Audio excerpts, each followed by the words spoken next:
Welcome. Hey, Menace.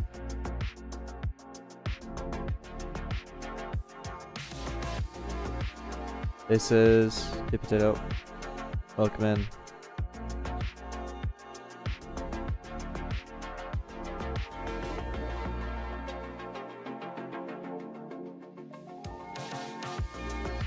Hey, hey, muffins. Welcome in, everyone.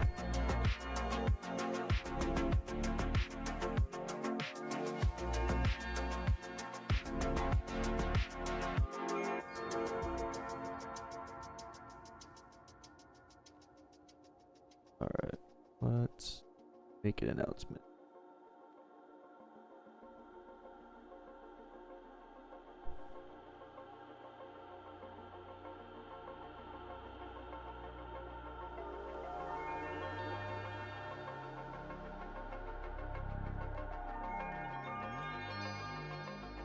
When's the game out? Right now, what I'm pretty confident would be 1st of November, but that's not like a for sure date yet. But I'm thinking 1st of November.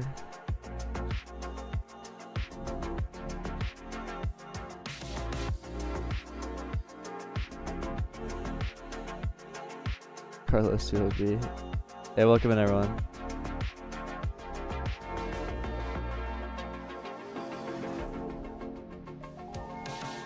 Let's type. Oh my goodness.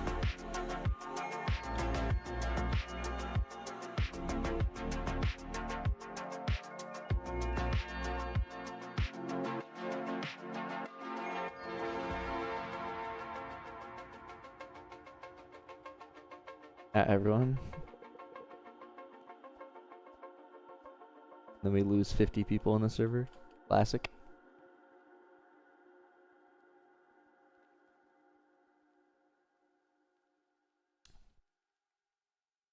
Here, I'll put it on the right side of the screen. I like it here. I know, don't a lot of people have it like on the bottom? What's up, Clap?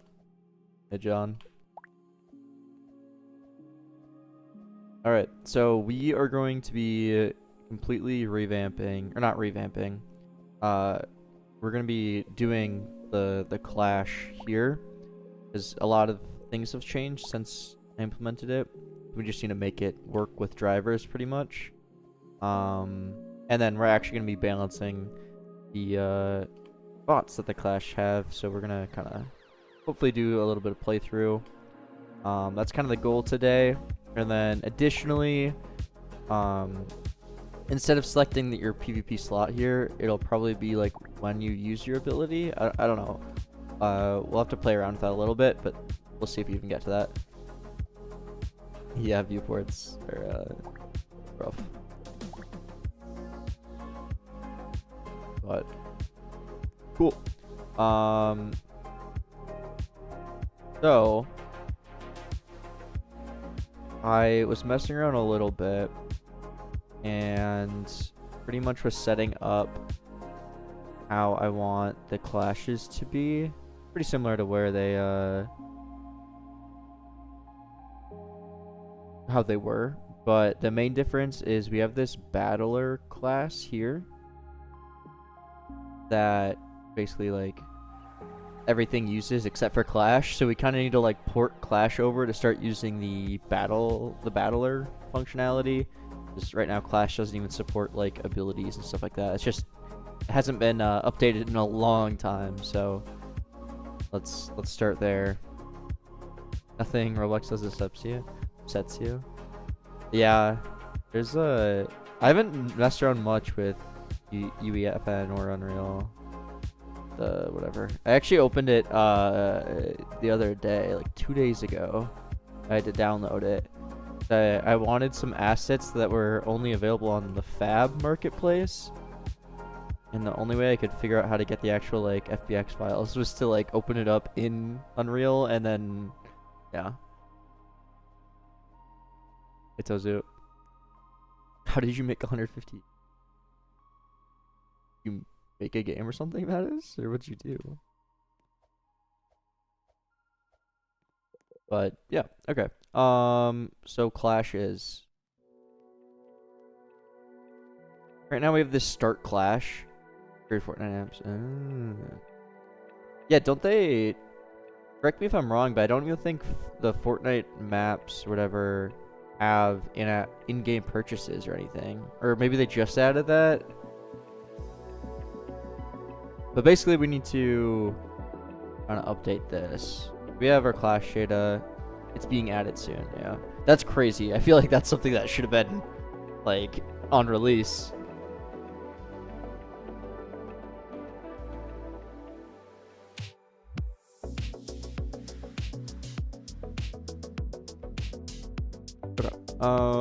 So let's take a look at.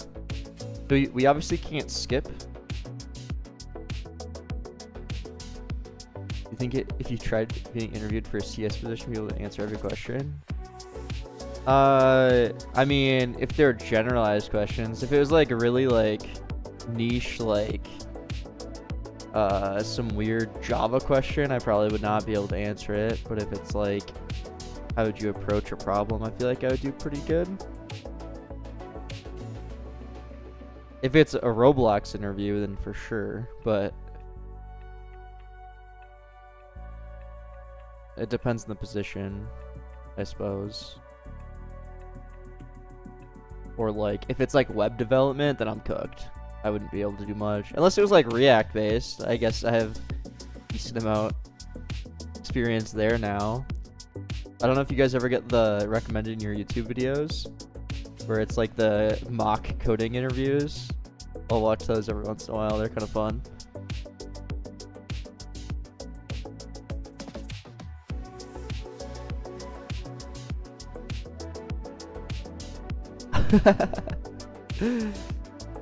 How have you been doing, Moose, by the way? You released anything since the Star Wars game? From Coding Jesus, yeah, he'll do them. There's another guy that I can't remember his name. They just pop up in my recommended.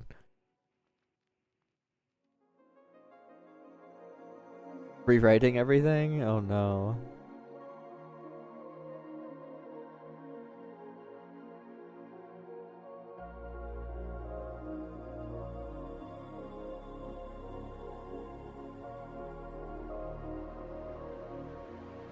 Okay, so we basically need to make this battler.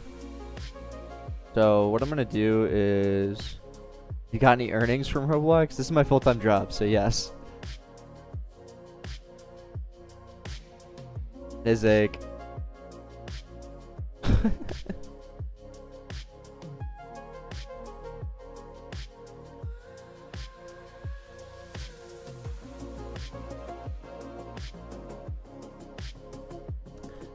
I wonder how I should approach this. So Clash Setup returns a table. So we go to Clashes right here.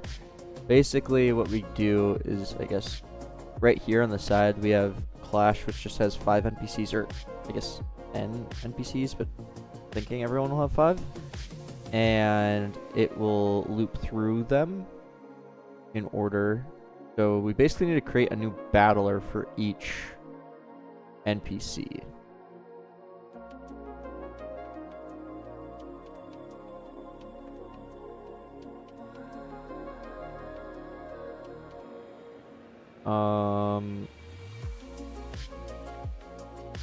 So this is gonna be, I guess, fairly similar to this.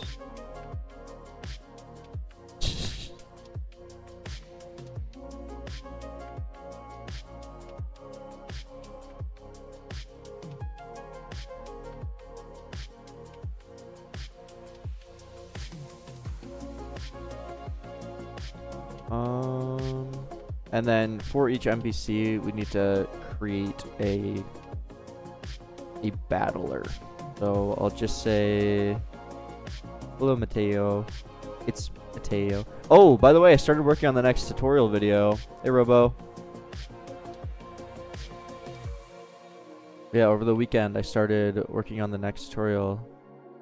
Sorry, Tozu.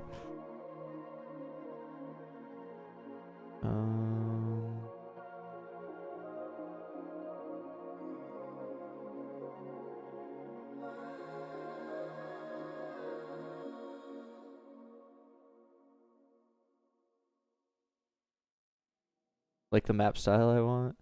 Yeah, I got a row builder. He's making it, which is pretty cool. What kind of tutorial? I'll show you guys a sneak peek.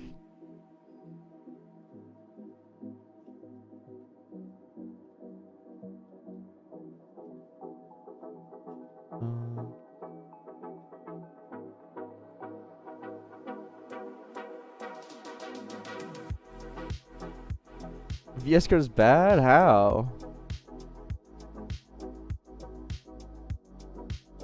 Hello, Nighters. Alright, here's the sneak peek of the video.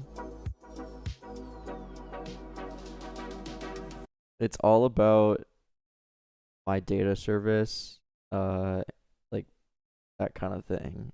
The sneak peek is going to be literally the entire video, so I don't know how loud this will be, so I might need to turn it down. Profile service, data stores, messaging service, replica, remote event, signal, profile store, session locking. Why is there not something that does all of this for me? I don't want to watch a 40-minute tutorial on how to set up profile service. So I decided to make data service. It just works. Data services. Nice little intro for you. As easy as possible. It'll automatically save all data, automatically replicate all data to client, and provide change signals that you can subscribe to for any value. You can find data service on GitHub, on Wally, or through the Roblox Creator Store. Links will be in the description. Go ahead and download or paste data service wherever you keep your packages. Create a server script and require data service. You'll notice that there's two different versions of data service for server and client. For ease of access, what I like to do is just add the .server right after the require statement, and then you just access data service like normal. Before we can use data service, we must initialize it. Call the init function and pass in a table. Inside of this table, you can have various options. The only option that is mandatory is this template option. This is your player data template. Anything you put here is what the player's data will look like when they first join. Great, that's actually all we need on the server for now. So we can now create a client script here, and it's going to look very similar. We're going to require data service like so, but this time we're going to use the .client version. This video should be a lot shorter than the other ones. Data service init on the client, and that's it. We've set up data service. It's very little setup, and you now have loading and saving data and everything that comes with it. You'll notice that it actually says that we're using profile store here, which is true. Data service is a wrapper around profile store, which removes all the boilerplate and adds additional functionality.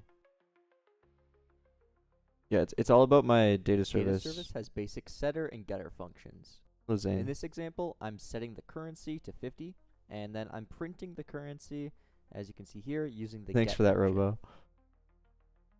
To access nested values, just simply create a table of the path, as you can see here with the inventory, apples table. Additionally, there is the update function. Update does exactly what you'd think. It takes the current value and you return the new value given some operation. So in this example, I'm going to add 10 to my amount of oranges. So when we print this out, it should be 45. The client has access to the same get function, as you can see here. We just grab the currency, but we don't need to pass the player on the client since that's applied. That's for a horror game that never got released. I have, and then however much we have. Because I quit that company. Here, we have the prints that lined up with what they should have been. For this next example, let's make it so that our currency increments by 1 every second. So I'm going to write this while loop here, and we're just going to simply add 1. Yeah, I will do an object-oriented one eventually. And then on the client, this just seems a lot easier. Change signal function. This function will return a signal that we can then connect a function to. Inside this function, I'm simply going to print out the new value. Let's take this a step further and hook it up to some UI. So I'm going to create this counter text label here and simply just access it in the local script. And just using that same code that I had before, instead of printing something out, I'm just going to set the text to whatever the amount is. As you can see here, we now have our UI that's being It's not replica, but it from data service similar functionality, yes. That's being auto-saved. How amazing is this? Yeah, it automatically replicates everything, auto-saves everything, and has built-in like change signals. So you can like subscribe on a per and path. Like right here, you can kind of see. I can't really zoom in more, but it says like the get change signal, whatever. You can subscribe to any value and kind of update. It's literally what I use in all of my games.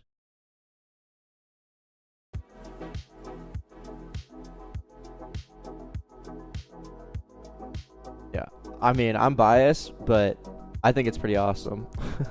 Oh, I'm still zoomed in all the way. It literally just makes everything so easy. There's like what, 6 lines of setup?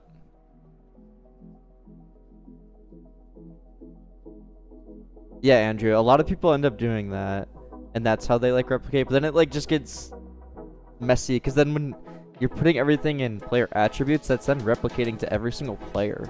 So like if one player's currency changes, every player will then get that update, which is not very efficient. And then you're just basing everything off of attributes, which is inherently a Roblox instance, which is a lot slower than just directly accessing a table. Turn the music down. All right.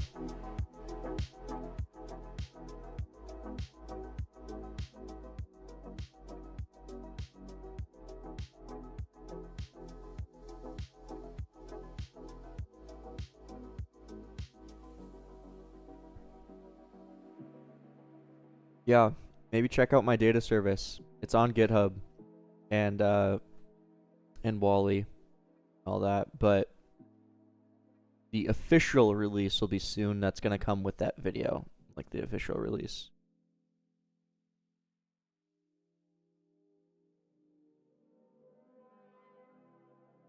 I just use my headset mic.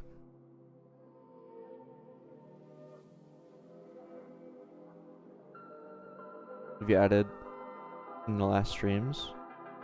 I don't know when last time you tuned in, but we did the whole driver system. So this whole like gotcha system has like basically whatever you get the drivers, you summon them.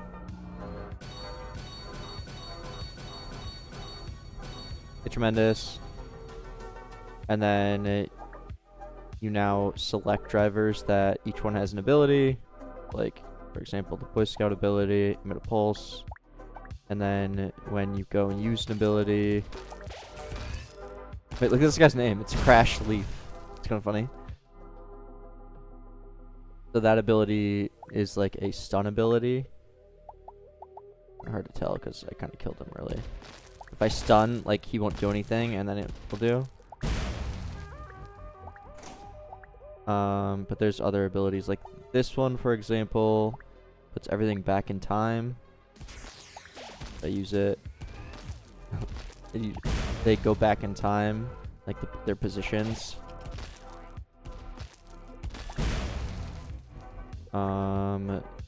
This one is Carlos. He makes your weapons fire faster.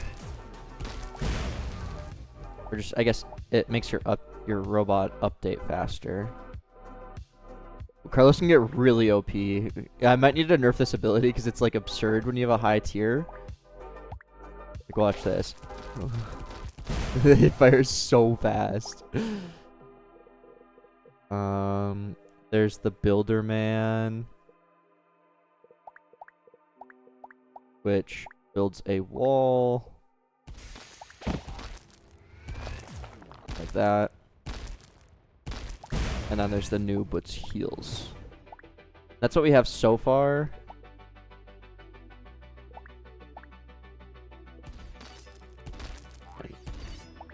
Noob just heals. It's pretty boring, but no.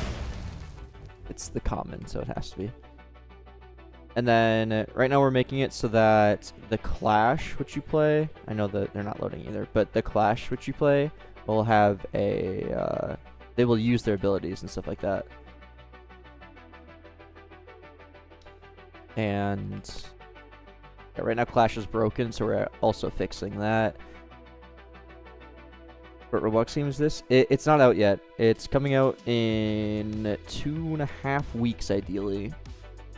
The ideal, what I'm thinking right now is November 1st. Ideally.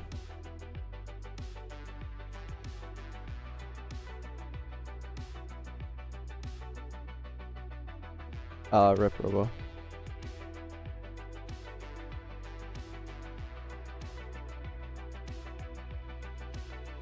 Yeah, maybe Zake. You make the VFX. Just Yes, Tozu. Using my data service, it will automatically replicate to the client.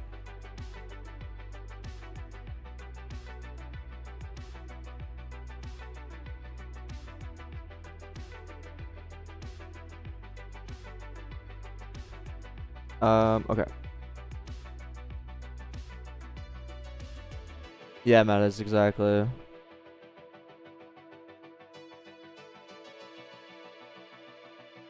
When again? Ideally November 1st, but that's not, like, official.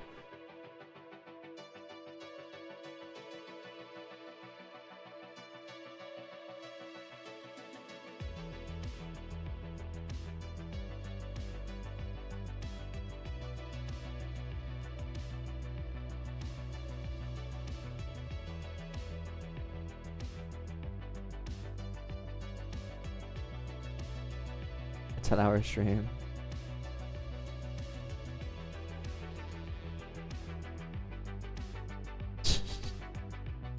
Dev on stream all the time? No. A lot of the time I'm not on stream.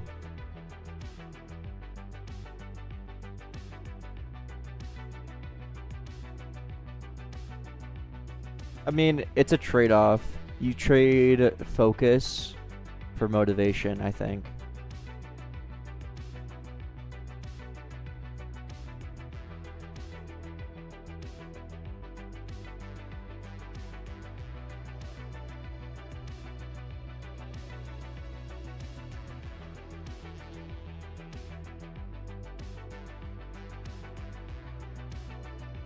Yes, Tozu.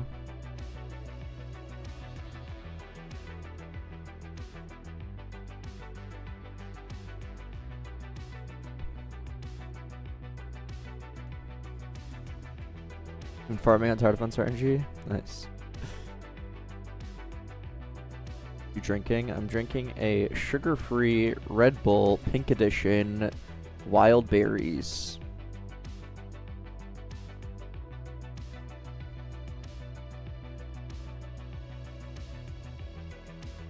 Switching from coffee. Because this has less caffeine and it's easier. Drunk stream. Hey, thanks, Zane. Appreciate it.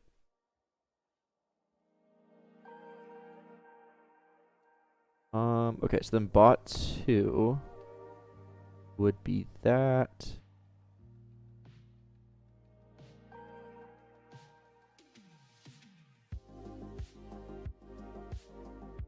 Drunk stream would go hard. I don't know how well coding and drinking would go. I don't think we'd get much accomplished.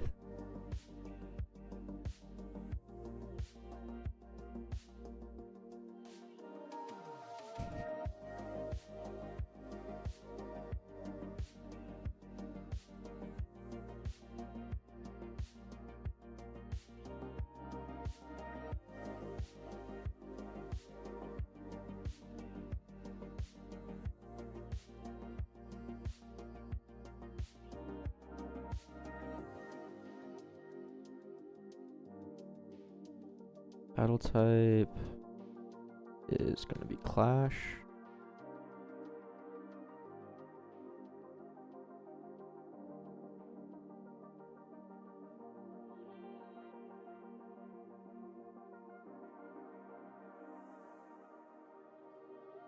Reverse fetch is...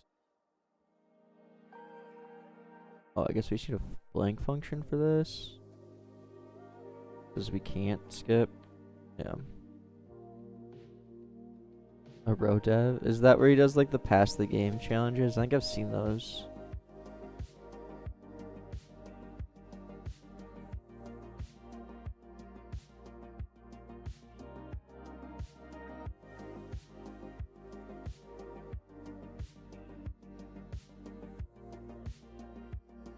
On complete.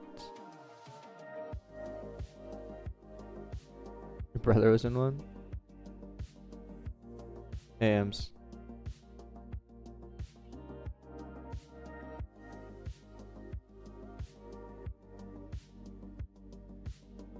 A little toxic.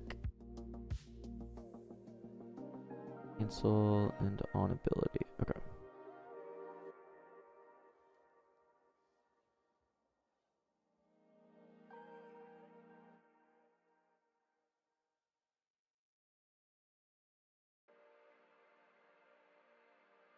When's next devlog? I'm working on a new tutorial video first, but then I definitely have enough content for the next devlog. I just need to edit it.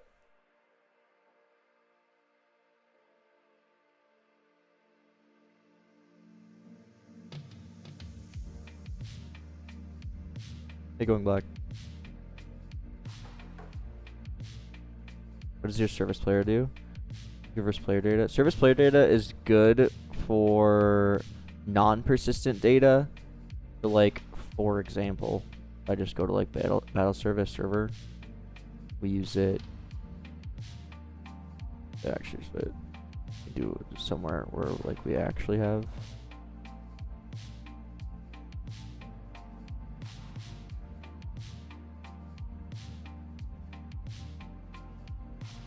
So these are all like non-persistent things. Like if you're currently requested, we don't need to save this to your actual data store.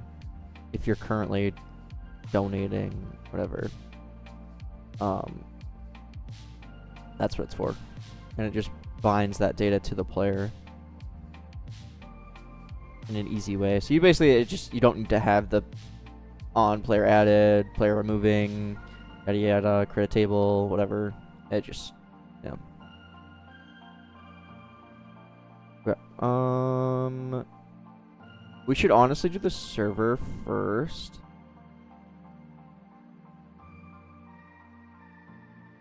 Yeah, let's do the server first.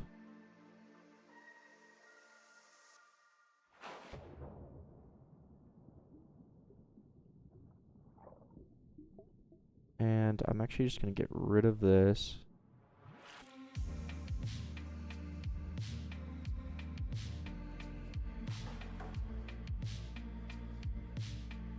So the client will have access to call attempt clash using my networker, and I mean, here's a good example. We're gonna see if they're clashing or not.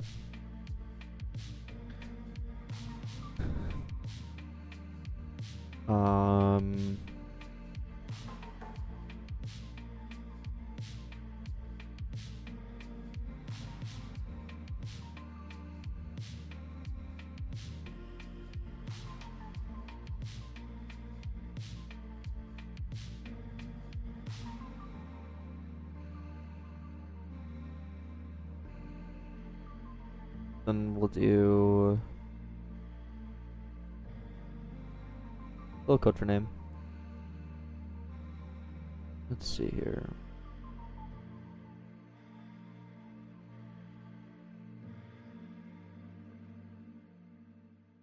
How do I want to do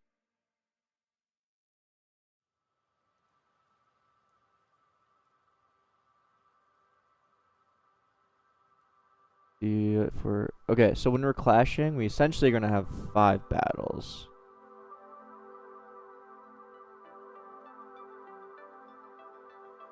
Okay. And each battle needs to...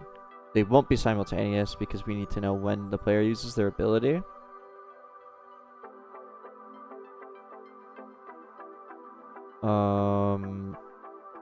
So... How's your day, man? Kind of just getting started.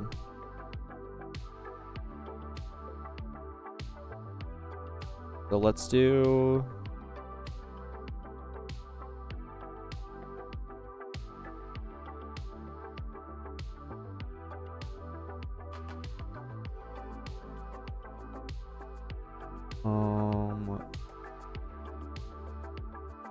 Maybe let's do this. Your player data will have current clash,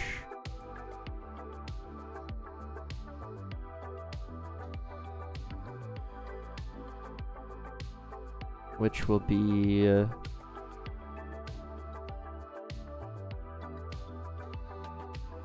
does this have a type to it? Clash NPC data clashes. I export a type clash. Export type clash.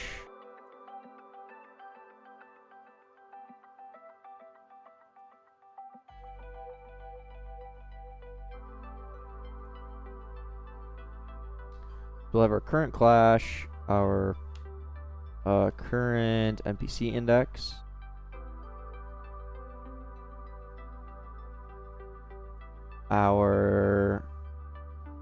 So we grab all the list of NPCs, then we go and we try and beat them one by one. So then we'd also need your battler.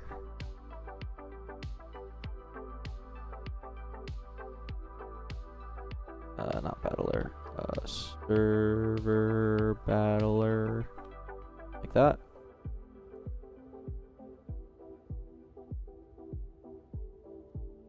Okay, and I think that's all we need. If I think about this correctly, do we have anything here? No. Okay, cool.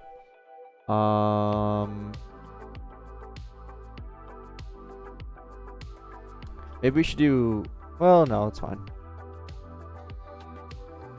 Yeah, okay.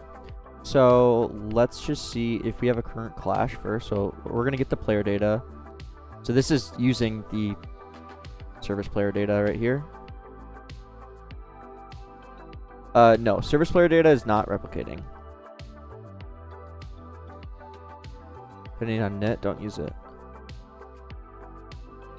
This is, the service player data is like strictly for just like non-persistent back-end things that I happen to need quite a bit. So it'd be self.playerData get player. Isn't it trash? I mean, yeah, not trash, but no, that, I mean, I shouldn't say that. It's not trash. It shouldn't be used for new things. And then through here, we now have our player data dot whatever lines up with this.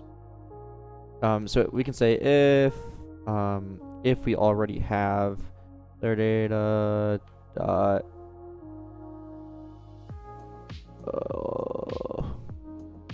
okay, why does that not IntelliSense?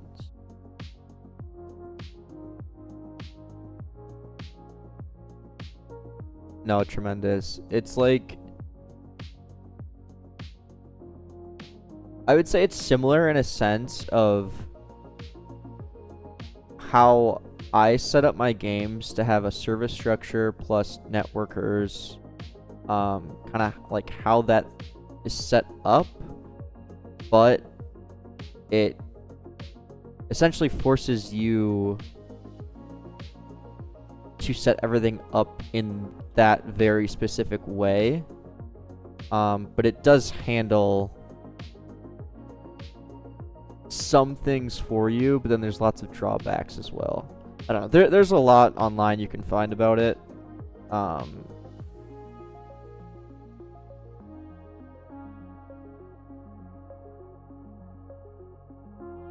But yeah, the creator Slightnick, I mean, even archived it because he doesn't want people to use it anymore.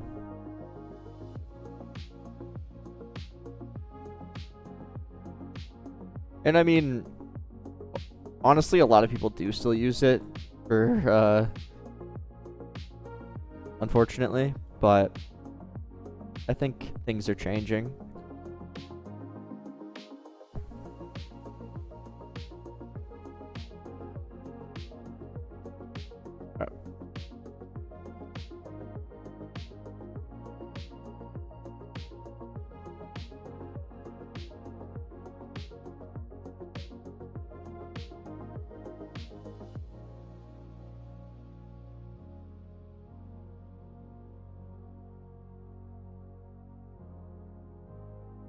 I am gonna do this too.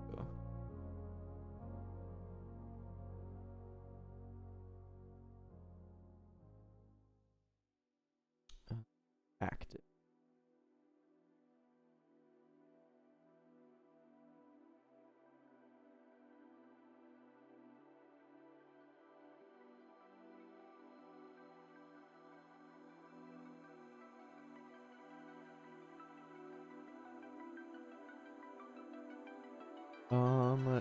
Server battler.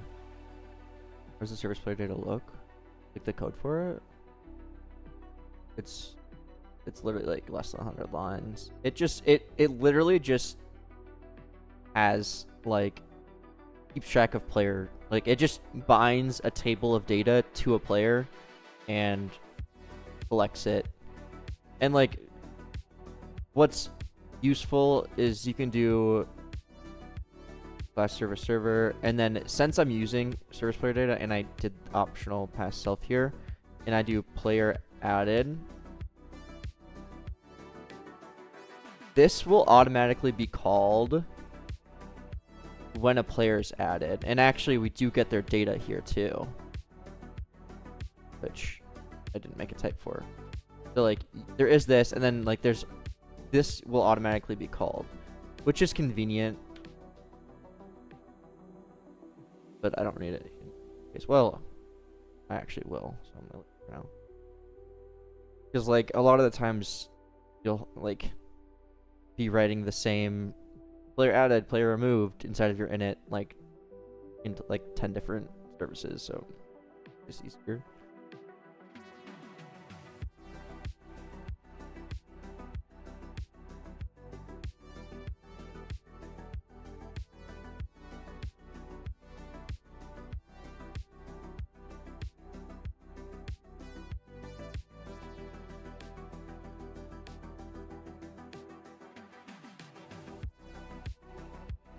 And then I'll say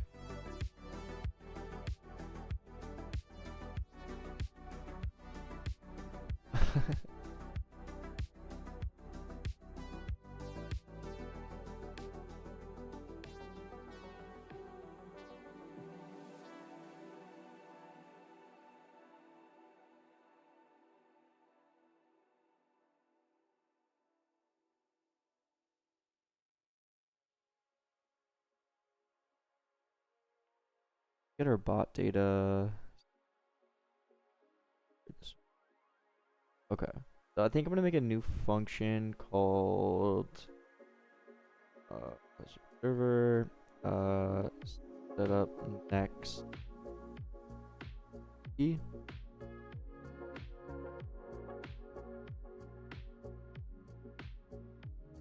And then have this be nil. And I'll do player data current NPC index row. And then if there is no current, well, actually we can just insert.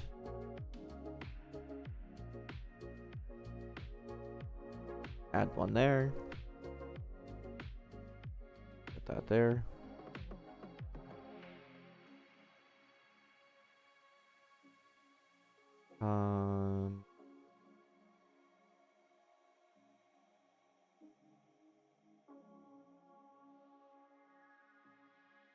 Maybe we should have this as well. Yeah. Then we'd have to destroy the previous battler.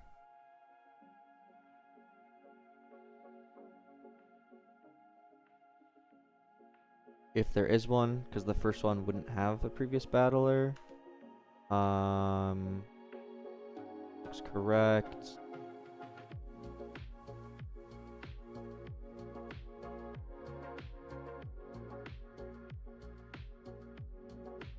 And then we'll do battler is server battler dot new data and dot data. Does this create a copy of it, or do I need to manually copy that?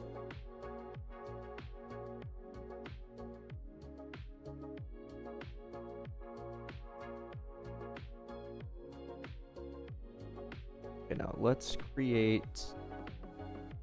Well, we are creating a deep copy inside of battle itself. battle itself. So fine.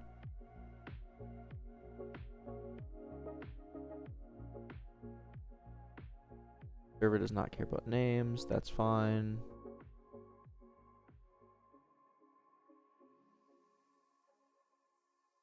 Yeah, that everything is good there.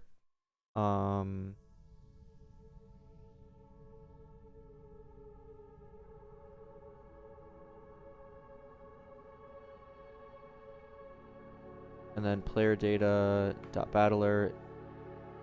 Good.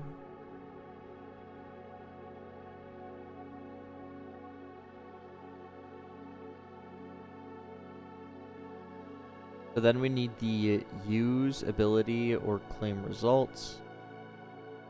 So when an ability is used, that's when the server will calculate the results. Otherwise, if the client just tries to claim the results, that means that no ability was used.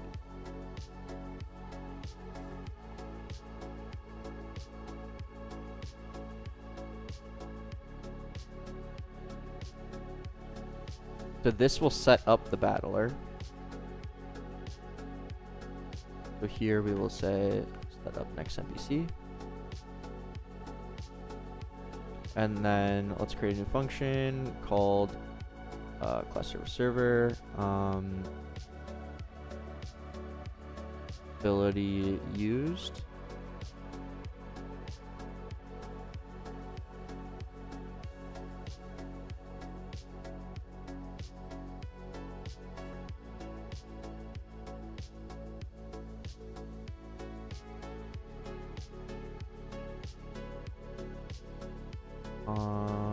What's it called?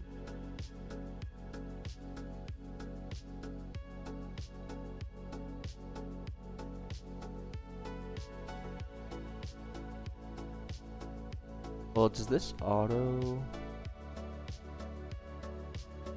pressure fire? I don't think I've heard of them, no.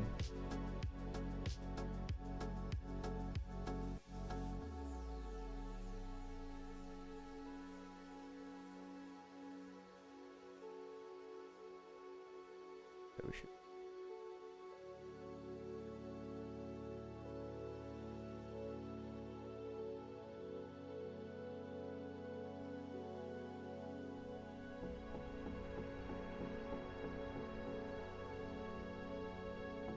Right, because this will return false, or return nil if we don't. Okay. So if the ability is already used, this will return nil, which when we call try and use ability here, return nil, so it won't start.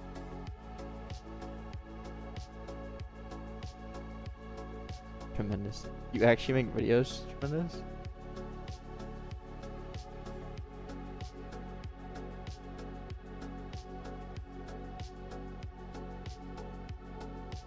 Now I'm stalking you. A year ago.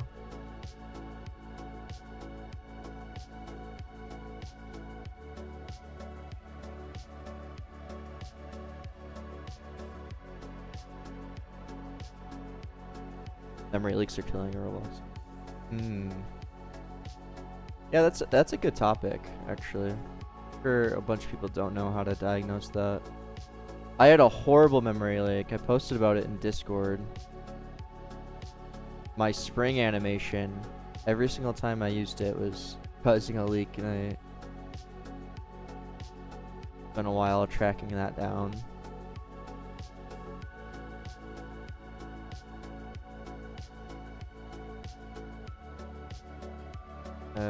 And then we're gonna have a claim results.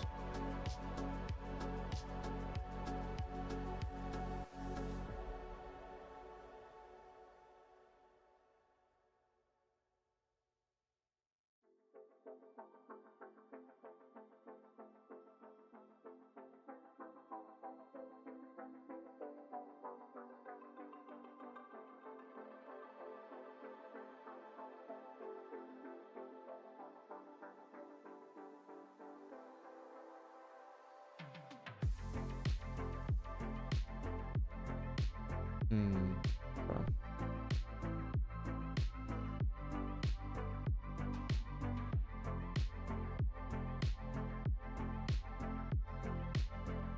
I mean, this is gonna look very similar to Bachelors.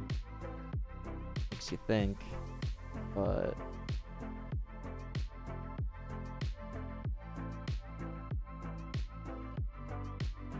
oh no.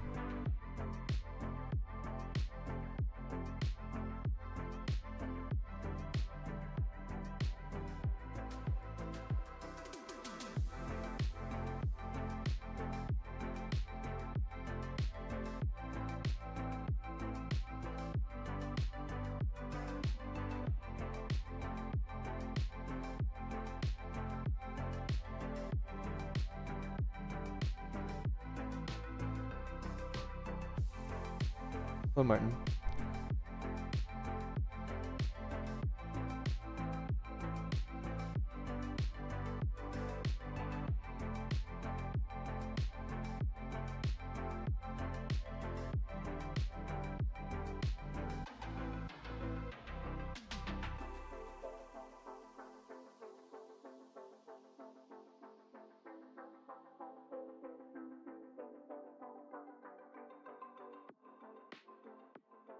Okay.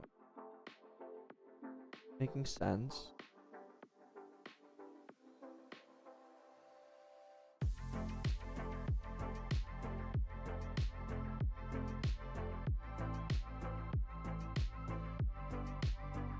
Okay, so then this will differ a bit, but I'm just gonna copy and paste. For the old battler.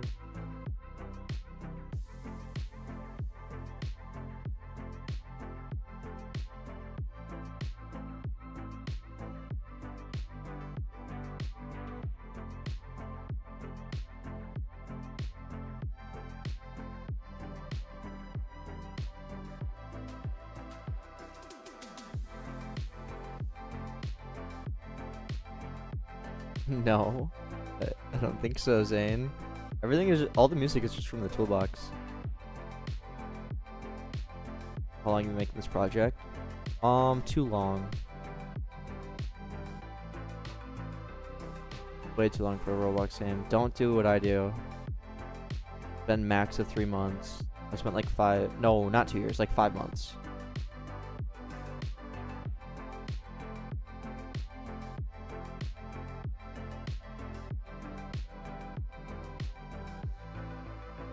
Yeah, I would not spend more than 3 months.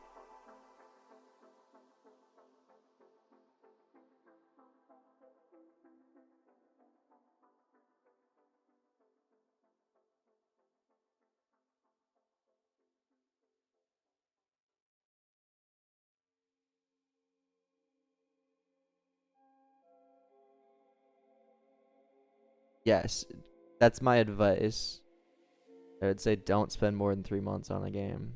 On a Roblox game. Infinity.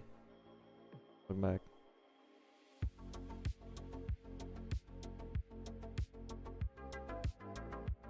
But I'm breaking my own rule with this game.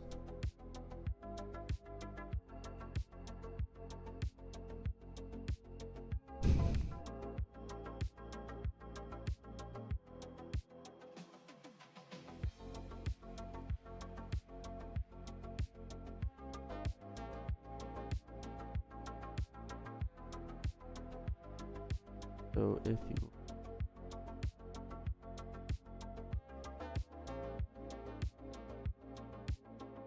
yeah, I mean it definitely depends on the type of games you make too. Like there's some games that can literally be made in like less than a week. Which I mean can be more efficient depending on what you're optimizing for. But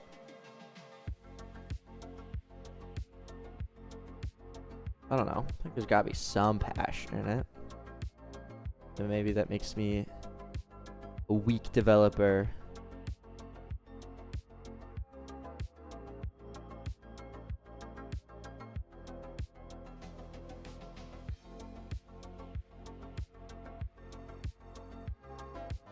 For 5 months, got 10K visits. That's pretty brutal. I think I have a good idea on you know, if a game can be successful or not, though.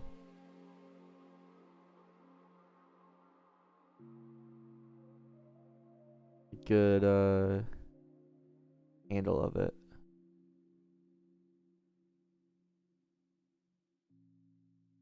So if you win, let's just create a function.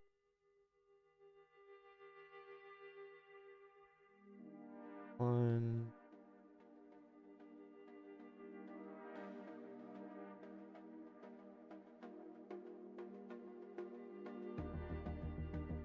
I was thinking about doing a plugins video, but I don't know if I will, to be completely honest. Because I feel like I don't really use that many plugins. I'll tell you right now. Number one plugin. Ego Booth Photo Booth. Or Ego Moose Photo Booth. Horse Cat or UI Labs if you use declarative UI library. What is pay to win? Obviously, Rojo is a no-brainer. Convert plugin is amazing if you make UI by hand. I haven't used it since I use a declarative UI library, so like I don't even use the convert one anymore.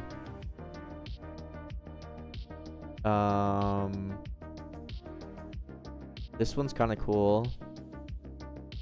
I don't use it much, but like just switching on and off the what's it called? Forget it. I don't know. Lines of code is cool.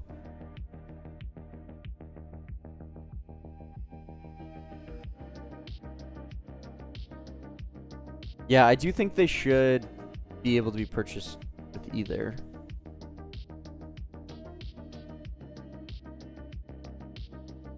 Yeah.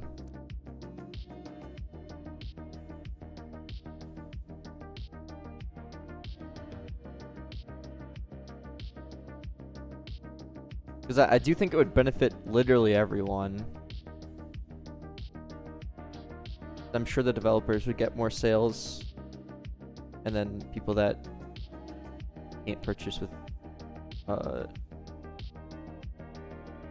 real money is benefits them because they actually get to use it.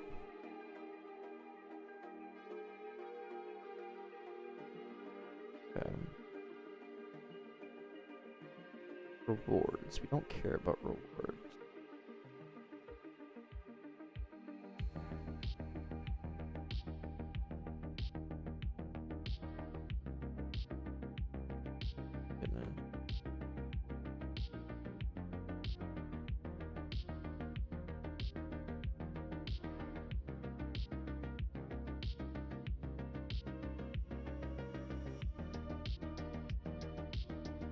I think it's ending. Not really. Literally, the brain rot hit 25 mil this weekend. And it literally peaked this last weekend.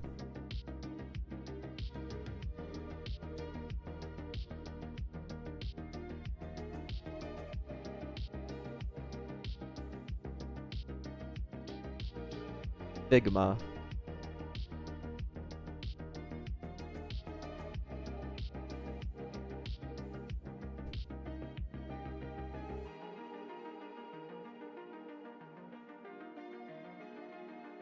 So if you win, you need to increment the current NPC index. Oh, well, actually.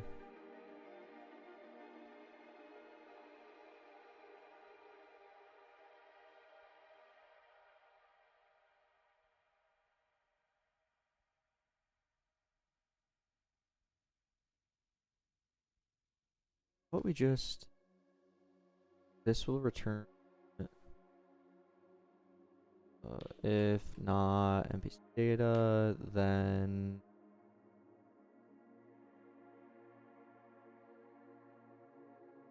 Let's make a new function called complete flash.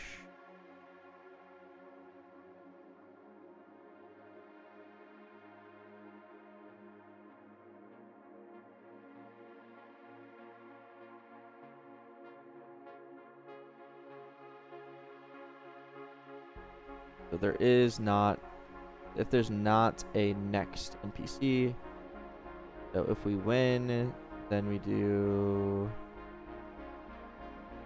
set up next NPC. So I mean, really, we just do this.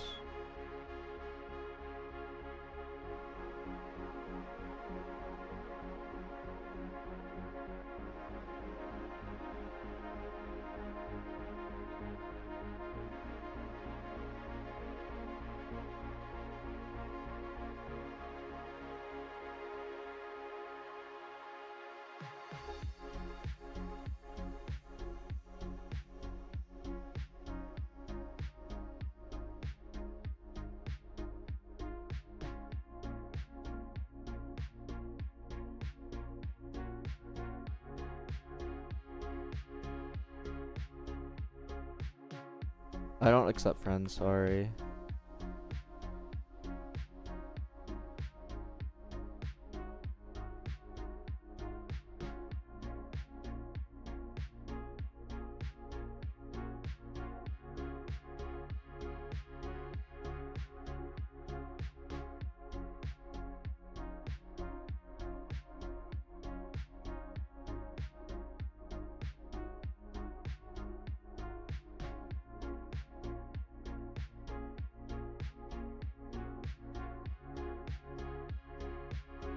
Okay.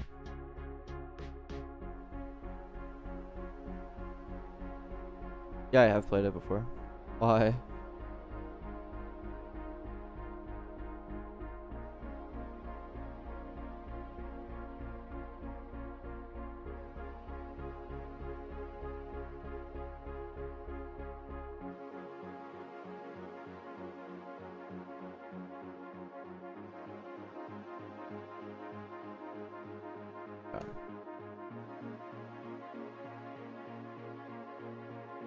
No, I'm not serious at all about it. I've played it like twice on like someone's VR while I was just like hanging out or whatever.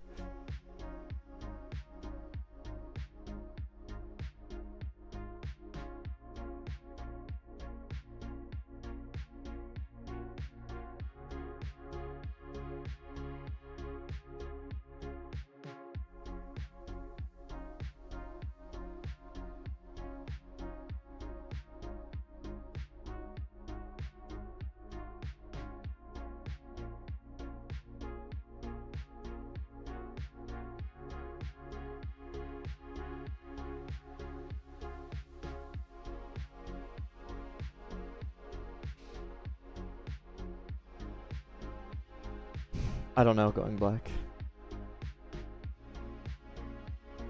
Never made one.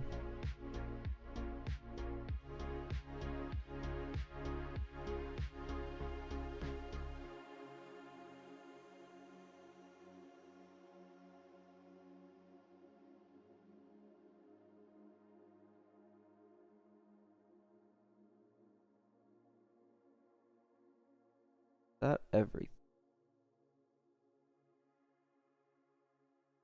This will yield. Want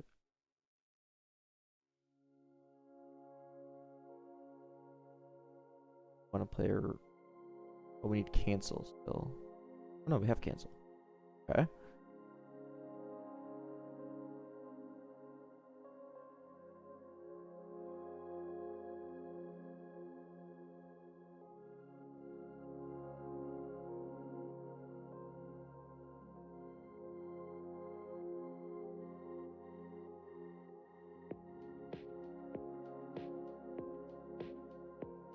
Okay, I think that's everything we need on the server then.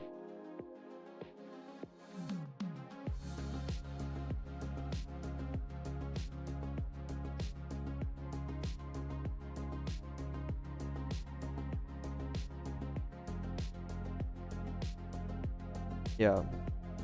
Looks good.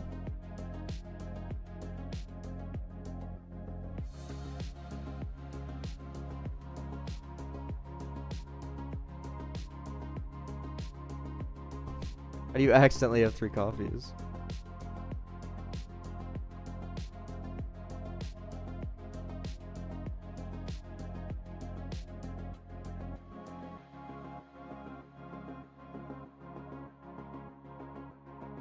Okay, yeah, this looks good to me. And now that we have all of these, we should be able to hook this up to our battler here. On complete, to do.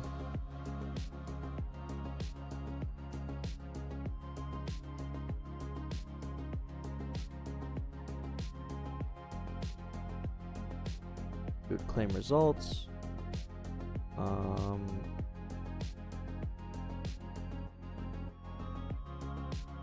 Yes, I'm using Rojo.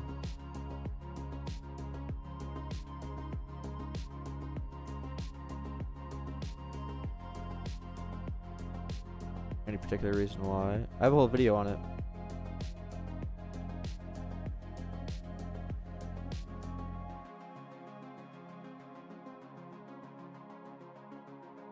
I think VS Code is just miles better. Version control is OP. But the rest of the software development uses outside of Roblox.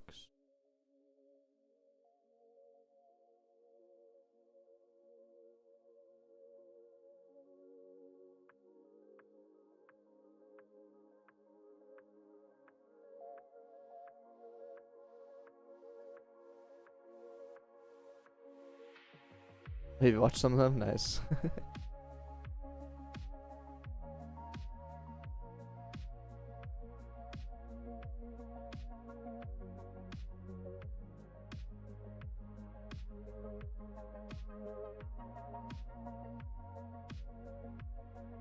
Use data store manager to swap data with a backup.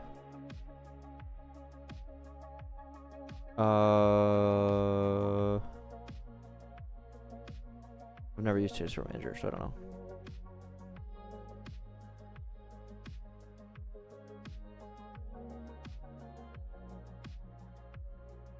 Okay, I think that looks good. I know the cat is there. Yeah, he was.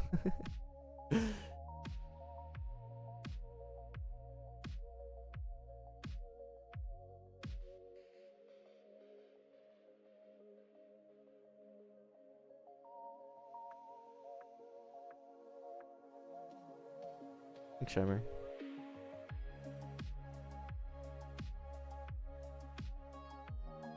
Nice. Yikes. Yeah, that video did pretty well.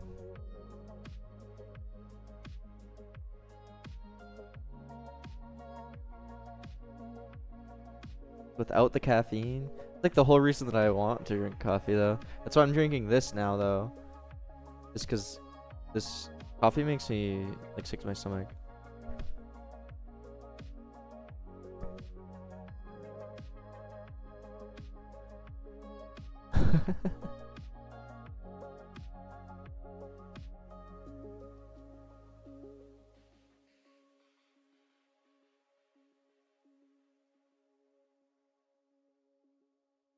If they released a decaffeinated line.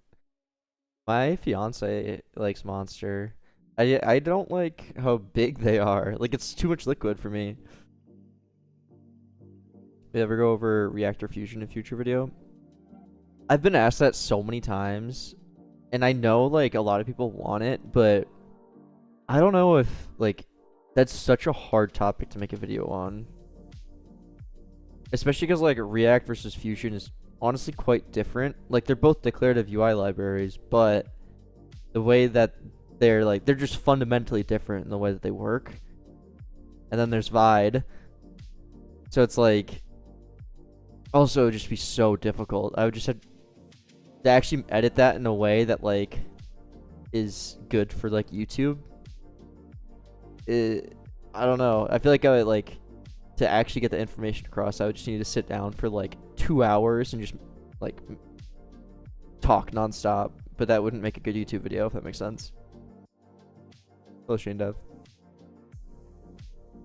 You know YouTubers that sell Roblox scripting courses? Shameless, Ams.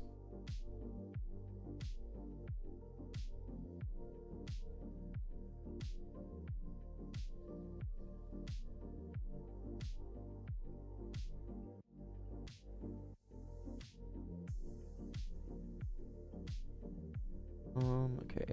I think, is this all we need? I feel like we're missing something. I know there was one weird thing.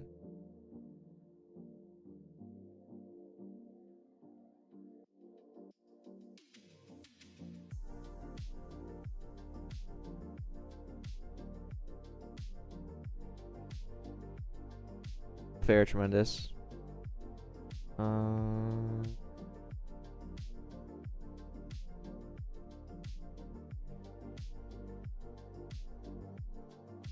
If not one, then break. Oh, we can't break because we're inside of this function. Lost.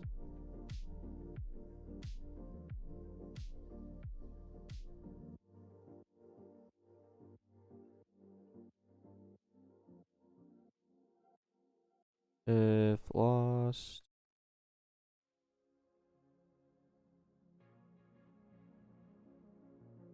Well, actually, let's just do this.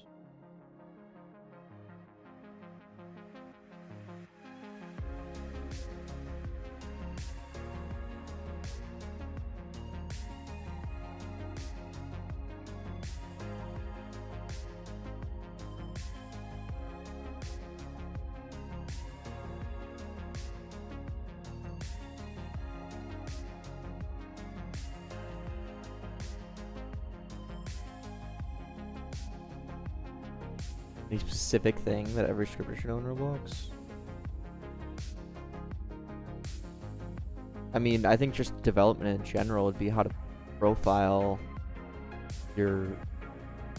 This is like so general, but just being able to profile your game, figure out when and why something needs to be done efficiently and when and why it doesn't need to be done efficiently.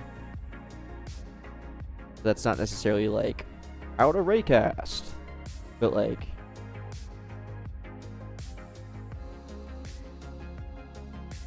yeah.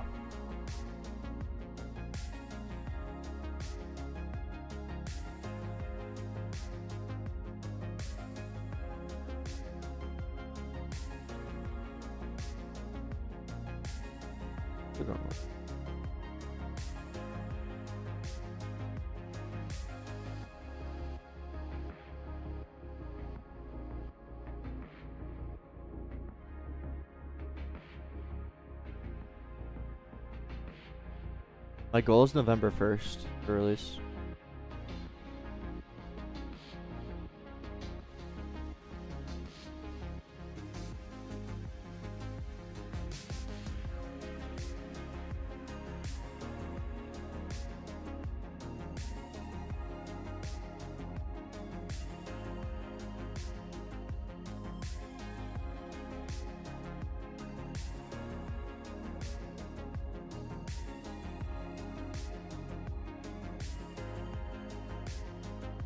Yeah, I hope so, Shane. Yeah, I don't like that I did this. Oh, whatever. Let's hope to make a portfolio. I mean, honestly, I don't know what it's like to be a developer without a lot of experience in this day and age. So I genuinely don't know when it comes to that kind of thing. Like, I don't know how to get hired, if that makes sense. I'm always the one that's doing the hiring. And even then, I'm never the one hiring scripters either. So I really am not not versed in that. Was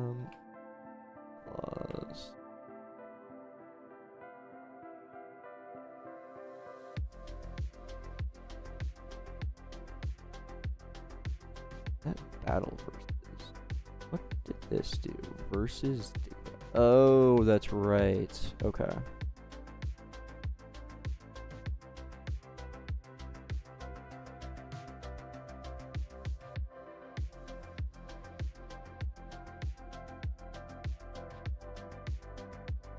This is like the what's it called? the like 3, 2, 1, and it like shows. Yes, for sure, Zake. It's actually a pretty good system, like unironically.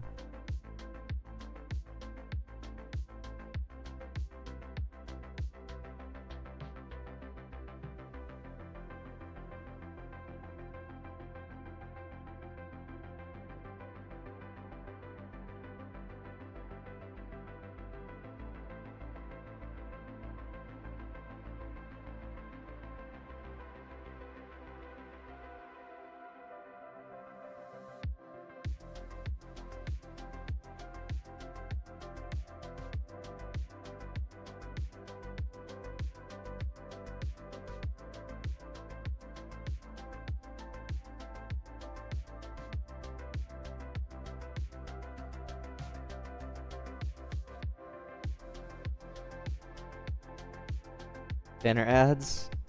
Yeah, back when you had to make ads. I definitely still have some like old ones. Wait, this will be funny. Let me pull some up.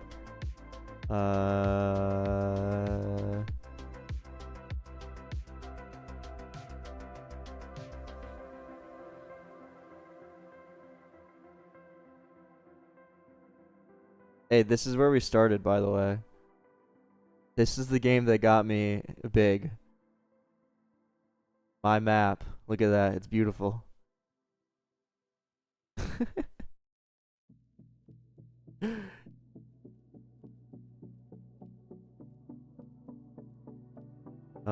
Let me try. I'm trying to find like some old ad. Oh, here we go. This one was so good.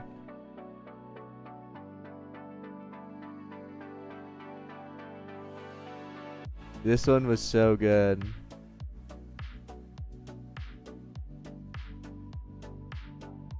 This one did numbers.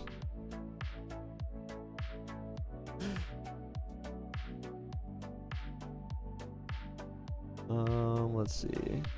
I know I had way more ads. I can't really find them though.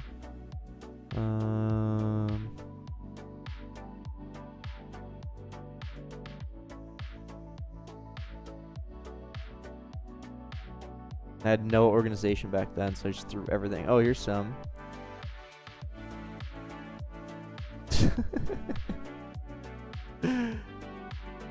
Amazing.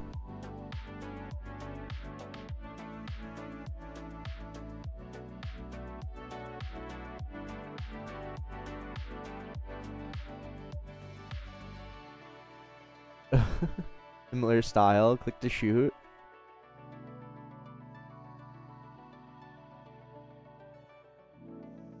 Insane. Oh god. Good times.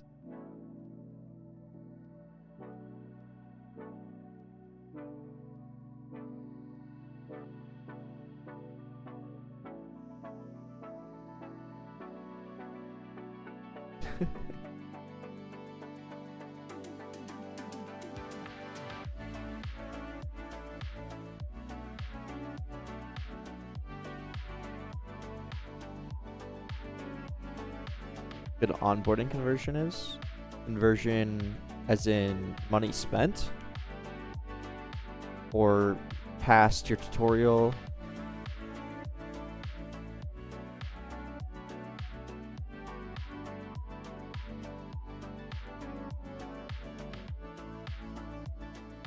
Tutorial completion. It depends on the game and how long the tutorial is, but generally you're looking to get around 75%.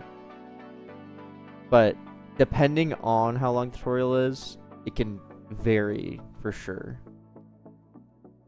And not everyone, like some people just won't like tower defense games, for example. Like that's expected.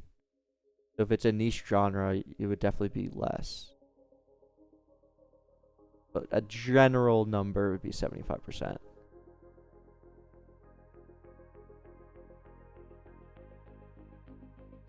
Vision.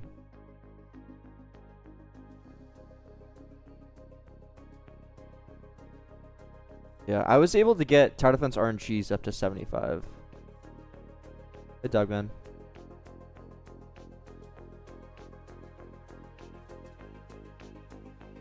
The Tower Defense RNG's tutorial was very straightforward, no text, just click a couple buttons.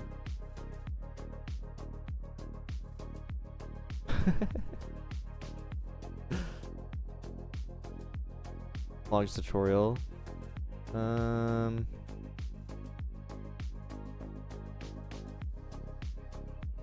don't even know. I mean, it depends how fast they click the button, so I don't know.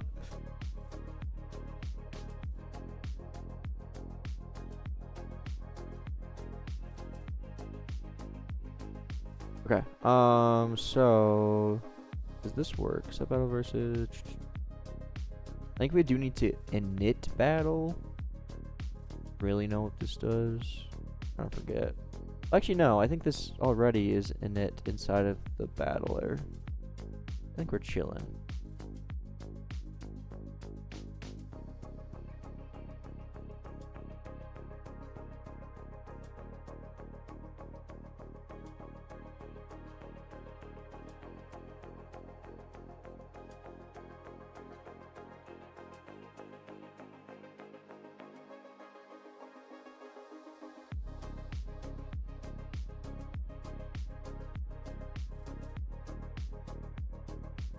Then we're gonna say, instead of fire, we're gonna fetch.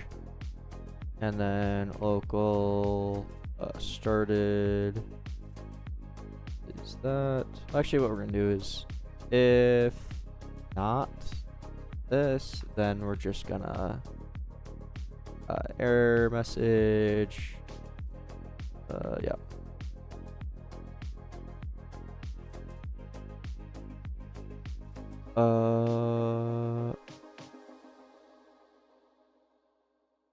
Don't need to worry about client and product IDs. Yeah, that's right.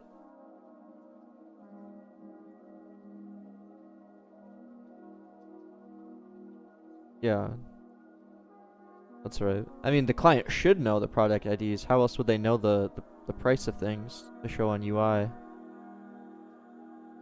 Like, for example, this is, I'll literally show you my monetization, or products, what I called it.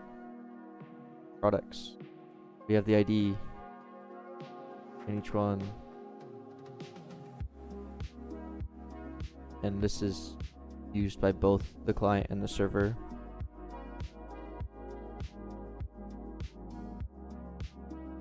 Wait, yeah, true. You literally need the product ID to even prompt anything. Well, you can prompt from the server. That might be what he's doing.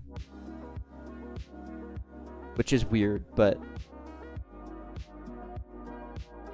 you don't have to prompt from client, which I always thought was really weird. Yeah.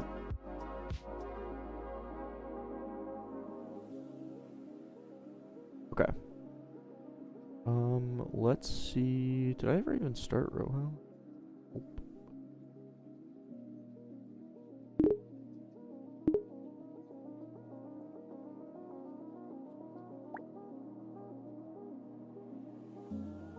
Okay, that was expected.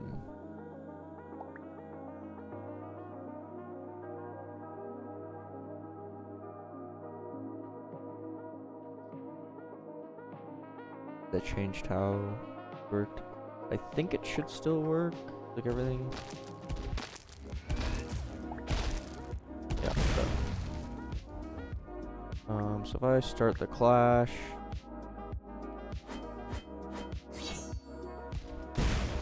What do we get?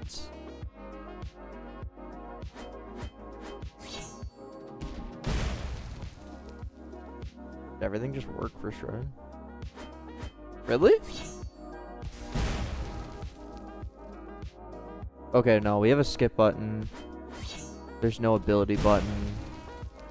But that's actually expected.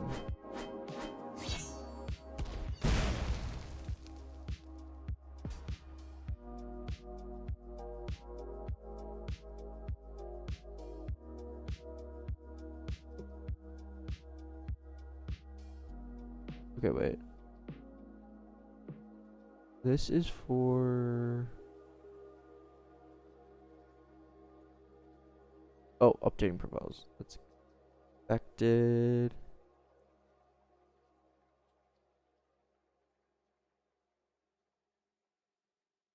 Some icons are and then they'll touch. They're either remade or touched up. Like here. Here's a good example. If I go into Figma, the chest icons, these were the generated ones, and then I remade and then made different versions of each one. If that makes sense.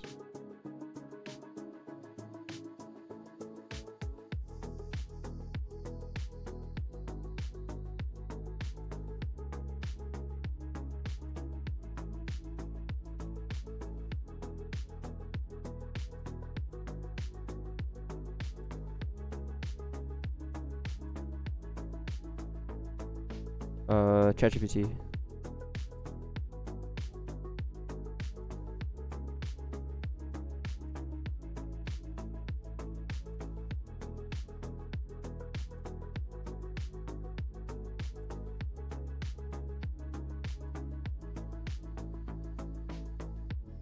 You can definitely prompt Game Pass purchases on the client.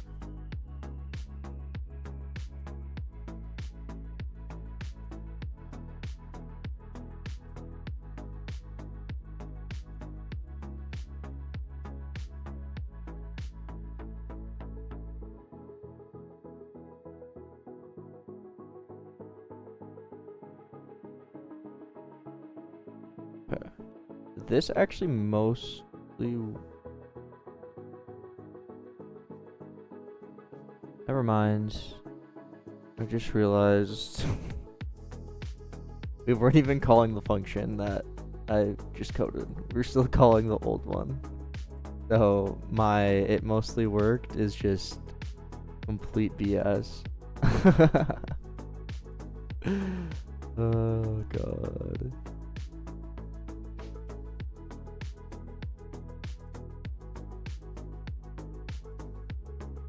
Now I expect it to break. Ignore these errors. That doesn't matter.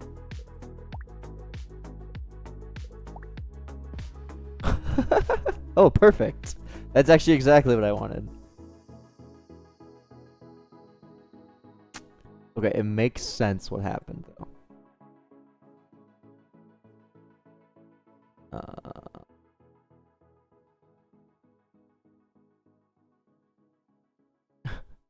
That was like 5 cars stacked on top of each other.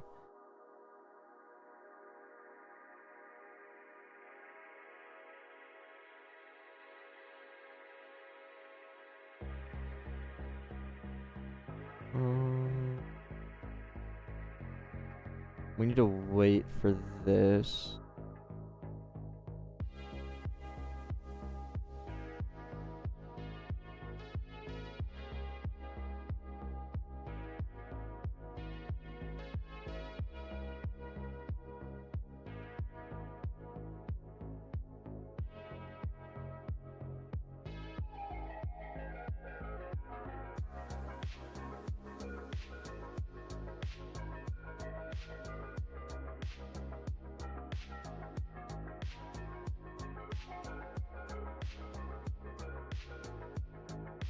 Okay, this does return disconnect. That's good to know.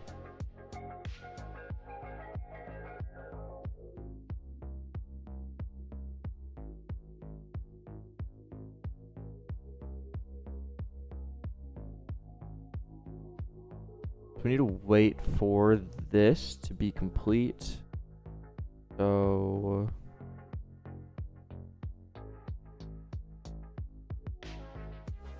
what would be the best way to do that?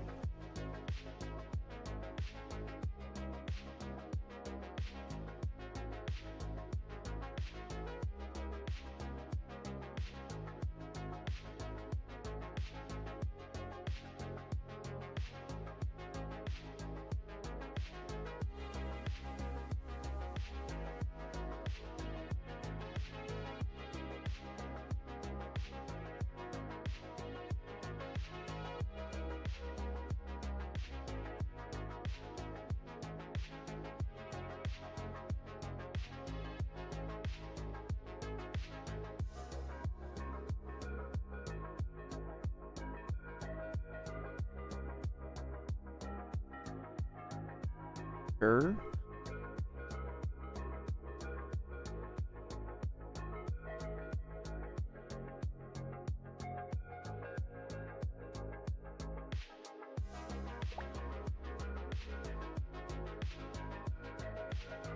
No, I do Roblox full time.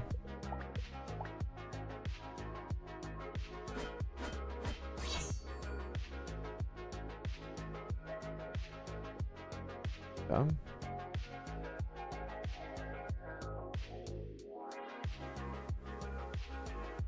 When did we actually like all start?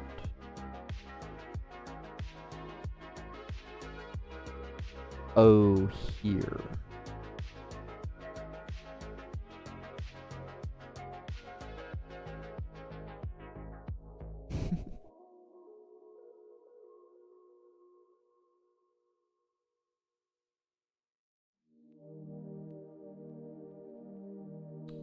How do I?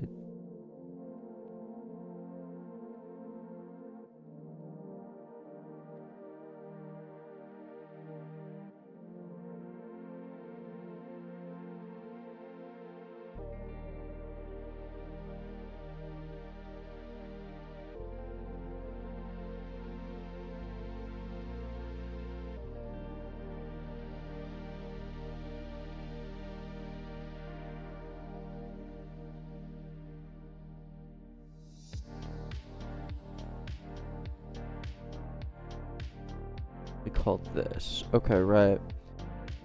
Okay. Bachelors start.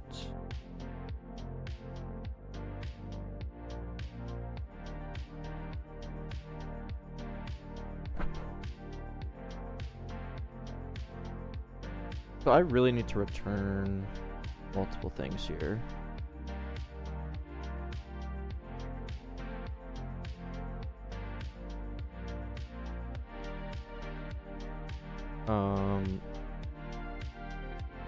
Yeah, like that.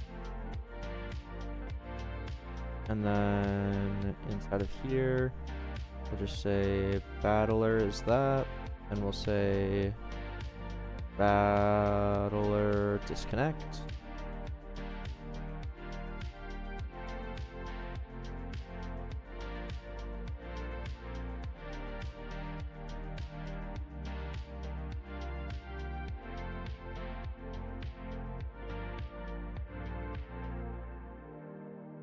And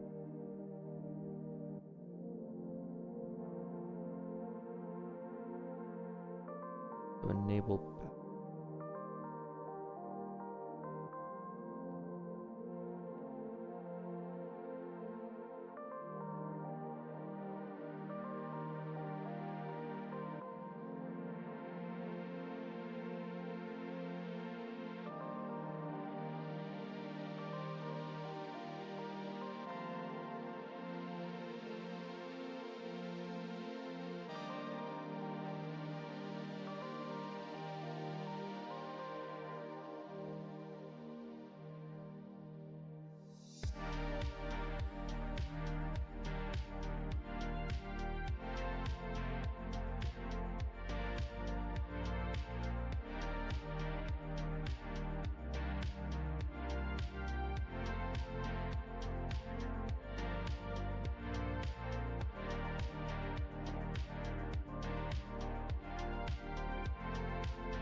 Okay.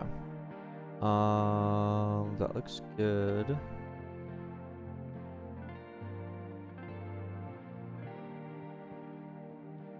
Yeah.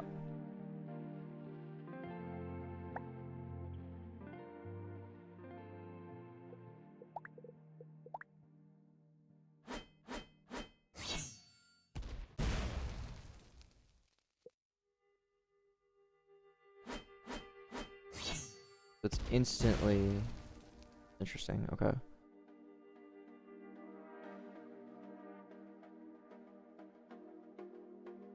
Oh, oh, oh.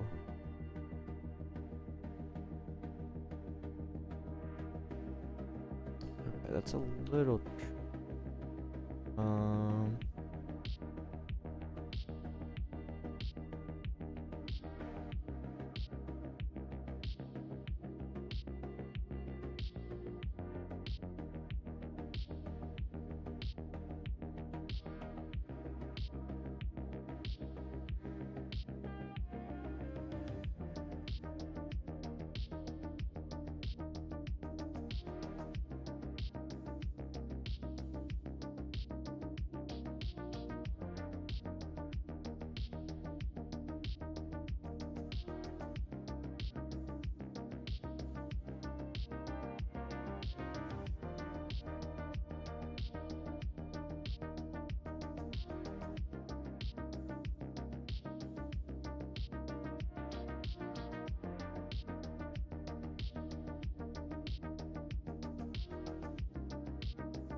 Yes, Lua.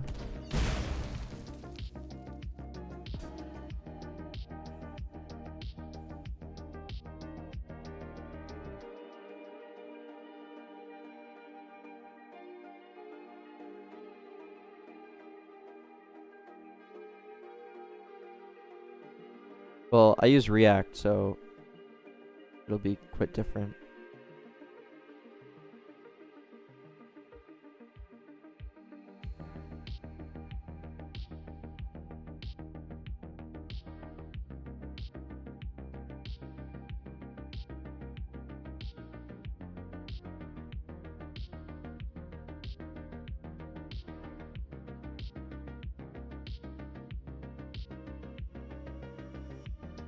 I just made my own like use spring hook.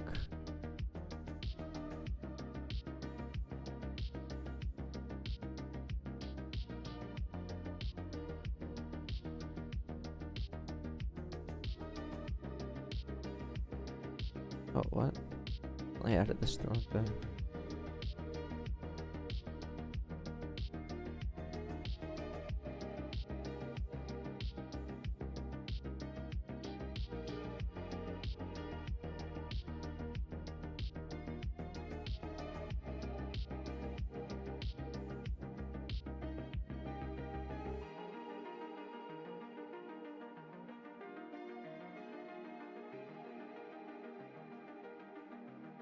Okay.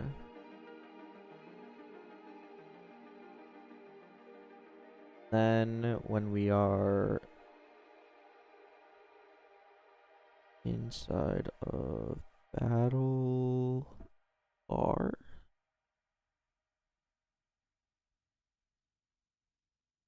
opponent,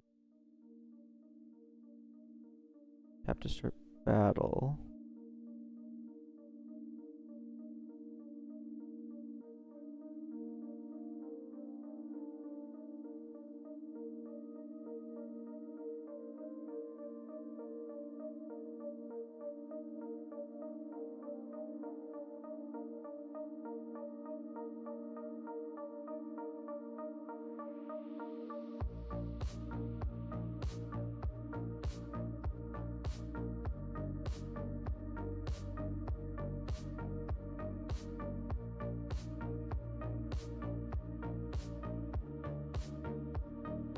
Okay.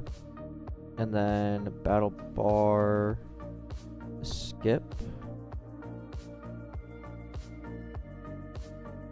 Just remove the skip if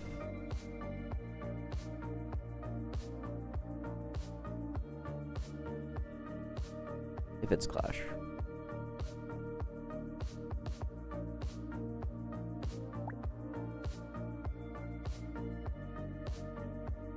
Did I misspell?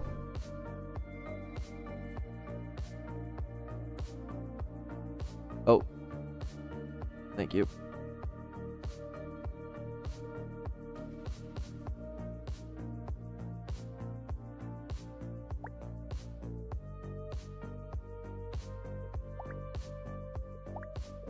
Let me make my bot way worse. Because I'm like one-shotting everyone right now.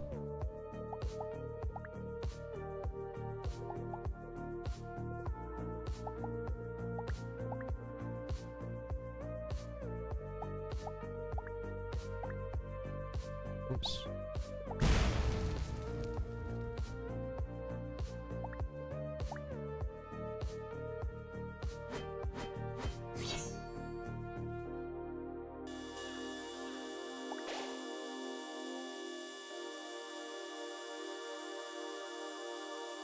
And then once we get this figured out, we're gonna actually balance the clashes and all that.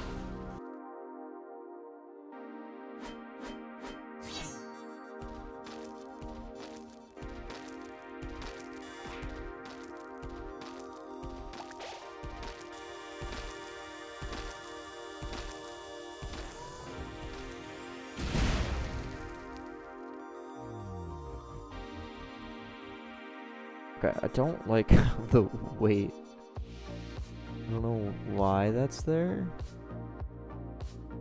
What was the purpose of the waiting 2 seconds? If you won, it waited 2 seconds.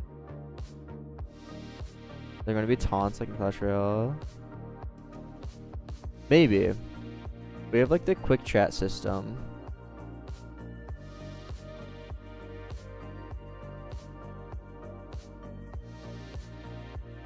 For noob's ability, no, there's literally no point.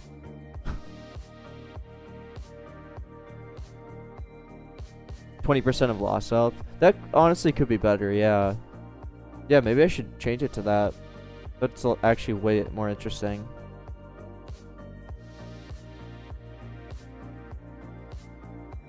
Alright, I gotta feed my cat. He's trying to eat my wires. I'll be right back.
Alright.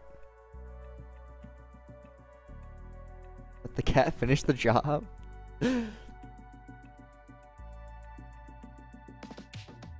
Oh, the wait too.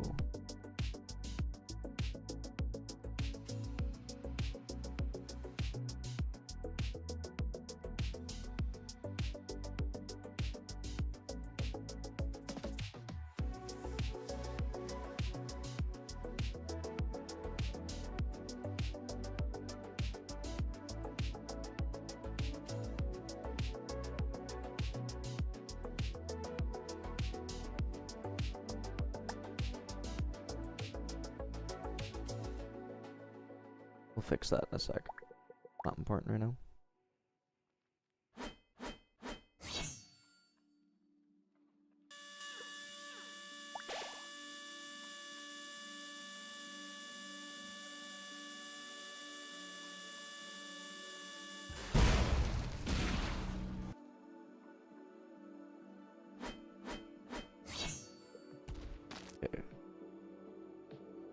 Okay.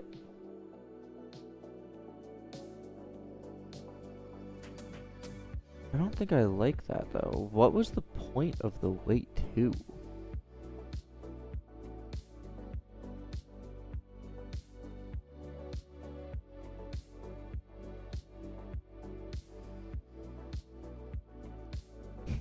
Thanks, Trivia. Let me just get rid of this and see what happens.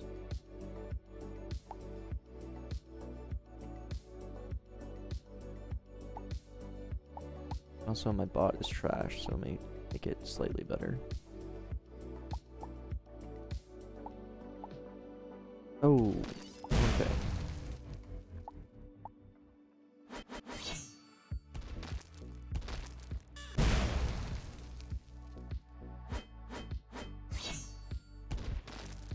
So that's why we need some form of wait. It's because it would just immediately go to the next one. Okay.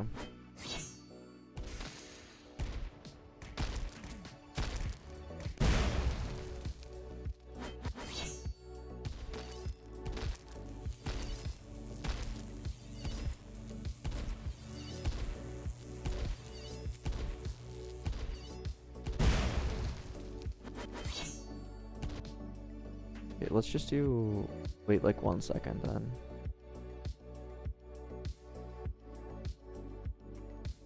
Insane comeback, yeah. Carlos almost at me there.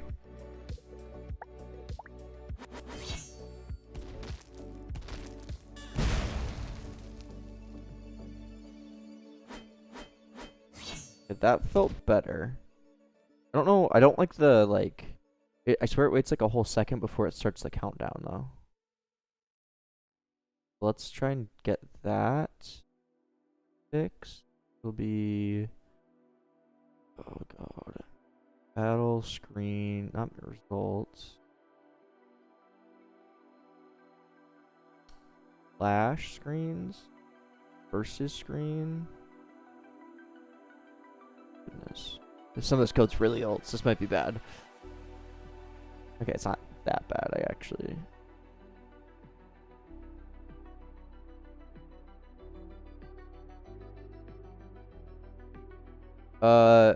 Boaz, that's literally my next tutorial that I'm working on. It's using my, it's called data service. It's similar to profile store or whatever, except it does all the replication for you and provides you with like changed events and everything like that.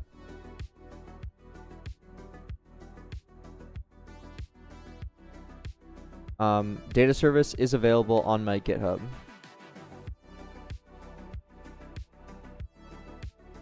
When does this vid drop? I teased it earlier, but I can show an actual sneak peek this time. I'm not going to play the whole thing like I did last time. But I was working on this over the weekend. Profile service, data stores, messaging. It does have replica, docs, yeah. Remote event, signal, profile store, session locking. Why is there not something that does all of this for me? I don't want to watch a 40-minute tutorial on how to set up profile service. So I decided to make data service. It just works. Data service's whole goal is to make everything as easy as possible. It'll automatically save all data, automatically replicate all data to clients. This is kind of what you're talking about. Change signals that you can subscribe to for any value. It's really easy. Find data service on my GitHub, on Wally, or through the Roblox Creator Store. So I'm just gonna skip around.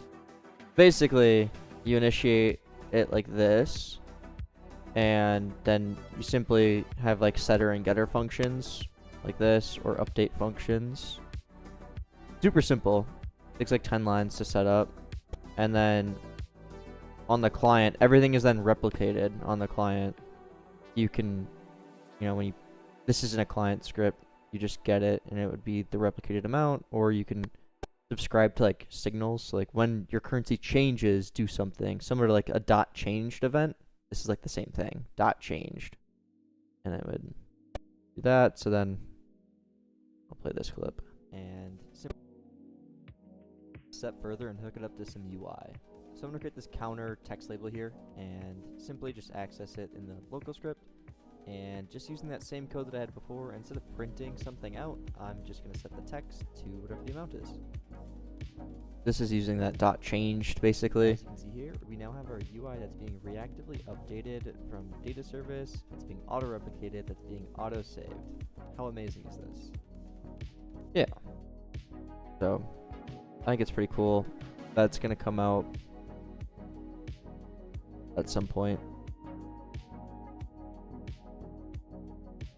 Probably in the near future. Yeah, the whole goal of it is to be extremely simple. Leaf's cat, that's funny.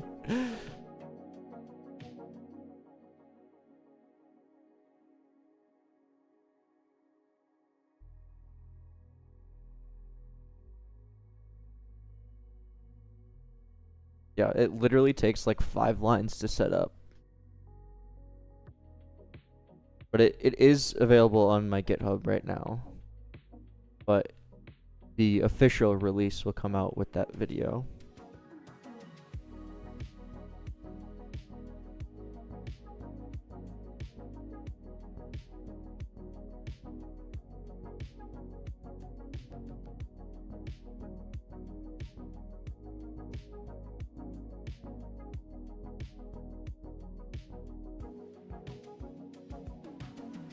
What's not official about the current release?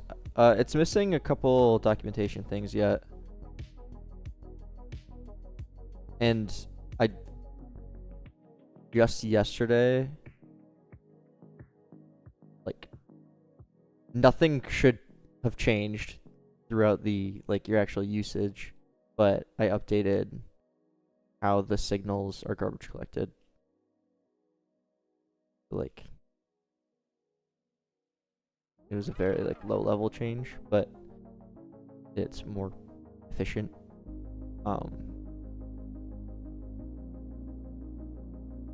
Yeah. But it is very usable. Yeah. Used in Tower Defense RNG, using this game.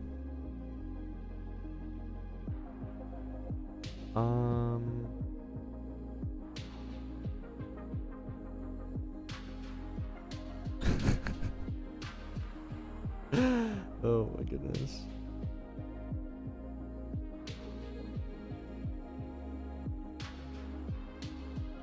Is this... What was I trying to do? Was that it? Just change the time so it's quicker?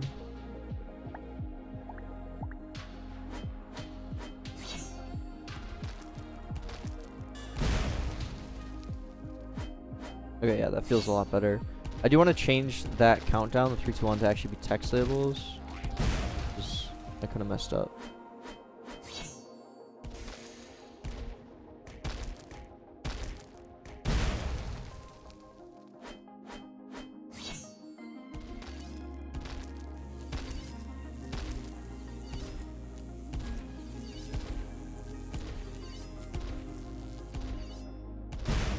I mean, the images don't scale very well either. I mean, I don't care actually. Doesn't matter.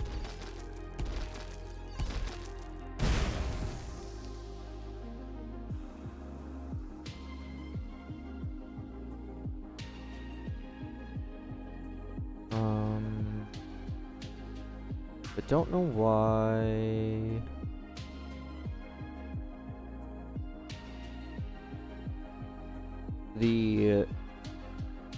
What I'm thinking for release date, not official, is November 1st. Not official.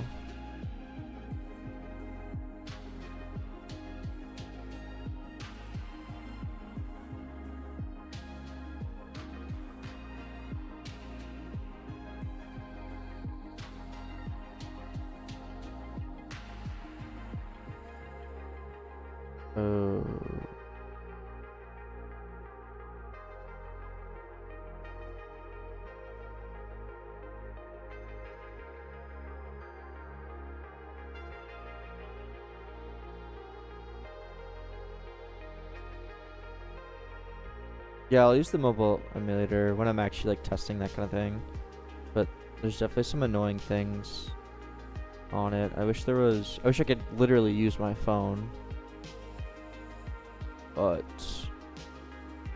fortunately, they don't support that.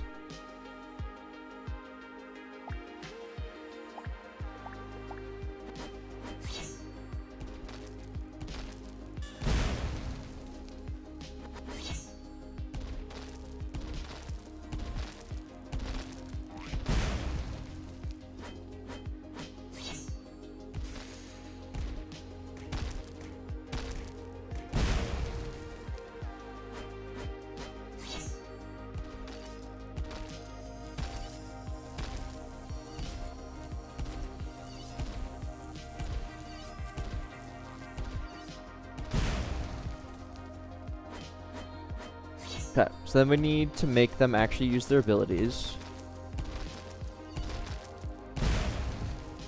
We need to fix this. This has been broken for literally ever. I don't care though. I'll fix it at some point.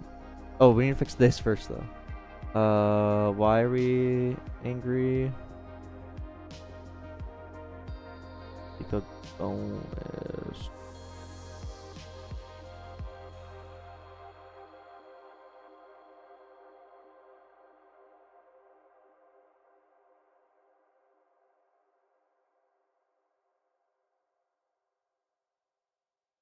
God, don't know.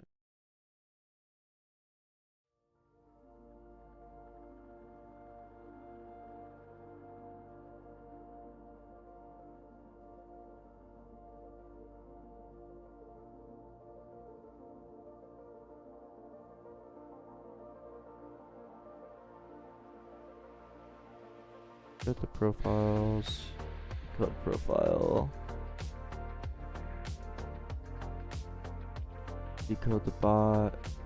Driver. House driver. Okay, what we really need.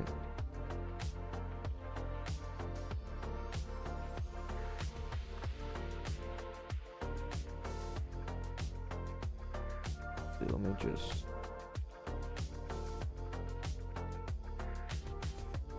Update that. And then I need to make like in my codec system, have like a version.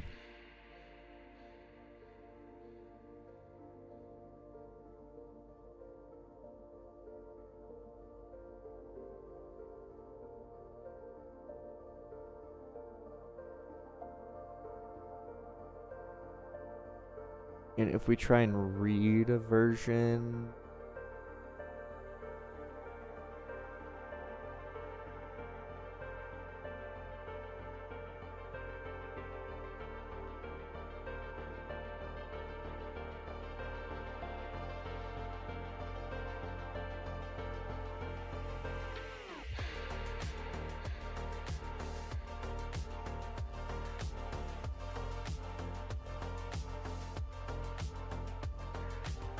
I don't know the best way to do this actually.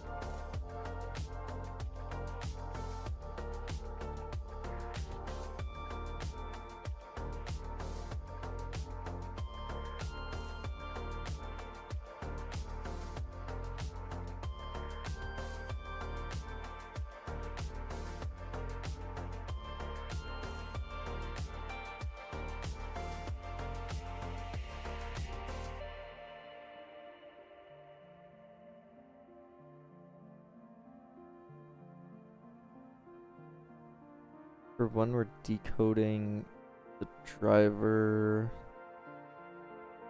because this is unsighted. I don't know why that would fail. Oh, because we were in. Oh.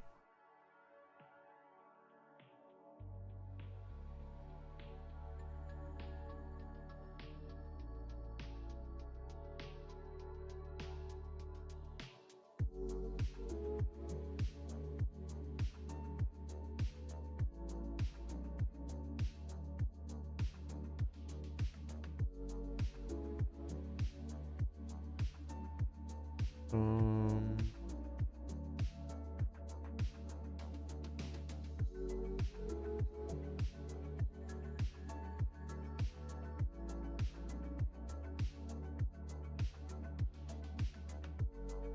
I mean, cancel is different than destroy. What's it called? I haven't used Queen servers in so long.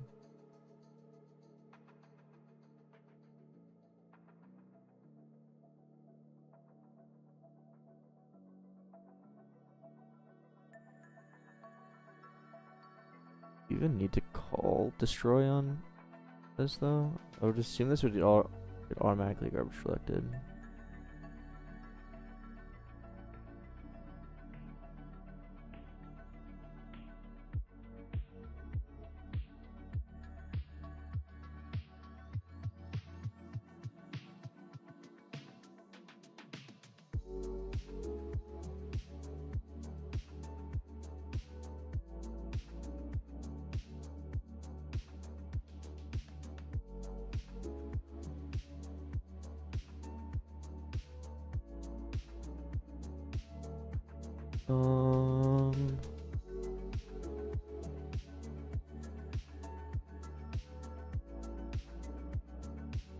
Give me a sec.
I think I just need to make a version flag, and then everything has a version. Kinda weird. I can imagine I'm gonna be updating this kind of multiple times.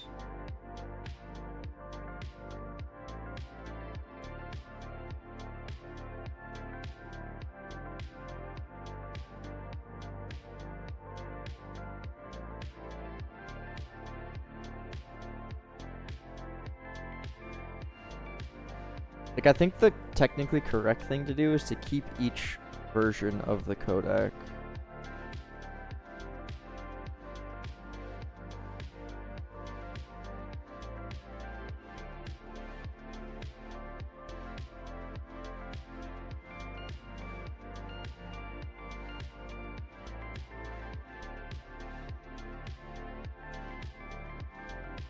So it would be something like this.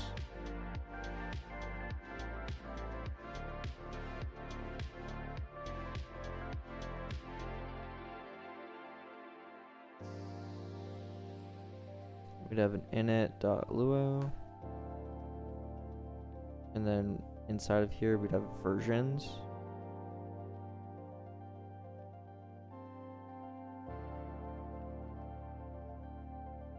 Like 1, I guess.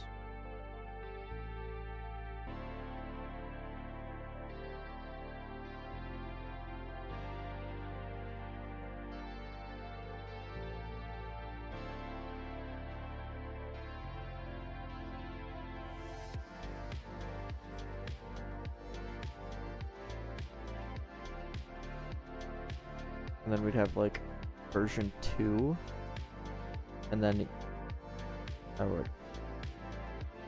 this would be a 2. Yes, tremendous.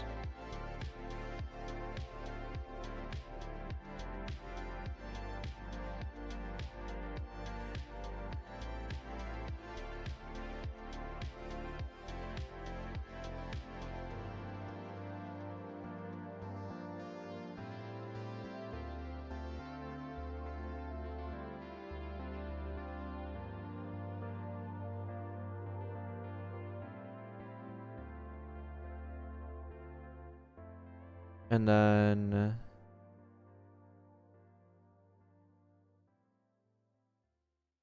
I need to delete the old one. And then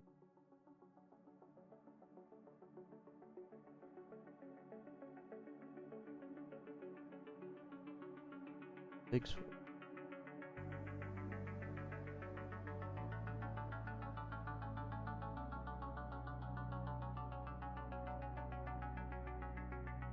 okay. And I guess whatever. And then I almost need to just wrap each.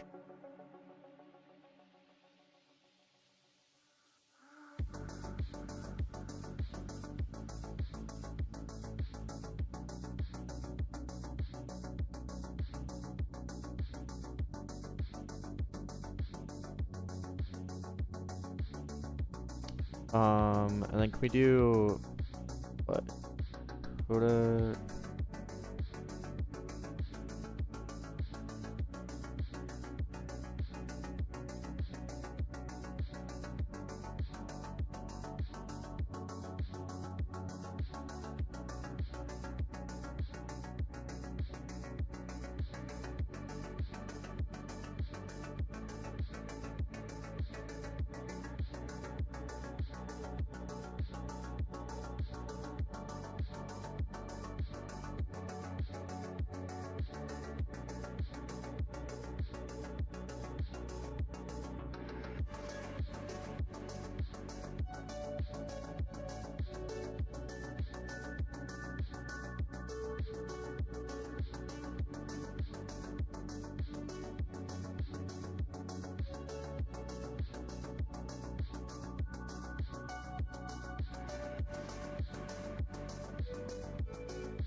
that work?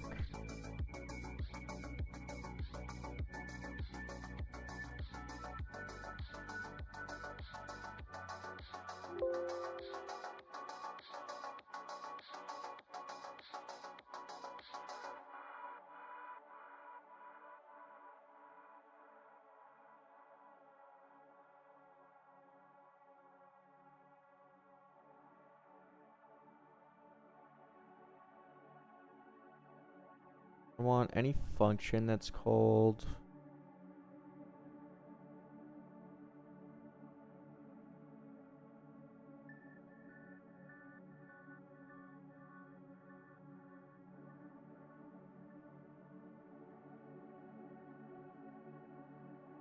I think we also need to do this.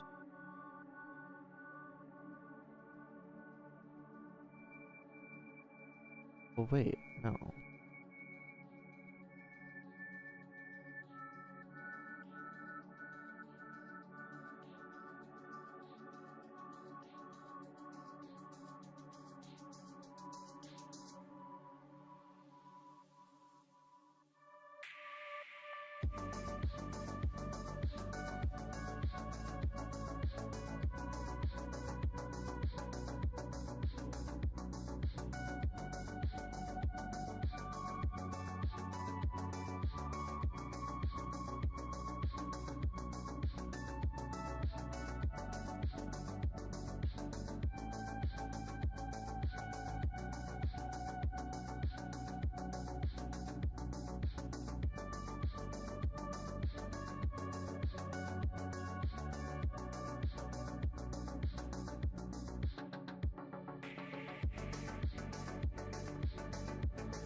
Oh, this is weird meta table stuff.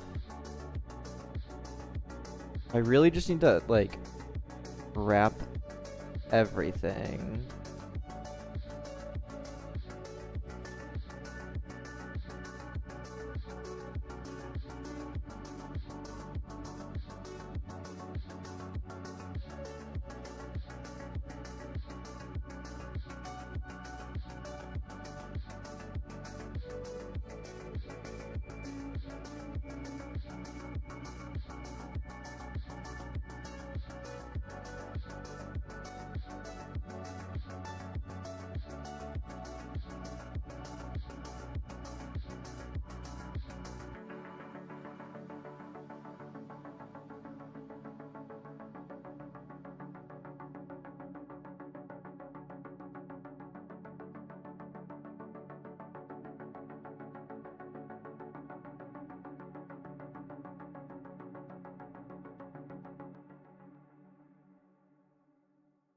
Okay. I guess we could have encode, decode.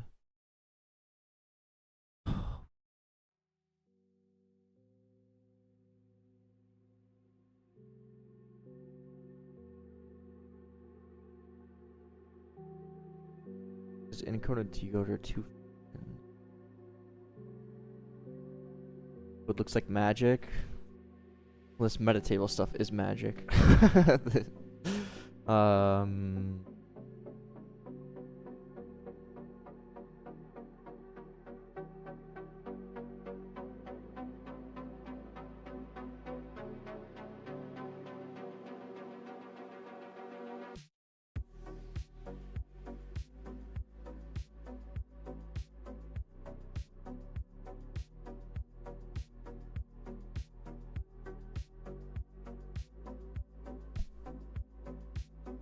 Like I could, what I'm thinking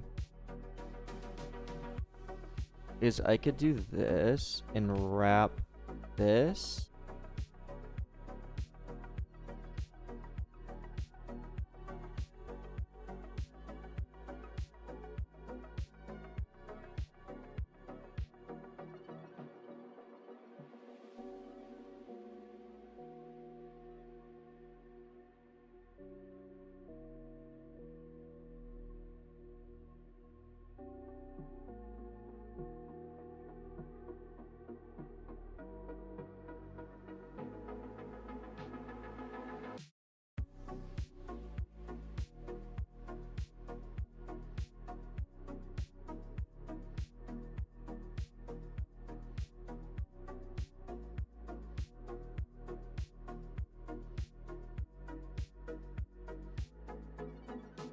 So when we encode anything,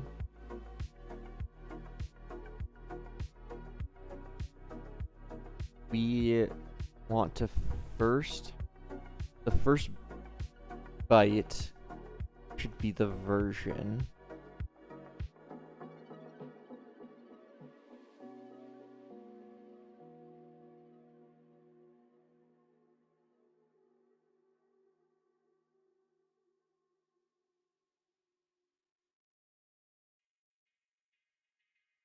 Is there's so many.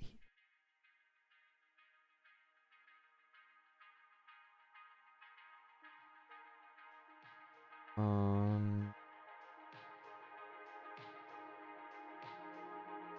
think I'd rather just do it with profile.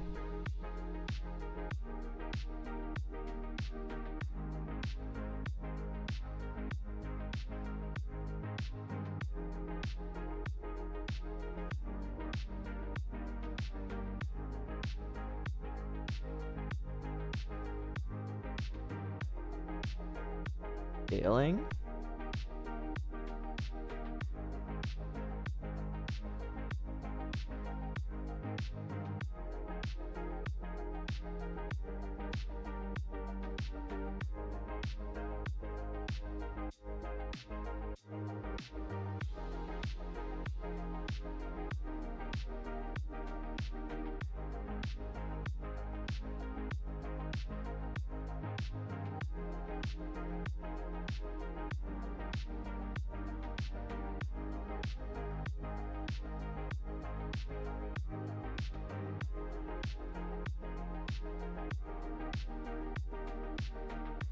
Hello, Major.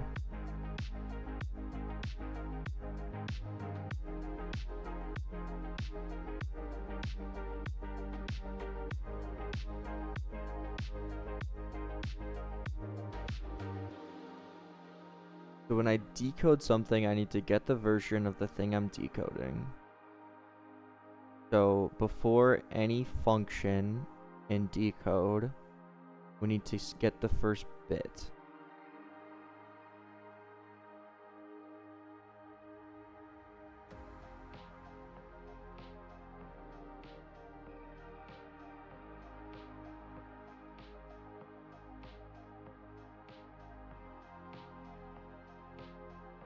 So to get the first bit, like we need to wrap any call to codec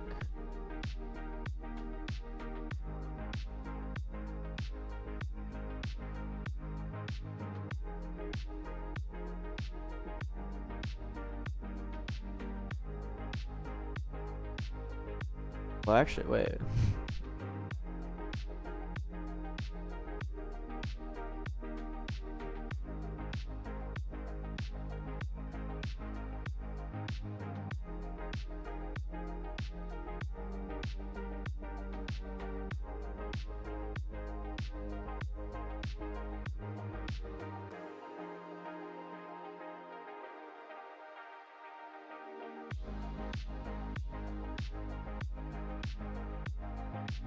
So you wrap every single key, but we get the version first. This is not current. Okay, wait.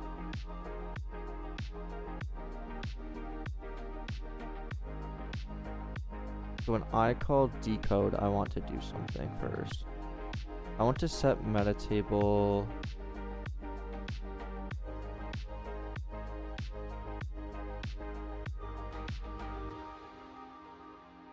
Is it?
They even do other, and they do some crazy stuff.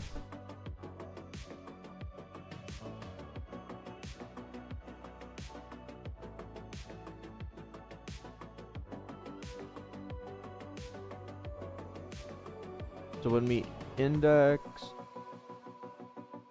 decode,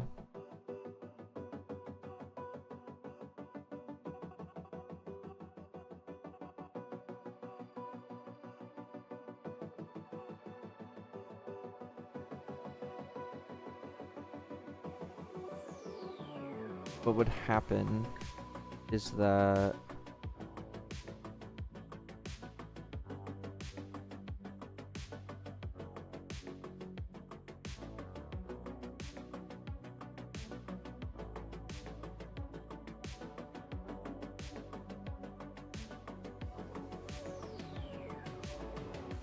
put the MSP. Yeah, I might have to.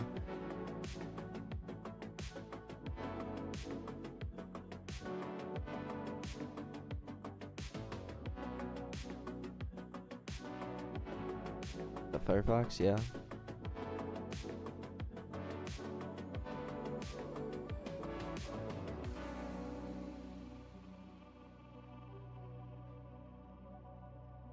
X was indexed in the table and not found. When we index whatever, we don't find it. So we index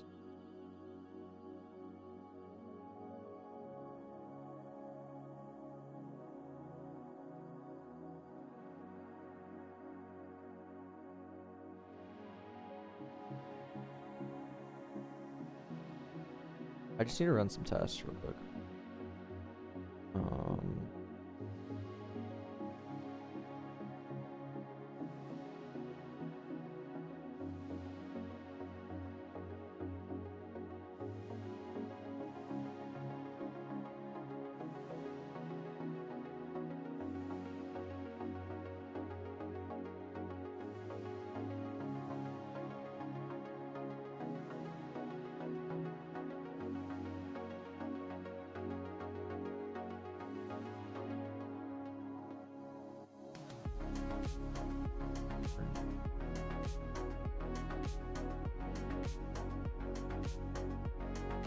We're gonna get lots of errors, just bear with me.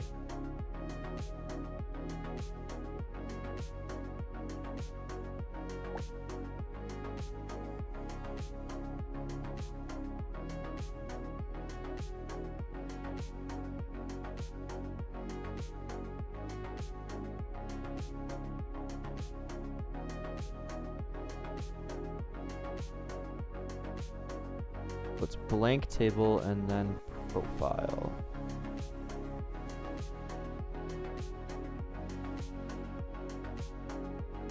So we need key.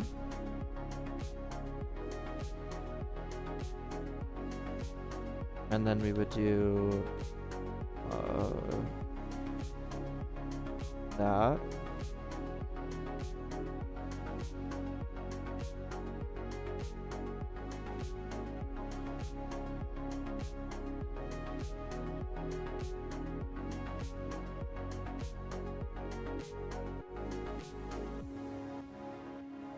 But we need to add the version to, or we need to decode the version first to actually get the version. So local version of key. We would need to decode it, so we need to say get version from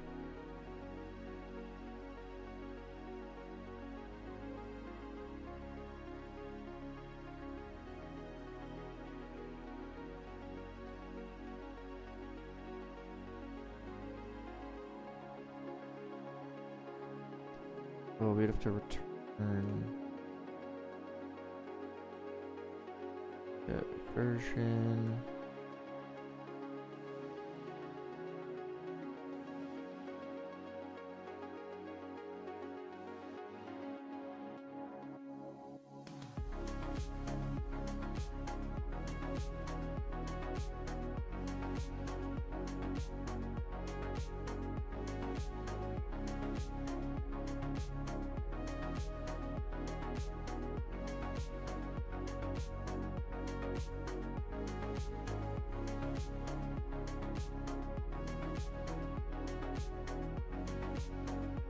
So I'd return this function.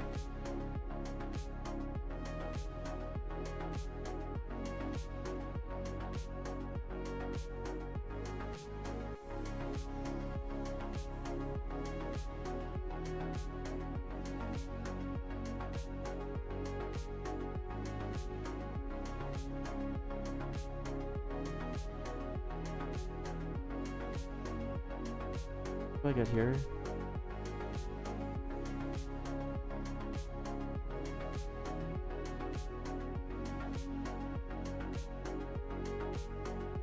Well, I could do this.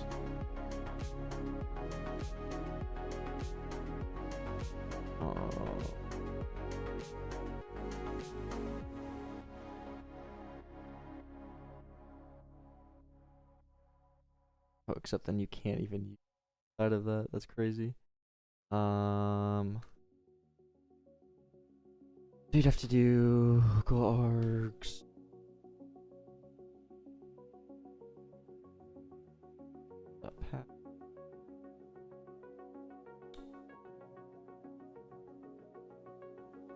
dot on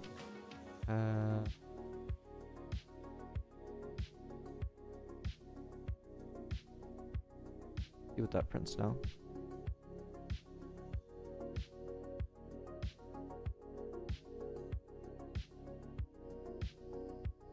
Nothing. Prints nothing. Okay, cool.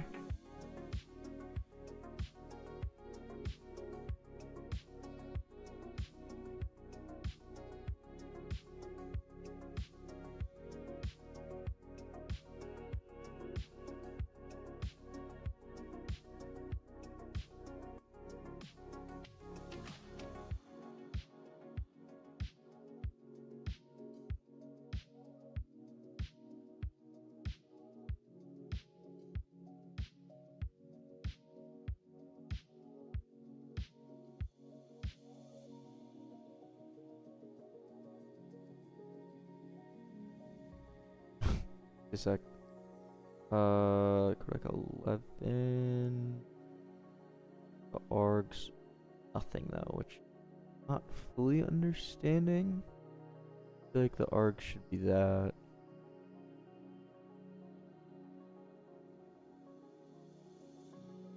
Like when you call. Maybe that's what I'm missing. This.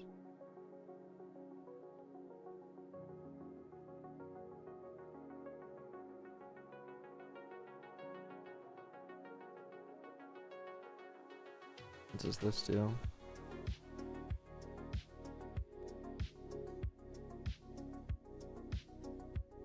Nothing.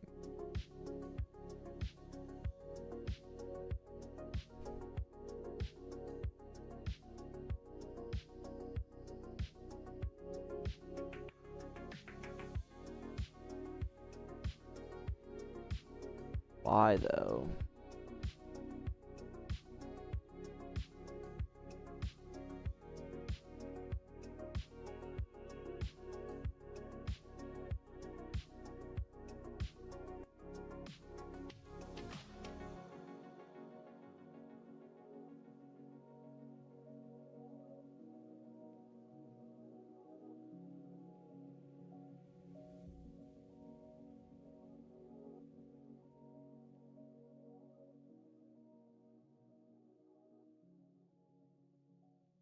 Not really name squared, no.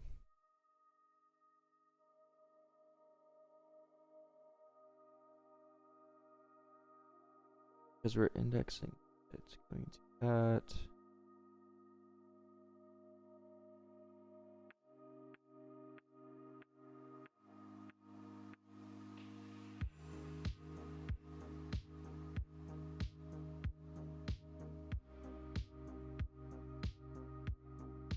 Custom replication, good idea. Depends on the use case. Oh, I don't think this is working.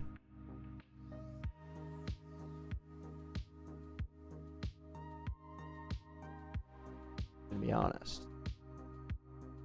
We might just need to do this manually. I could have done this like 20 minutes ago. But I was being stubborn.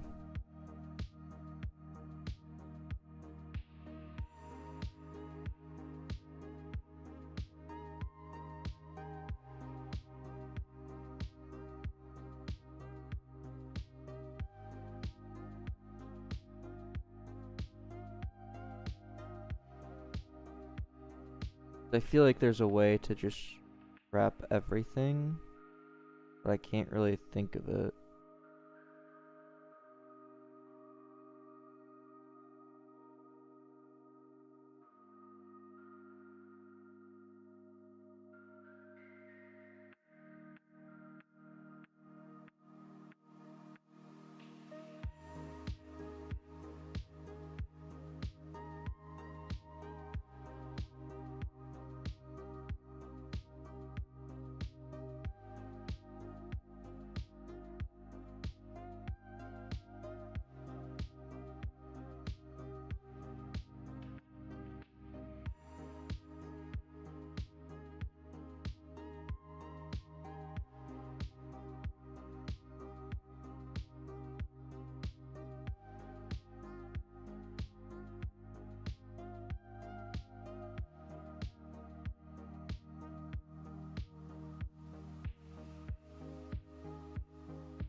Enjoy it.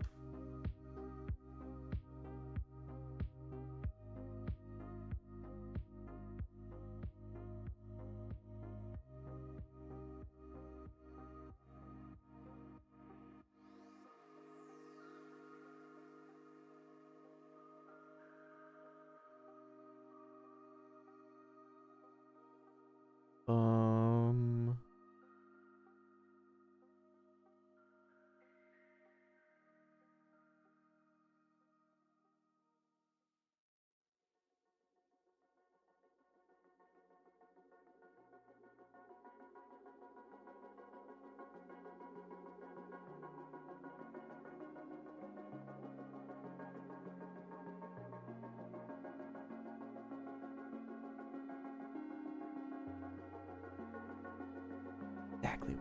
Thank you. Hold on. Can I literally just do...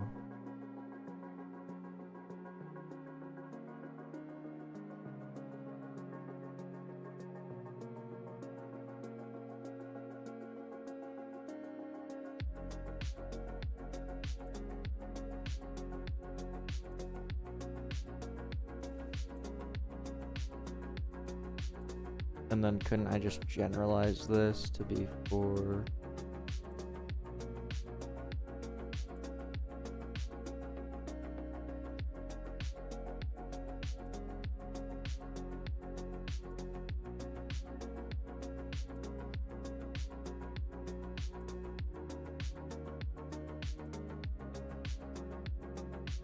to be that.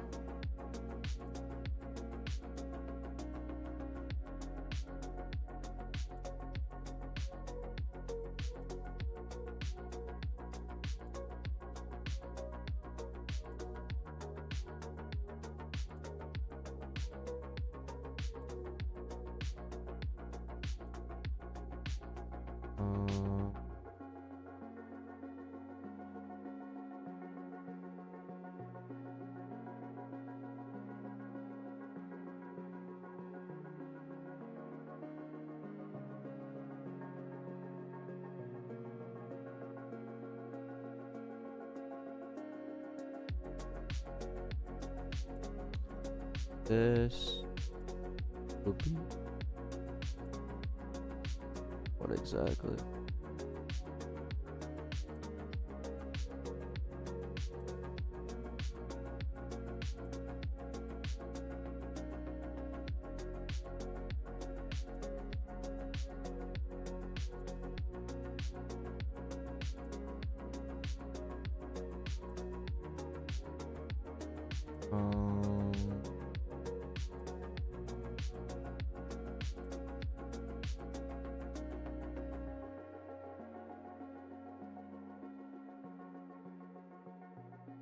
Make a new reader, convert raw, or convert base64 to raw, and then create reader from raw. Probably what we need to do.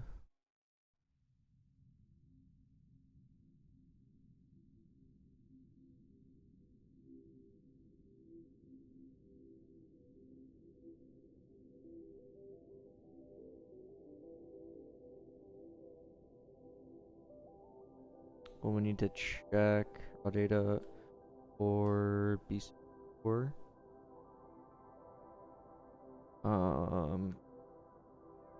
Local raw equal if type. Actually, wait. How do I do this in profile?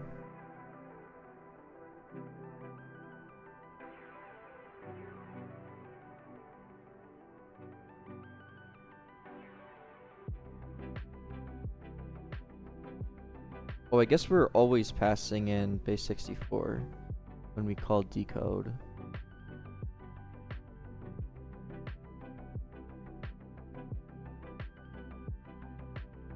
It's either base64 or it's already a reader.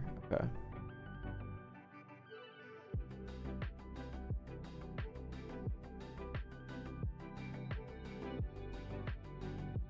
And then that.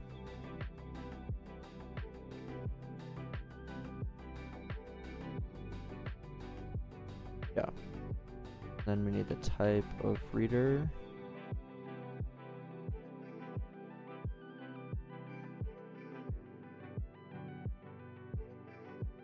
And then from there, the version.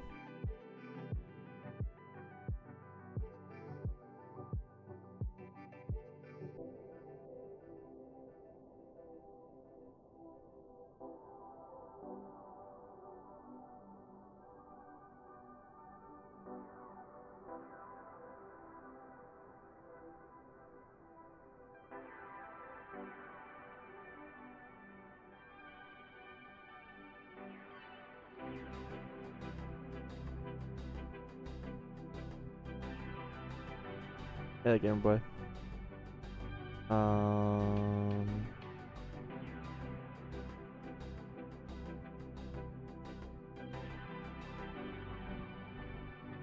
Right now we're doing something that's kind of complicated that I probably shouldn't be doing on stream, but fine.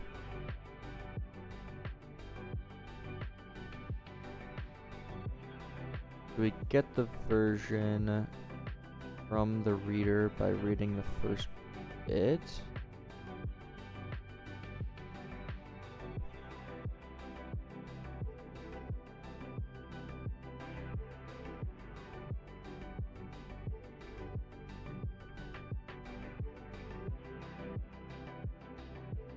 Like secret tech? No, it's just too complicated for stream.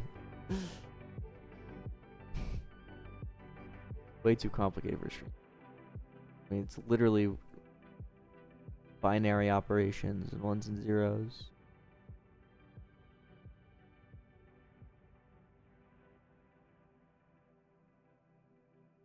It doesn't make sense to anyone. Hello, Anthony.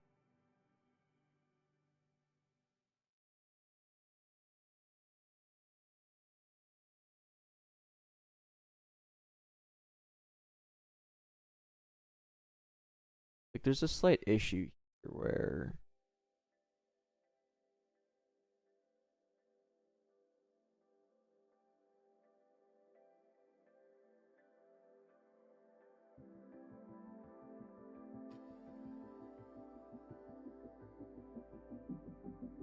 it is something.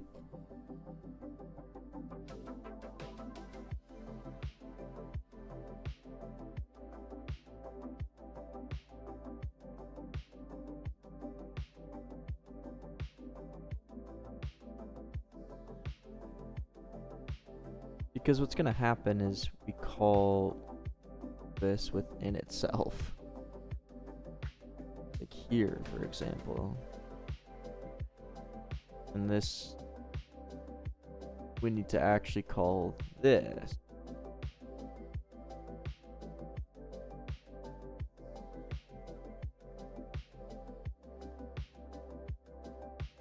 Matter if you get that data limit queue. Talking about like the memory store limit?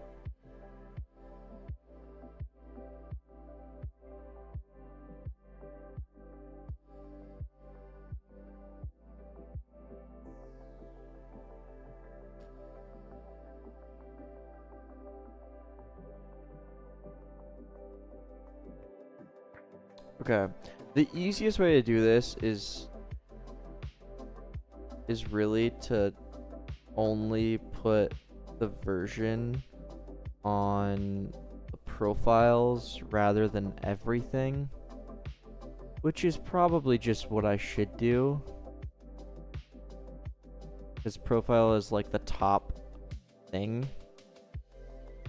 and then depending on the version of the profile, then we choose what we want.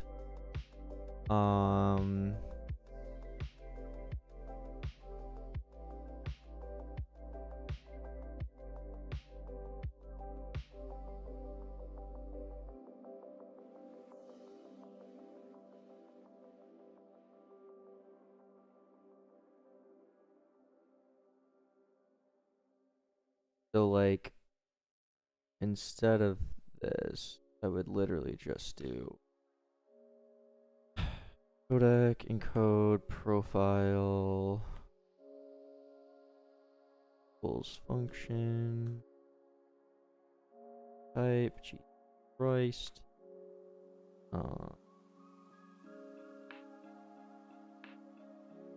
local,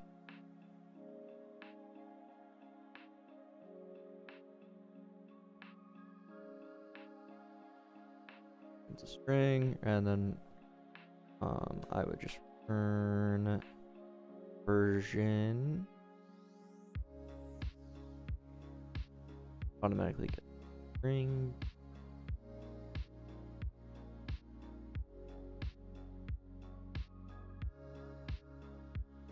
and then when I go to decode a profile, decode profile.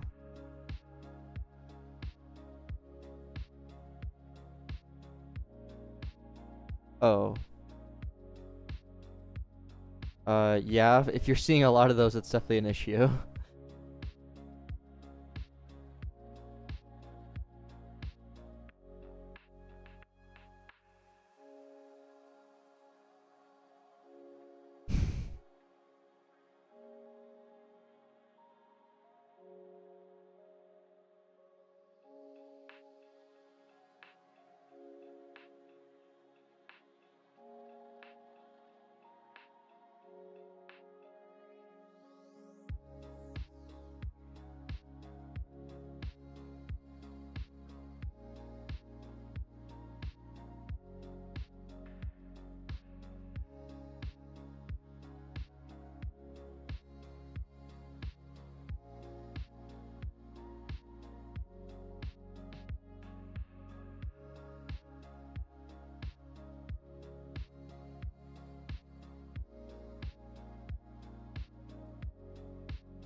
Over 500 lines of code.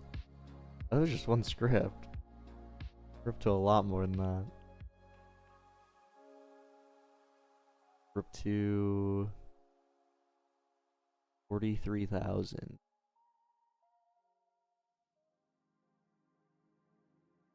How to avoid that issue? Just use my data service and you never need to do that. Are you updating data stores every single time your data changes?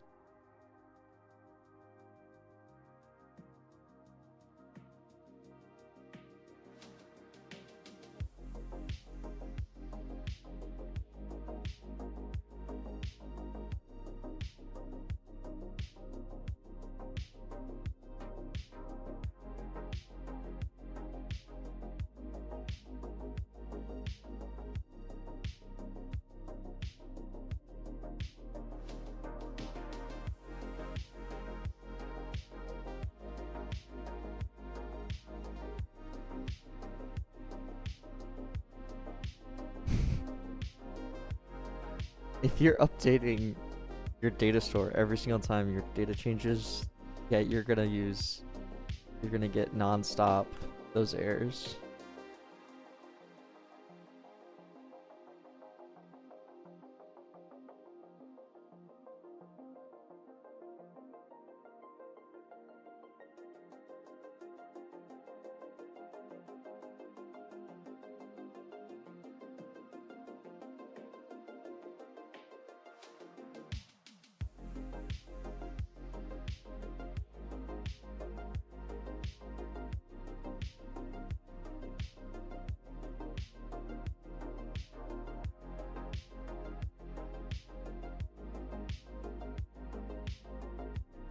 Let's see.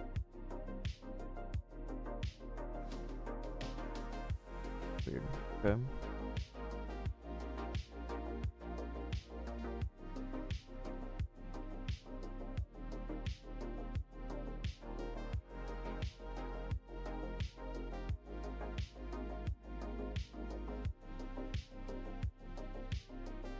No, I can't remember. 100 lines is too small in the grand scheme of things.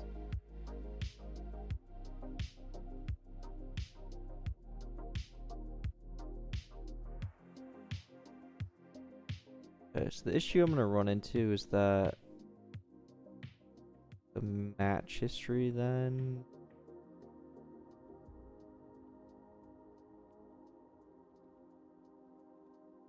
It's all about breaking things into smaller. Up super chat. Too lazy.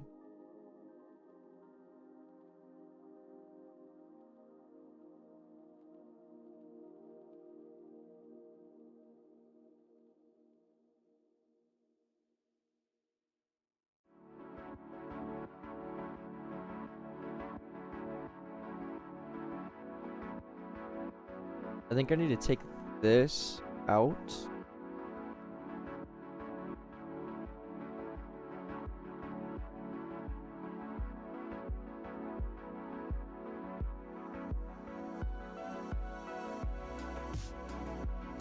Put it here instead.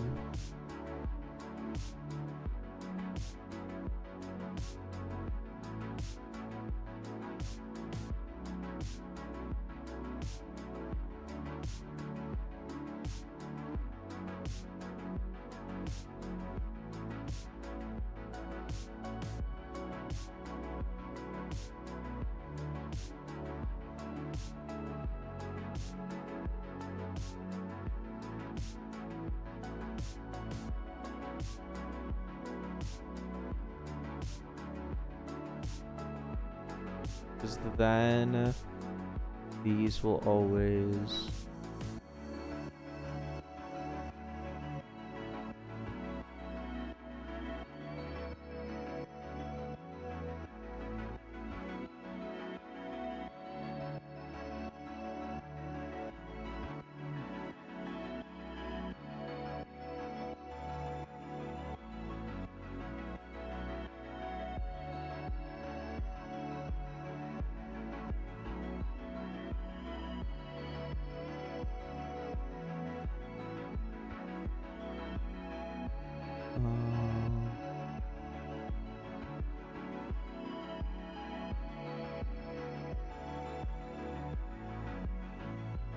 writing code here.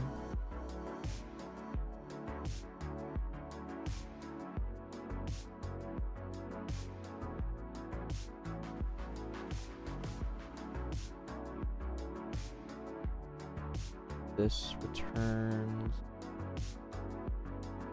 the encode. It returns the string. Good. We wrap this here. Good. Decode. Just get rid of the first letter.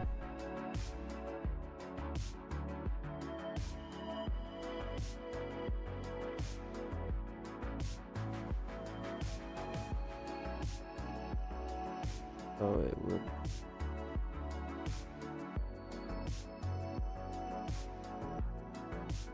Okay, I think that this will work.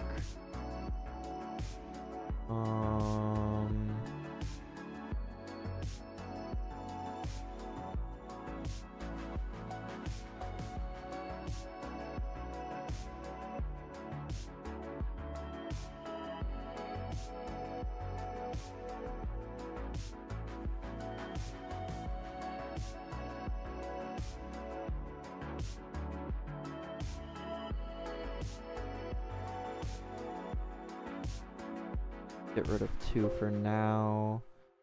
What's gonna happen is we're gonna have a bajillion errors. But we need to make it so that any old profiles just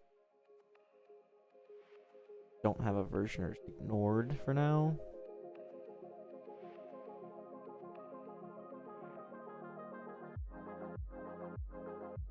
Because they're gonna be all kinds of messed up.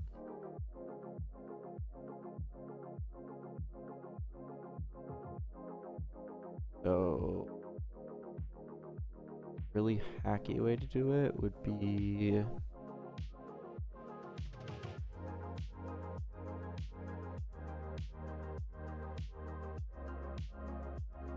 like we have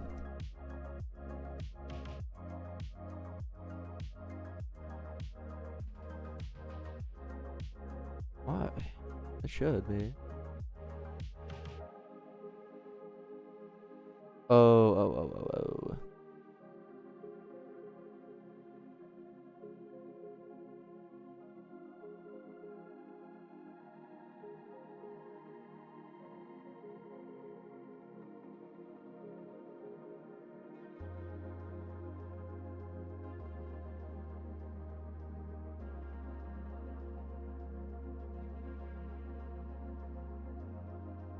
Let's do this.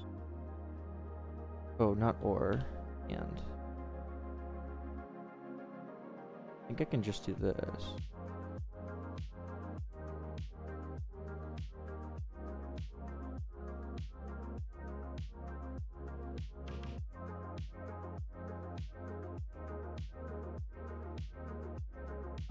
Oh.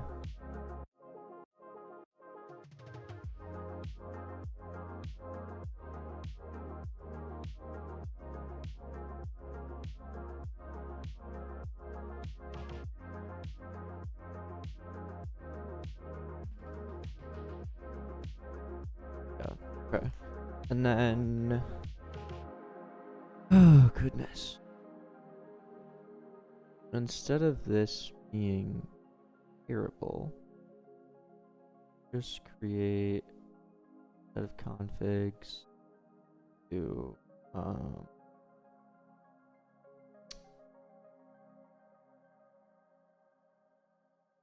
for suffix.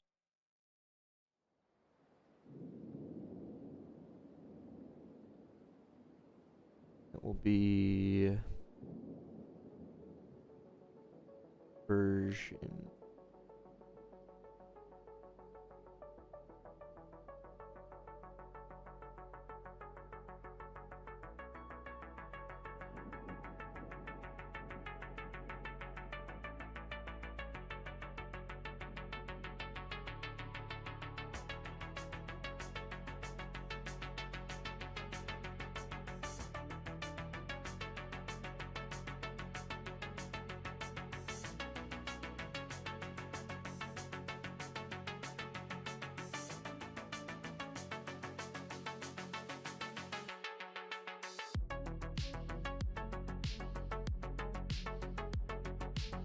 Hey, go. Oh, dude.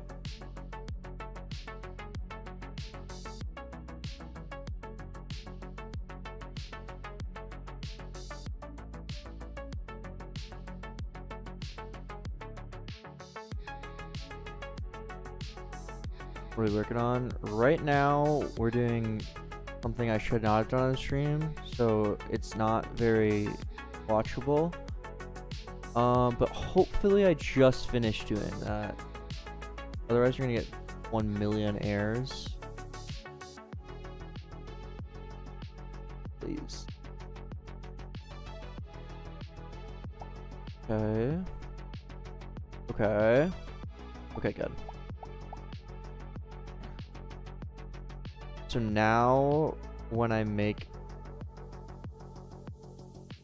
now my data should be versioned. I hope. Oh god.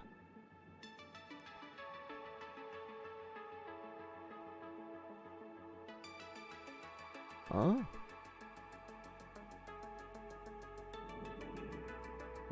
Oh, did ChatGPT hallucinate?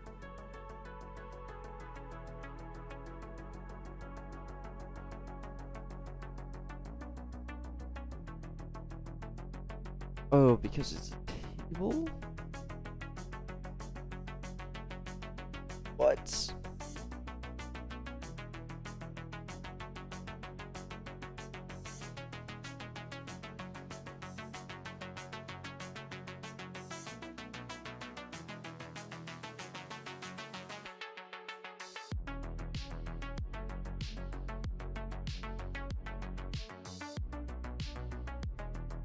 Because you're passing in the reader.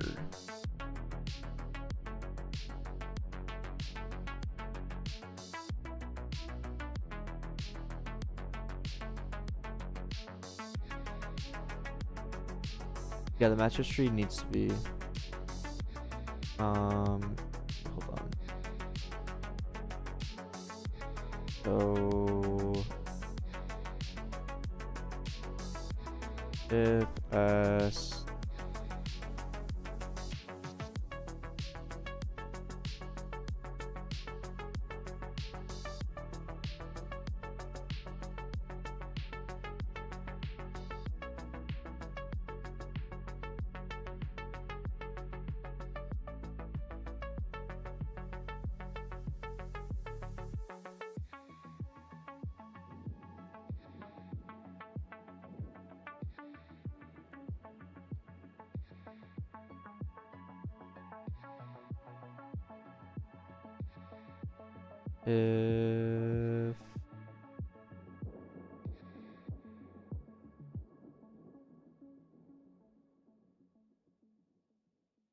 if it's a string, then we just do what we did before.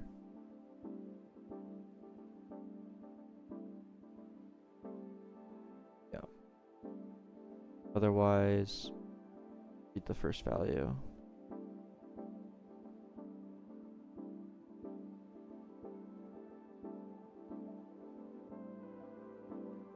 Well, actually,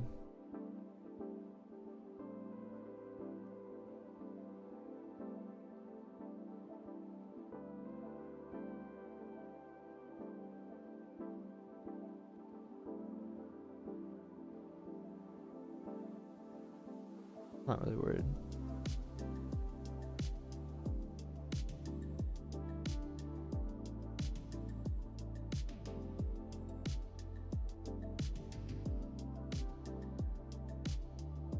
So annoying, actually.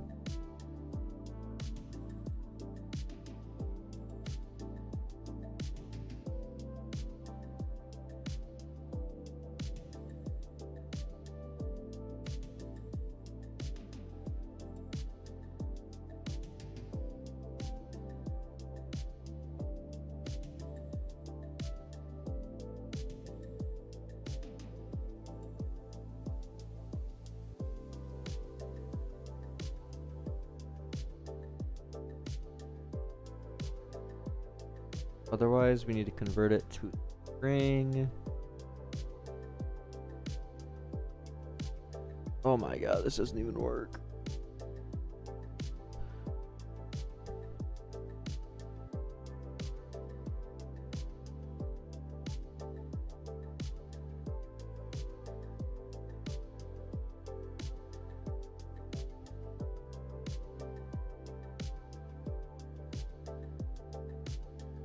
What we really need is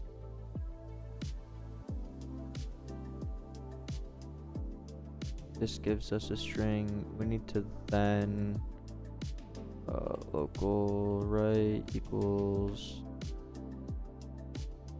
binary stream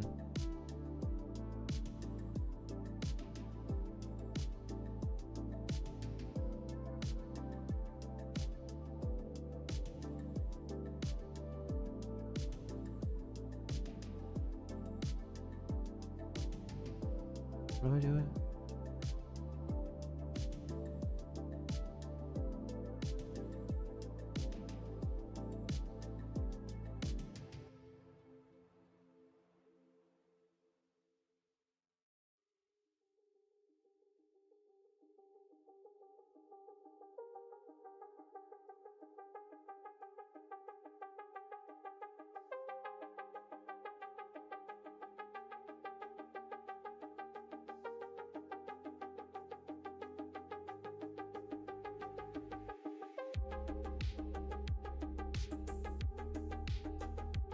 Right, buffer from string, that's right, okay.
Lock in, I know, dude.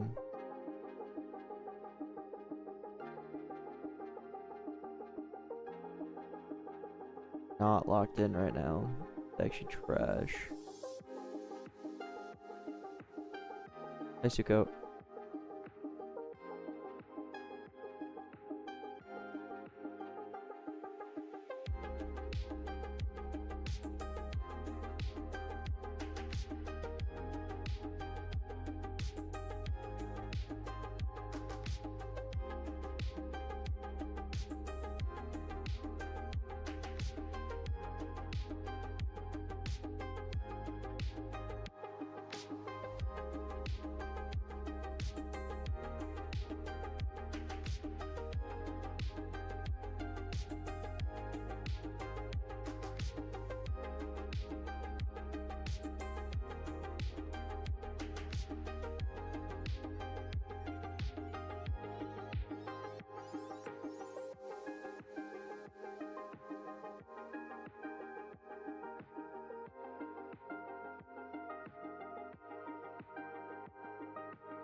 Load profiles. That's what I need. And then when we decode, given a reader or a string, and then inside of here, copy and paste this real quick.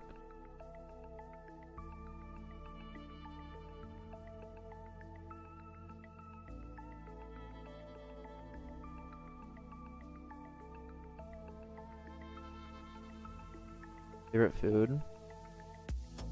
I love burgers, love steak.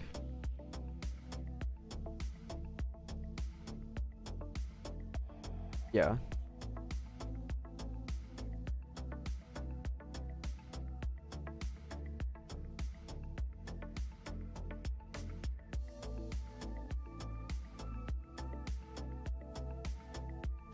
And then tilapia. I used to like tilapia actually.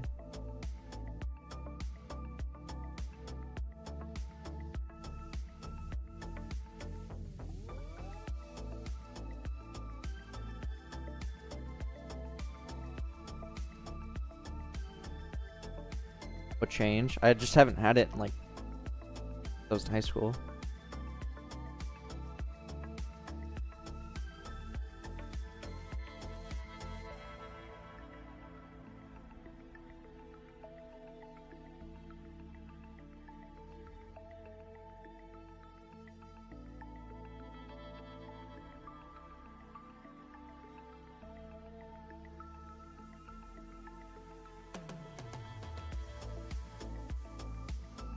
Okay.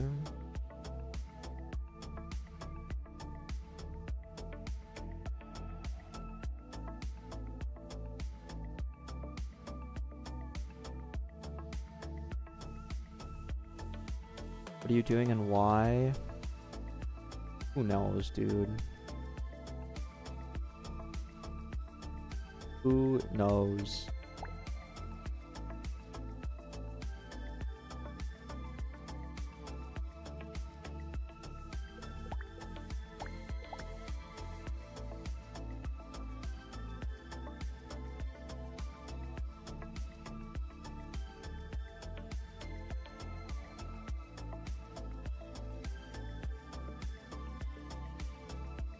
How do we even have a match history?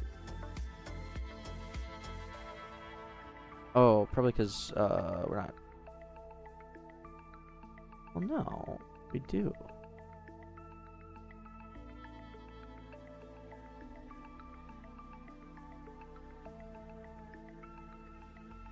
Jesus Christ. Oh, it's because my data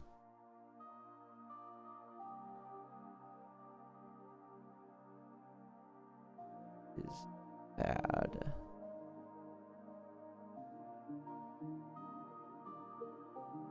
my like cache data. Nah, this is just a bad thing to do on stream. This like I actually have to need to think about. I usually don't do things that I need to think about on stream.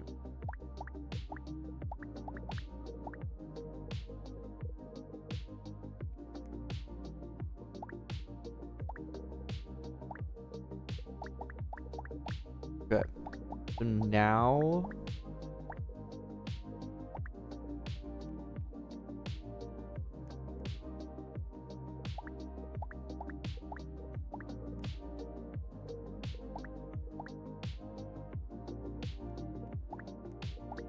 okay.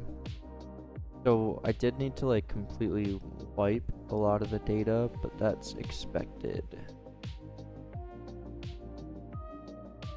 For version codec. Okay. I think that all works. Yeah.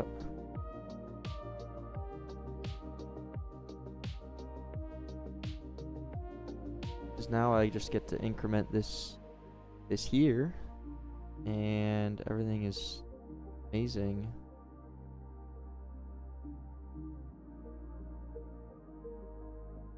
Let me actually do this.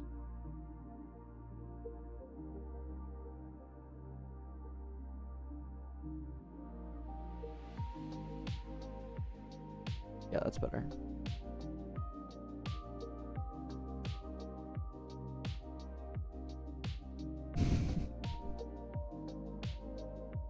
Okay.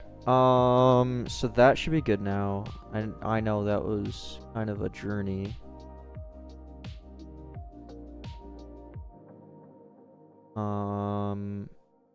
Kind of forgot what we're even doing after all of that.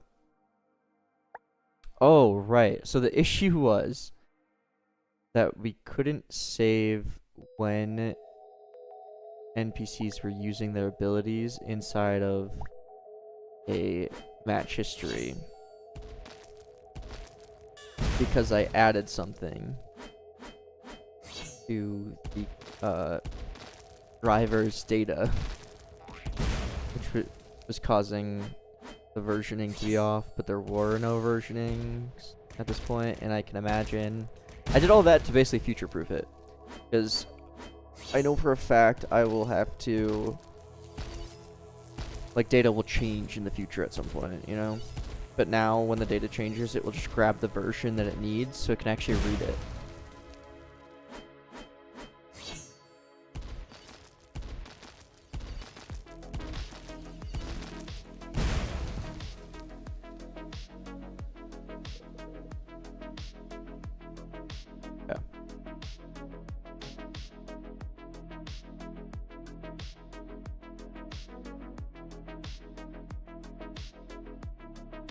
Oops. I don't know why that's up there either. That's weird. Oh, whatever.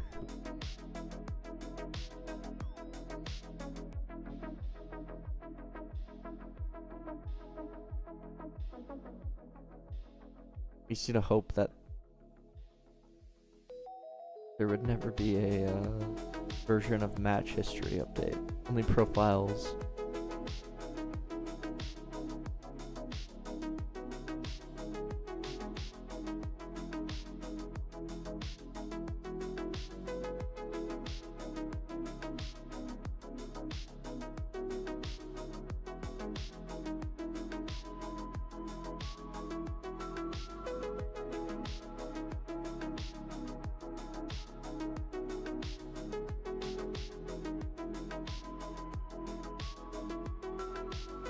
So right now I want the abilities to be used. So pretty simply, in server battler is what we need. Well, actually in battler. In both. In neither. In battle. When we add bot,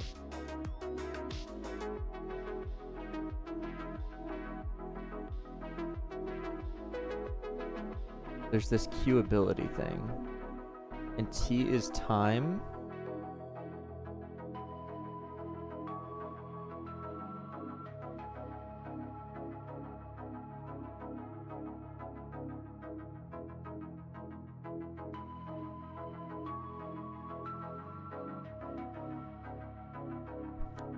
So this queues an ability for some time.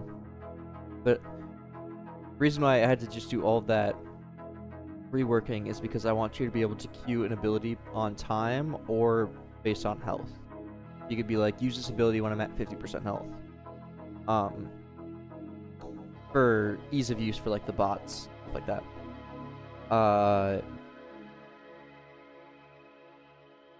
And that messed up the entire profile system because it had an unexpected value and it was all ones and zeros, so it was reading everything out of order.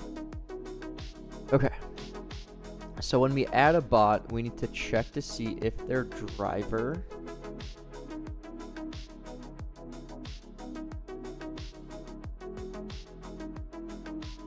make players maskless.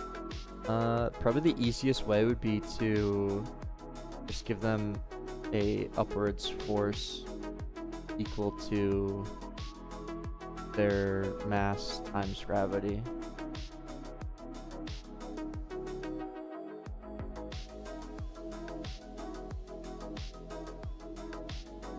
Or wait, we're just...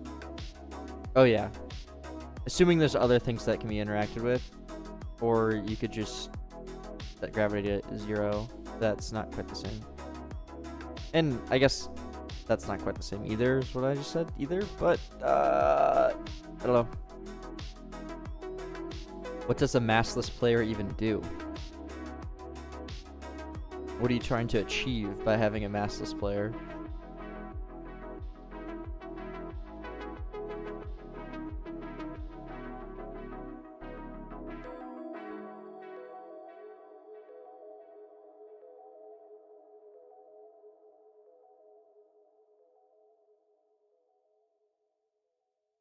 When we start,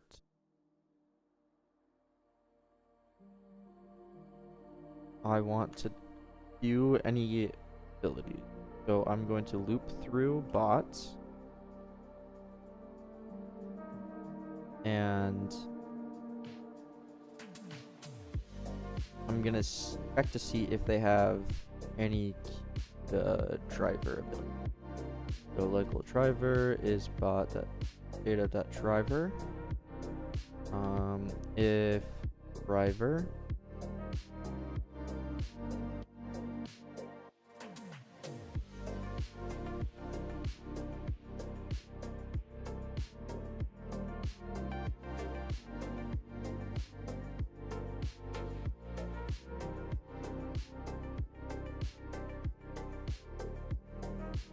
throwing off your card turning. Can you just make the force that it turns account for the mass? Wait, just account for the assembly mass rather than the car's mass. Assuming the player is a part of the assembly.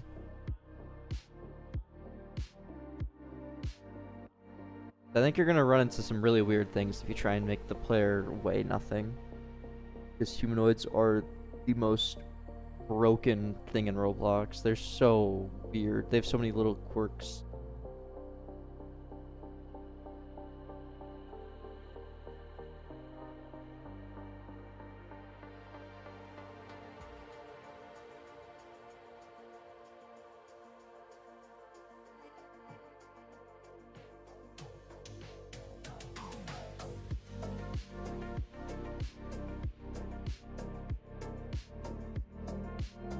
Why does this not autofill? But it knows the type.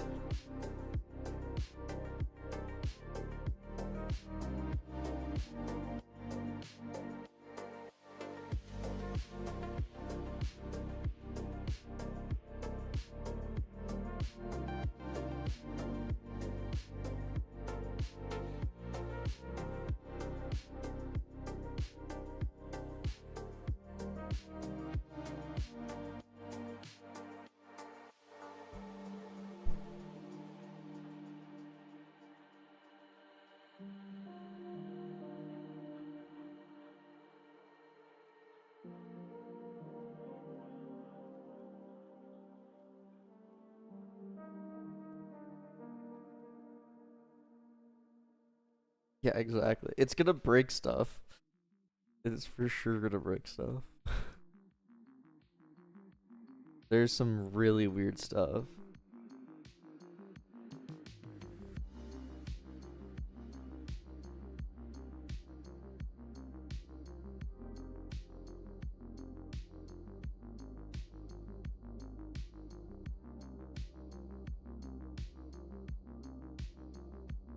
Ever,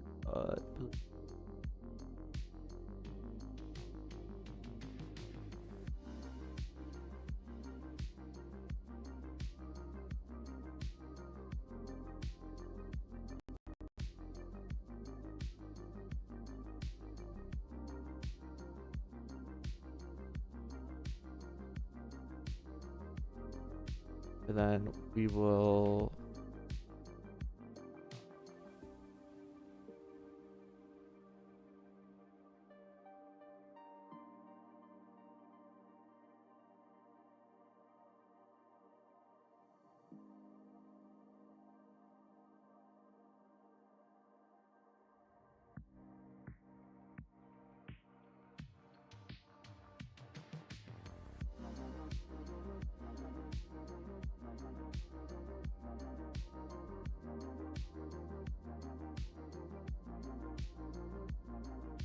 What do you mean your data service script? Work mine?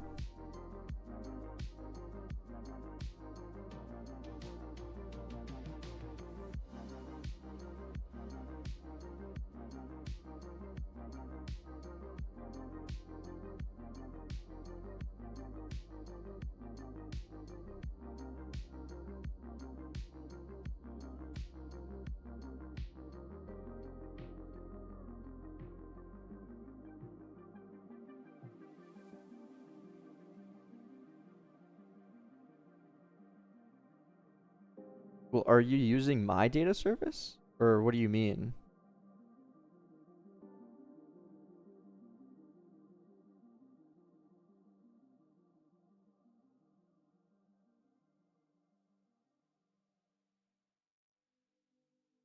Just use mine.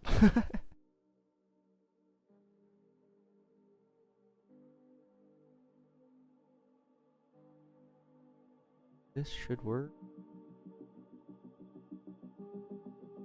Where? It's just on my GitHub. And Wally.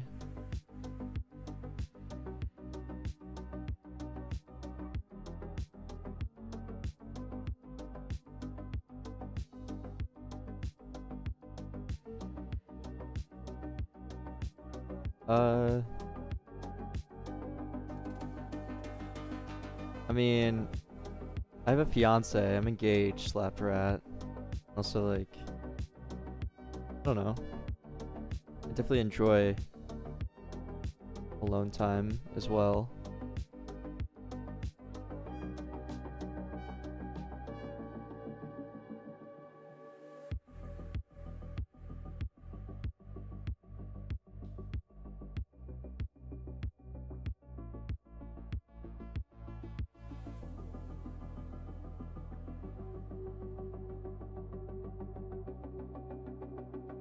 Okay.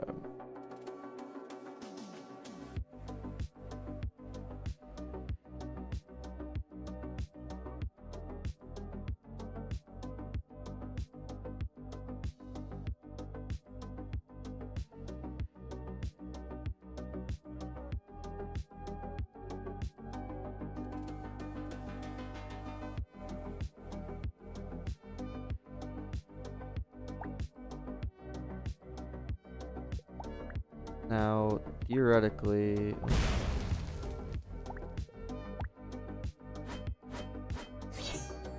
we should get the ability to be used. Boss should use his ability. Once we eventually get to him.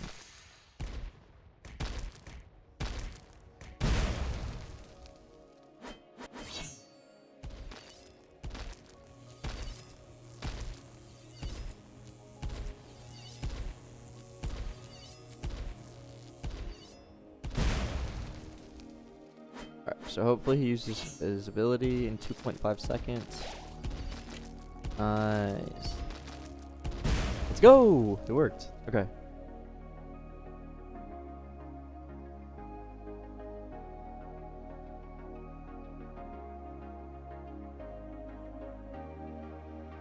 So now that Flash drivers can use their abilities, we can actually do what I was going to do probably an hour and a half ago, which was set up the first clash.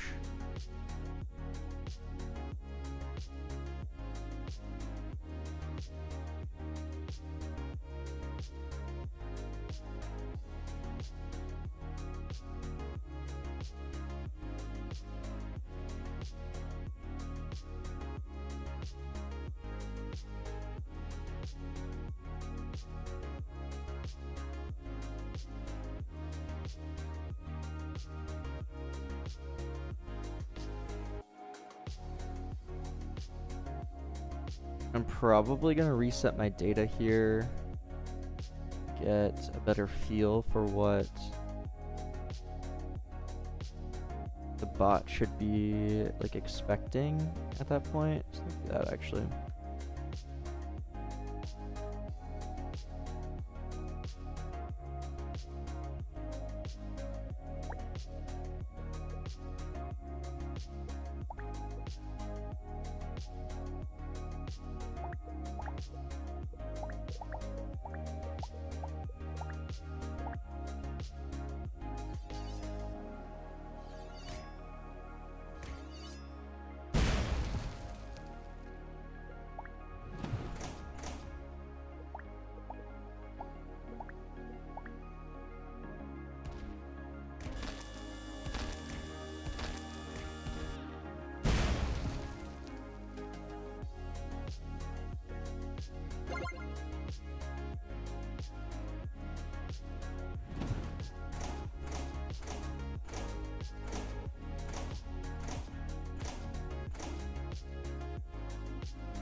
No problem, Graham.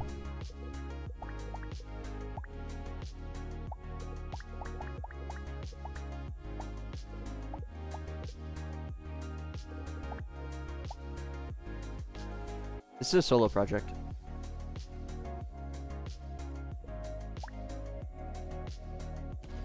Oh, okay, it still shows the ability when you don't have a driver.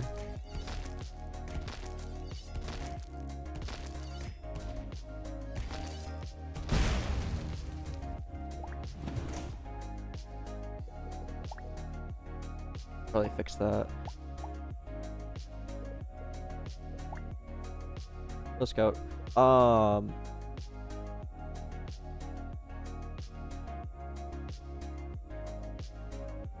Lam, I'm gonna show you. I'm working on a video right now that is literally for my data service, and I'm gonna show you it, so pay attention here, and hopefully this helps a little bit. It's a work in progress still, but hey, sup, doggy.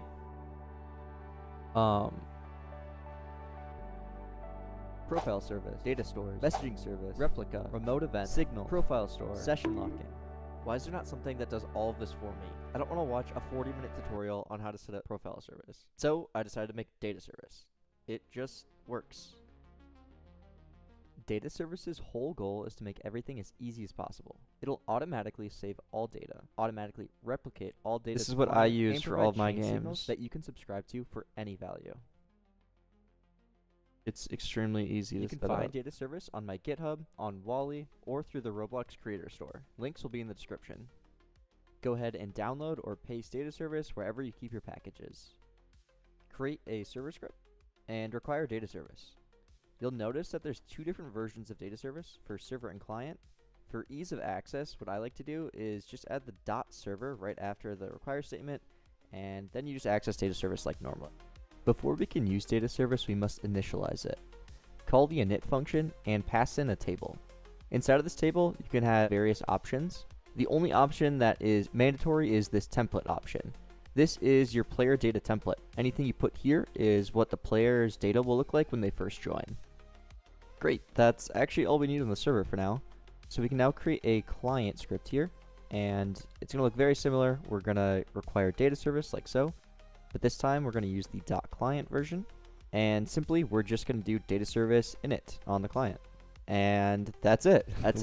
We've set up data service. It's very little setup, and you now have like loading and saving data code and everything that comes with it. You'll notice that it actually says that we're using profile store here, which is true.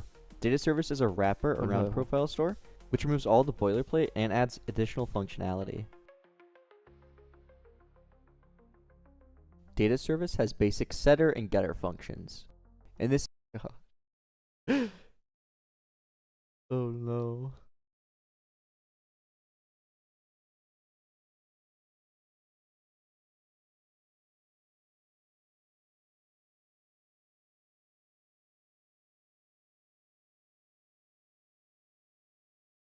Oh, so that's literally it. It's a couple inits. And then currency to 50. And then I'm printing the currency, as you can see here, using the get function. Data service set, data service get, and then whatever your data is. To access nested values, just simply create a table of the path, as you can see here with the inventory, apples table. Addition the dropping probably soon-ish.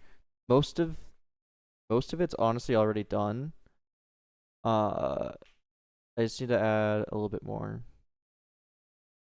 Additionally, there is the update function. Update does exactly what you'd think. It takes the current value and you return the new value given some operation. So in this example, I'm gonna add 10 to my amount of oranges. So when we print this out, it should be 45. The client has access to this. Is the setter function server-side, or can it be run from the client? So it can be run from the client.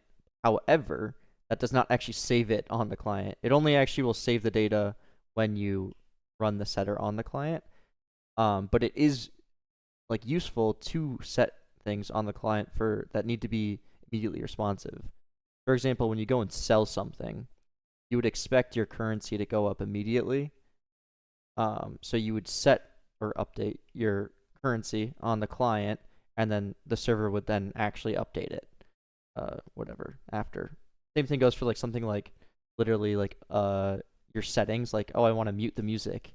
Okay, we need to save that on the server, but you can immediately set it on the client, so you have that initial changed event. Same get function, as you can see here. We just grab the currency, but we don't need to pass in the player on the client since that's applied. And we're gonna print out I have, and then yeah, the client uses the exact same get function, but they don't need to pass in player like I just have. And you can see here we have the prints that lined up with. And I think the best thing about this next example is the being able to subscribe to any value, any path. Well, let's make it so that our currency increments by 1 every second. So I'm going to write this while loop here, and we're just going to simply add 1 to the value using the update function. And then on the client, I'm going to use the getChangeSignal function. This function will return a signal that we can then connect a function to. Inside this function, I'm simply going to print out the new. Pause there in the video. Okay, this is like the best part of it in my opinion. It, like, you know, when let's just say you have some value, some instance, and you do the .changed whatever, like a Roblox instance, this is the exact same. Data service get change signal for currency. That's the exact same. So now we're connecting to that changed, and anything in here is just it's like it was changed. You are connecting to a signal. You get a signal. We're gonna print out the new value. Let's take this a step further and hook it up to some UI. So I'm gonna create this counter text label here and simply just access it in the local script. And just using that same code that I had before, instead of printing something out, I'm just going to set the text to whatever the amount is. And this is how you can do like reactive UI based off of some data, for example, a currency counter, which is what I'm showing here. You can see here, we now have our UI that's being reactively updated from data service, that's being auto-replicated, that's being auto-saved. How amazing is this? I have right now for the video, but yeah.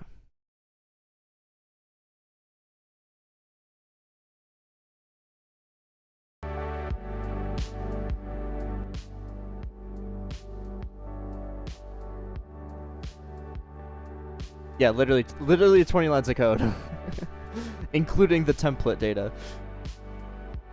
Oh, I'm zoomed in still.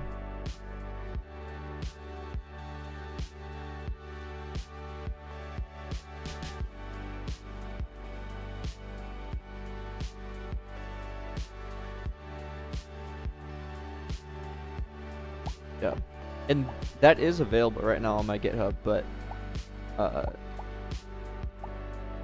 it's not like official. And lines, how long are the lines? I mean, look at the video that I just watched.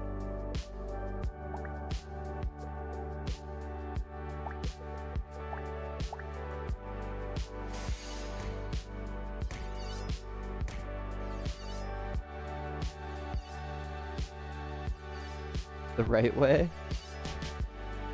I feel like that's too broad of a statement. How to code on Roblox?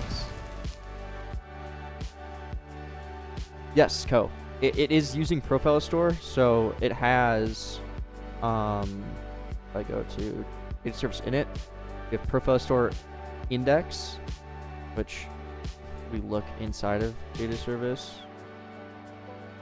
in the actual code. It's using whatever the index you make for it, and then same thing goes for the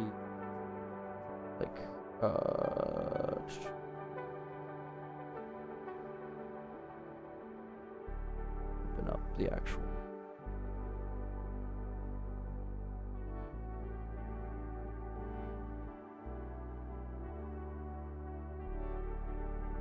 basically you can pass in Profile Store index or and Profile Store data prefix, which is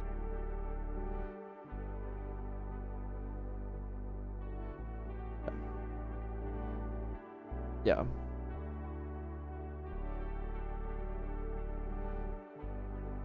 Hello, scroll.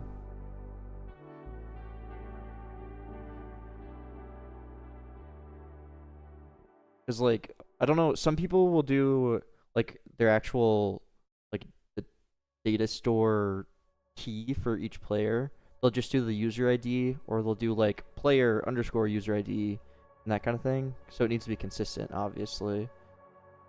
So that's what the second thing was for. And the first thing was the actual profile store, which is the data store like key or whatever.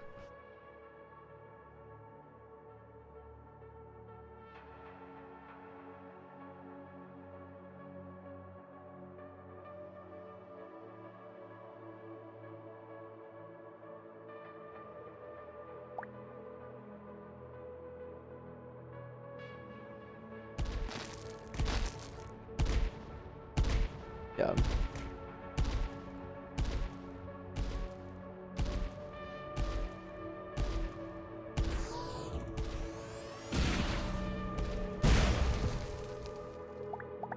I feel like my bot is trash. Wait. Oh.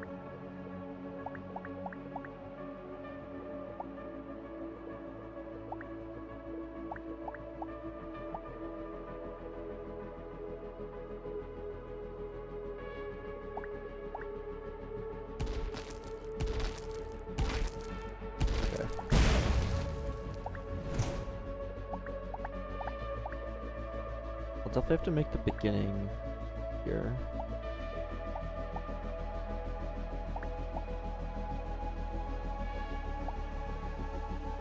Really shouldn't lose.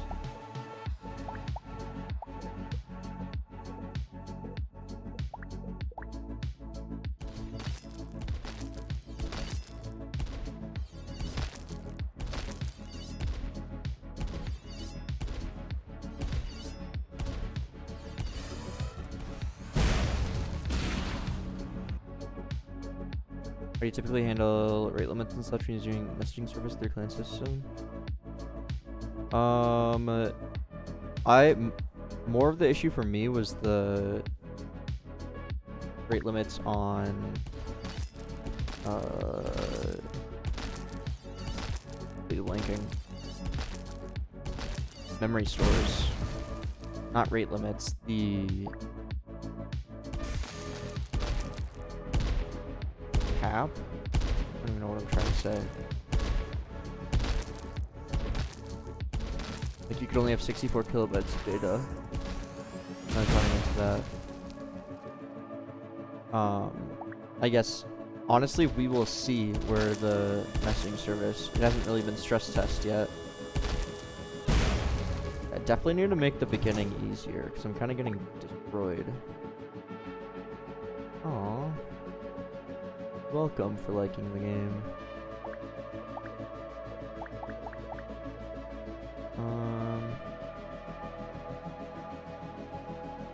For memory stores, per user, yes. And that's why in each what's it called, match entry, so like for your match history was like 4 to 5 kilobytes, maybe even more with drivers.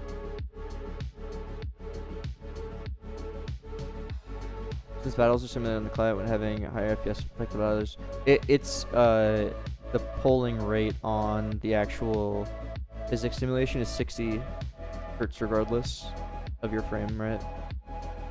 So no difference.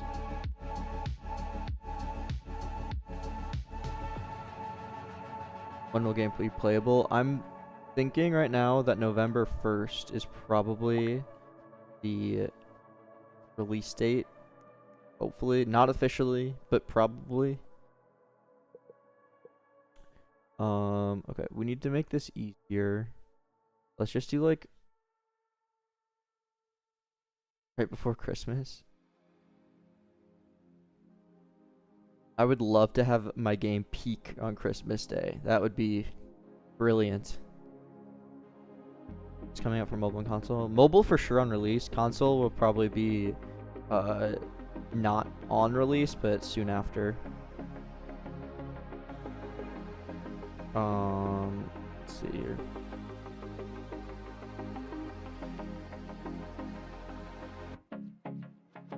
So spooky. Sushi boxes, man. Yeah. I want to update the tutorial info. Yes.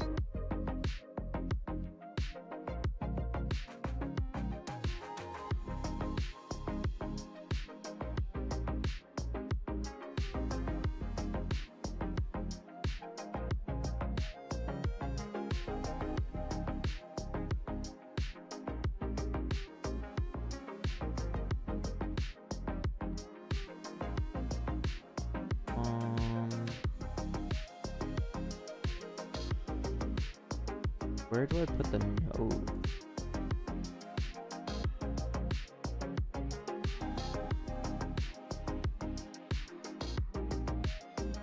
I'm confused. Oops.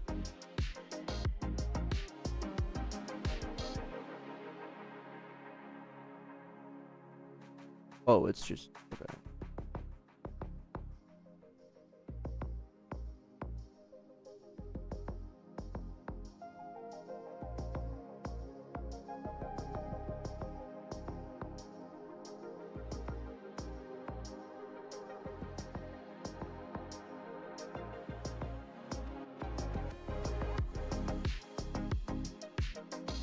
Oh, one sec.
Okay.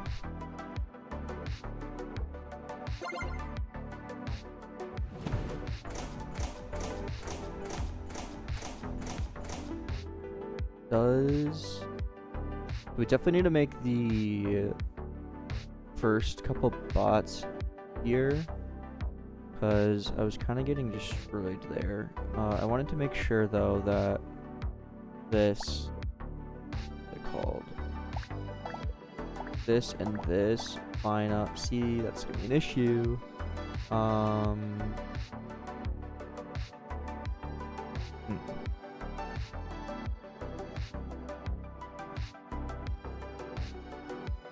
I guess I could put that more forward, and then we'll be good. Game looks lit, thank you.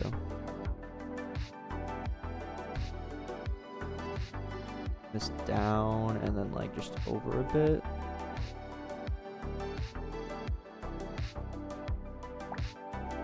You're gonna have a paddle glass system? Probably not. At least no plans at this point. Let's make it further forward. Like 6, 0.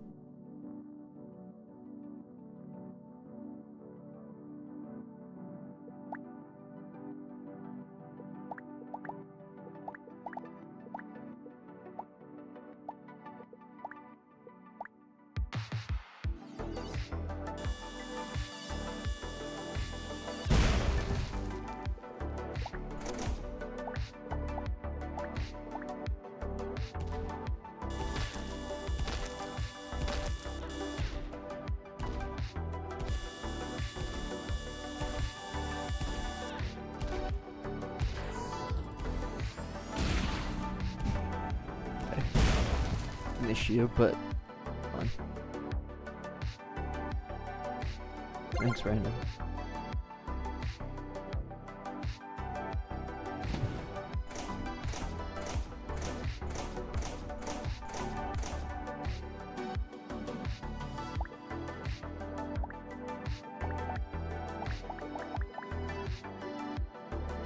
How do I function with the new UI? I honestly don't interact with it very much.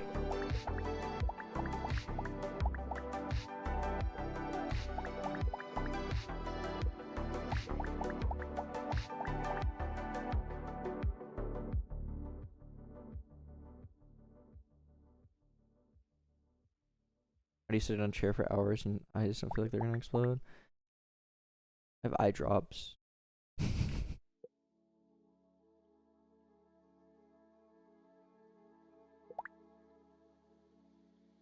I would guess it's in window 3D collision groups.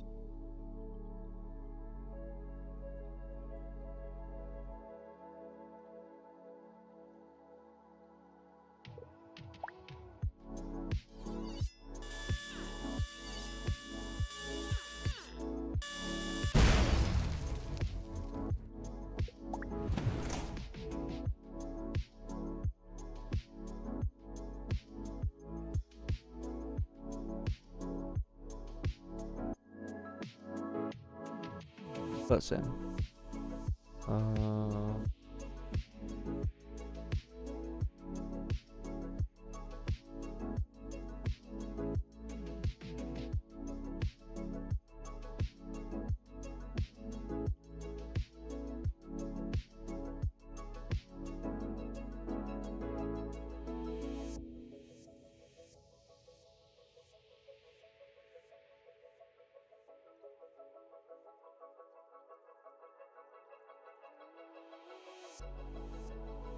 Think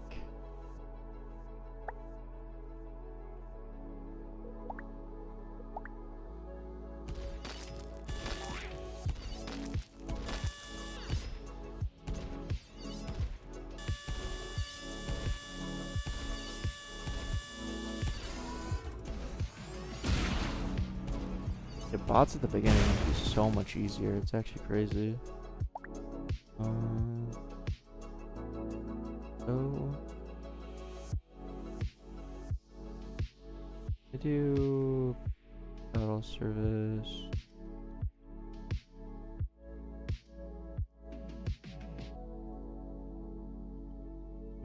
Get opbot.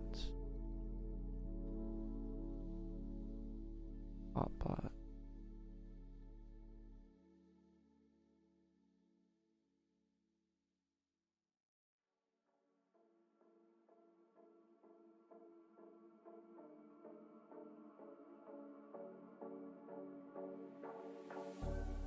I think we need to somehow come up with a way to have below level 1.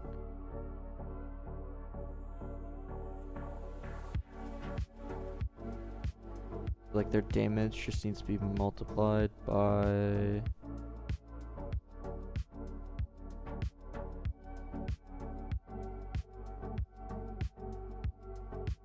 effective level here.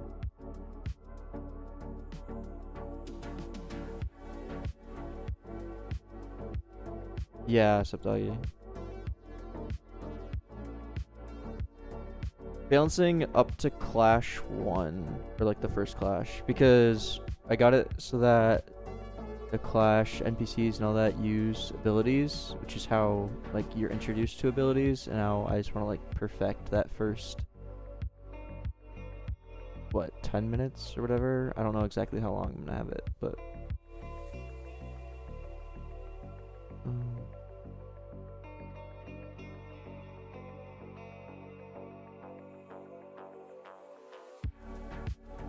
and the player really shouldn't lose. They should easily, I would say, go on like a 6-win streak their first time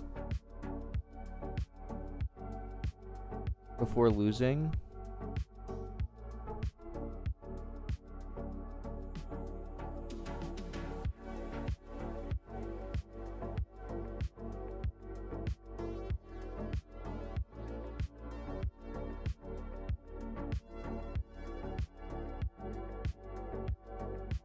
And probably what I'll do is actually the first couple bots are not random.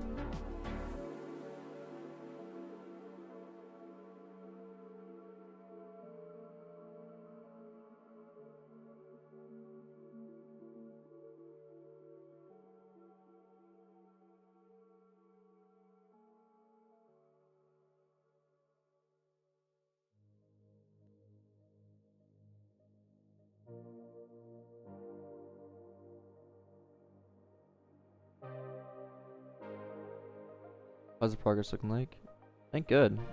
I think the game is really coming along.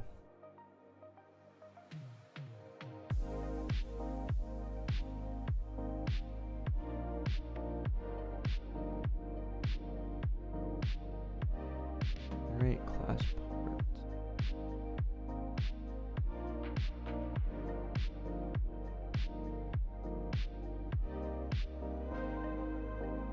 Okay, so when we roll part, we're giving a level here. Roll part, level, this.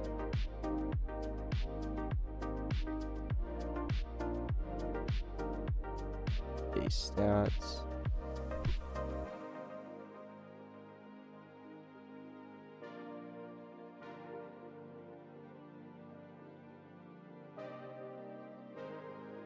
When I do generate base stats,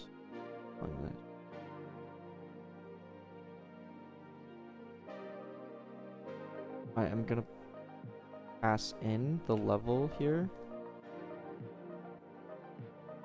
and then this can be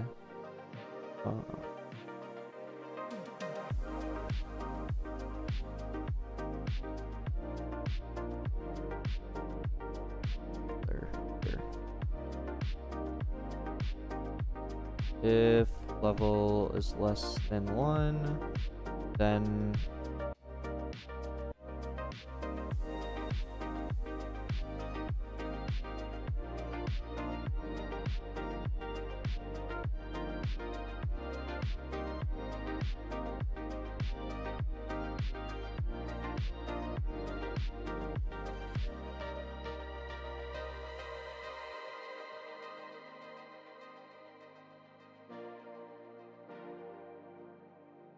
what?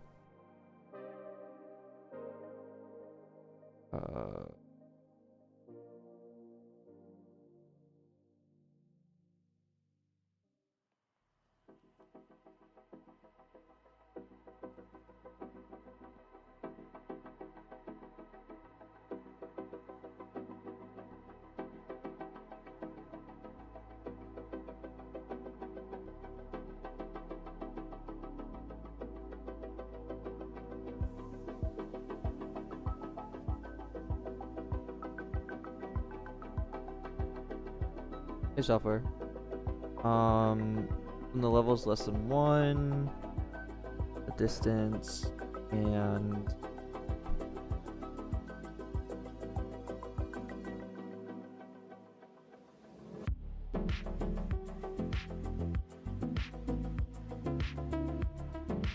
oh, we're passing in the quality.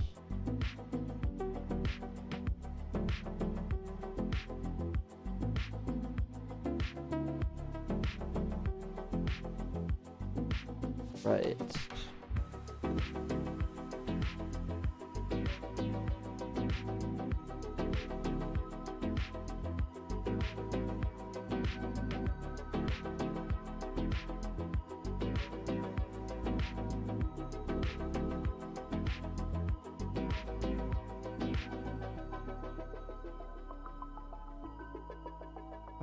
Got you.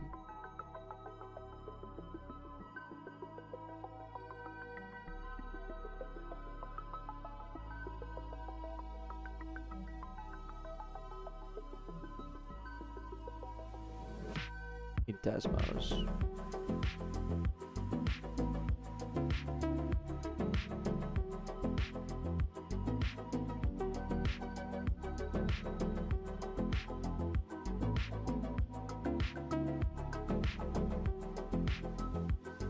Hold on. React.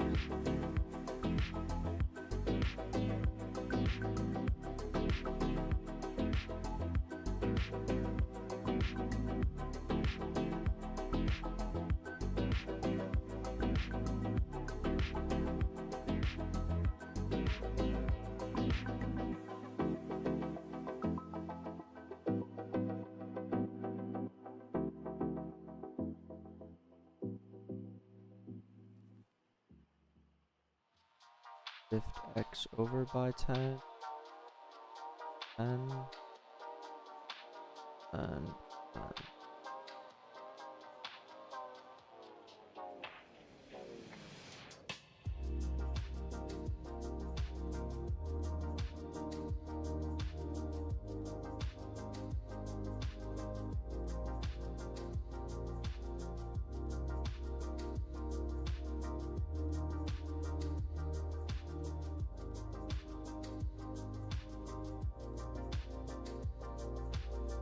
Put 1 at 0. Goes all the way up to 2. Up to 1.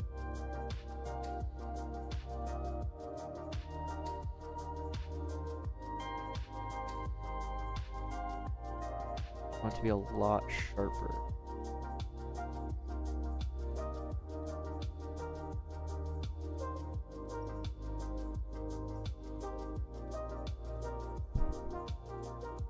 And then I want to shift it to the left.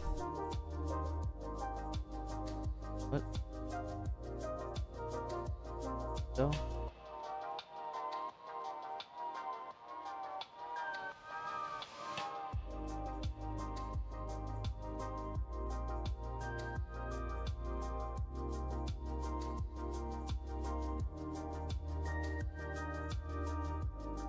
Make it slightly less sharp. Get up.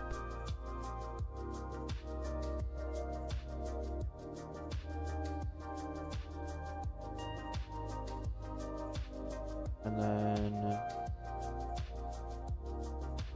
I want it to be at 1 when you're level 5. It's actually fairly close. Well, if we shift it to the left slightly, it gives us 0.45.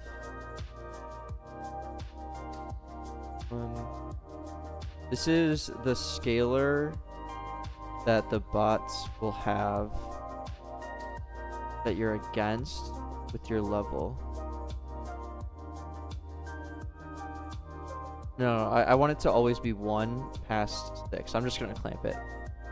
Or past level 5, I want it to always be 1. I just want the beginning of the game to be easier, which is what this is. Think of these as levels. Level 1, 2, 3, 4, 5.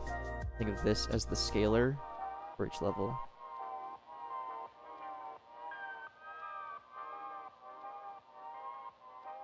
I feel like it's... I do like...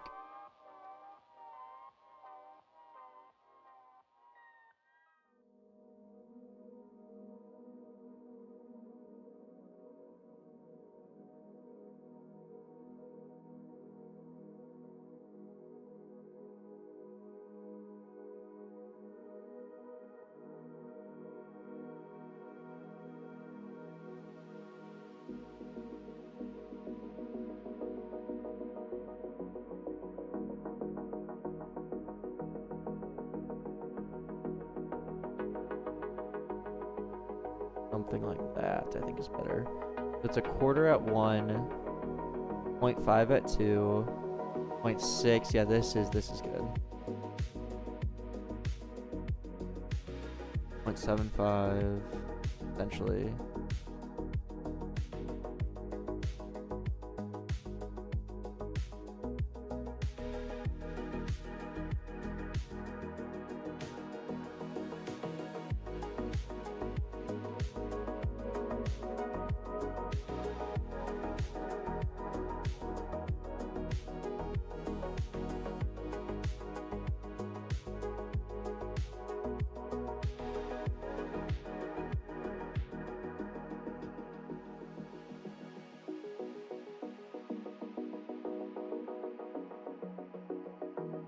I want it to be curved though.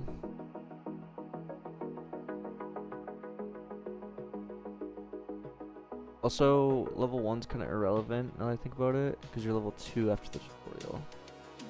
This should almost be shifted more.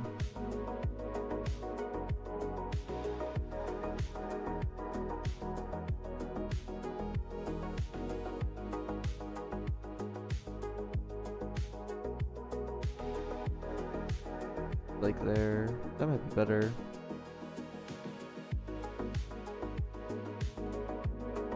Let's try that.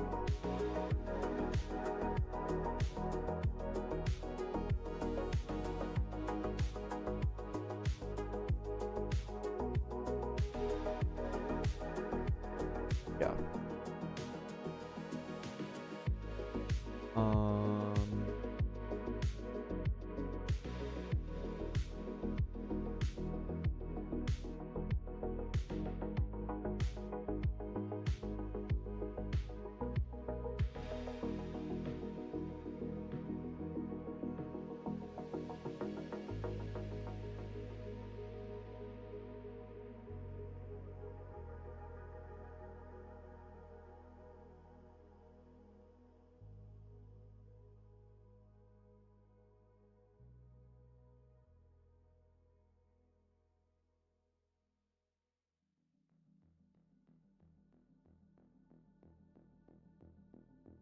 Something like that.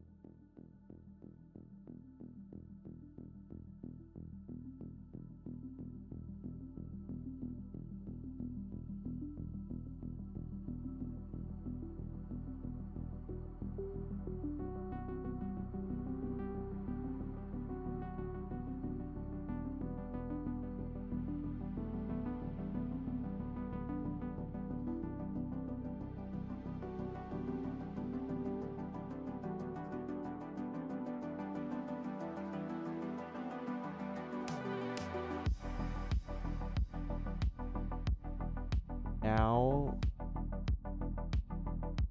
good.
I don't love it, but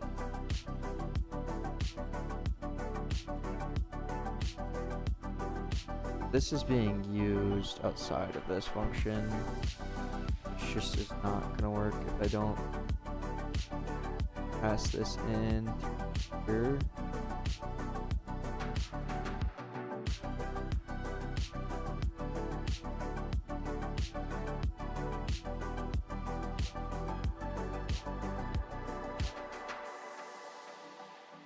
I do use lots of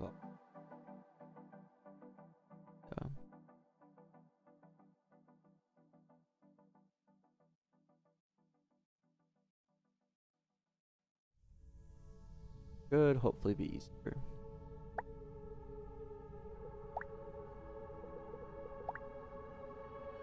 Okay, maybe too easy. This guy is trash.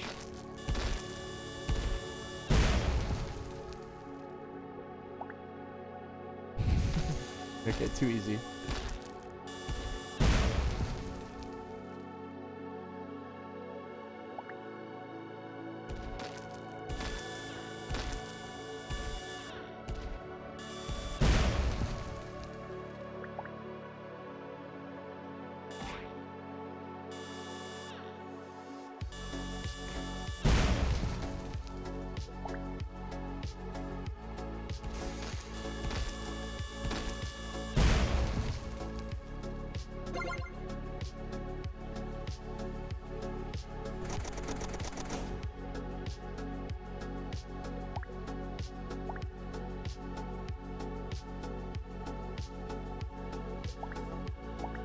We got some better things now.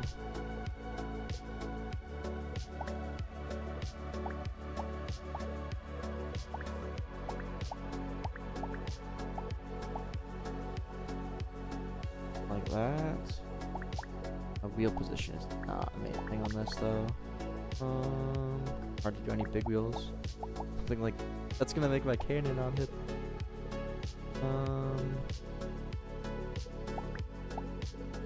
You have to do like this.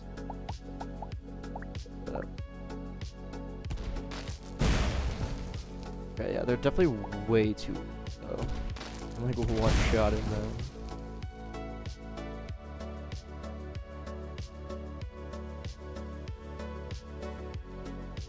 So maybe we go back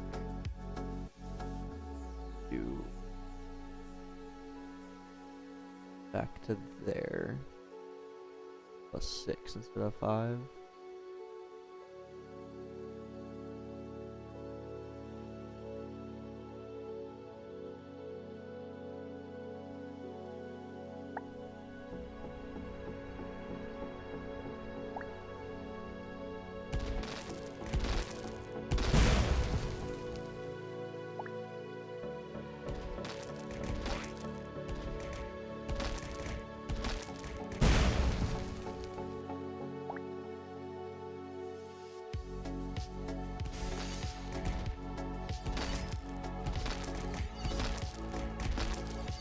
Okay.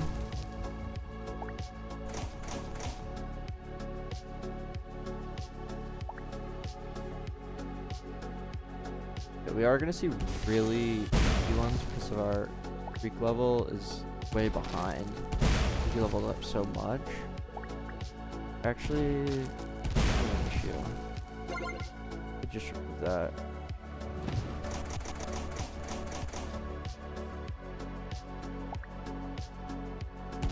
Their streak level is so way behind. Crazy. Okay.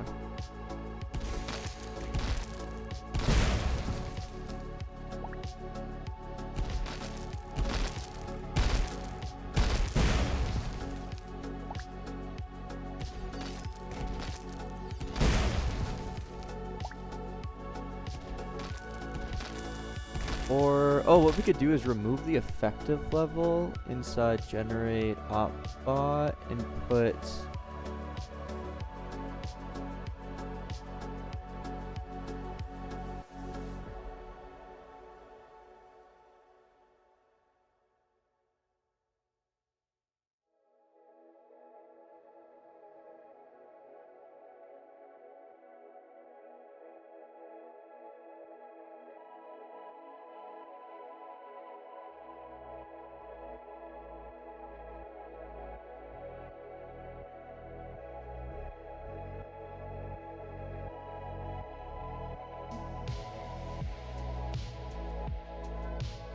I'll generally have my objects of two versions, one client, one server version. I don't like having to like check if it's running on the server, if it's running on the client, all throughout like classes.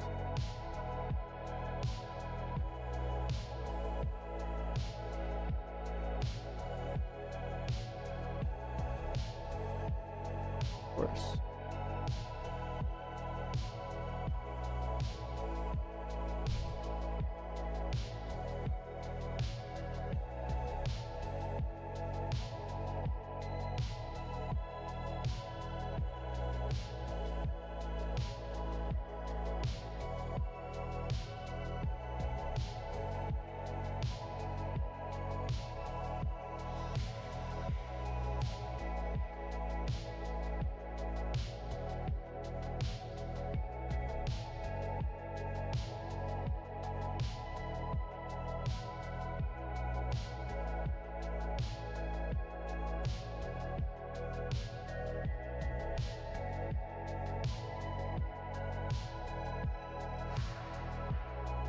Okay, and then I'm gonna pass in their actual level, their level.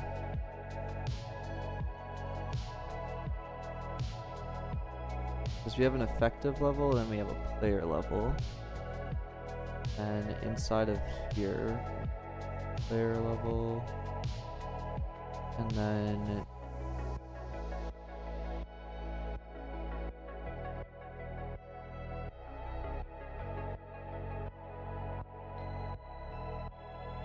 oh, this sucks though. Hold on. Crash.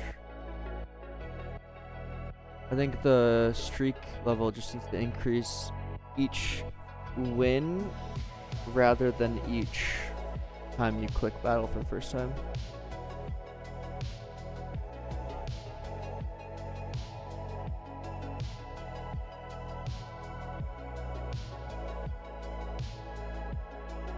AC frame.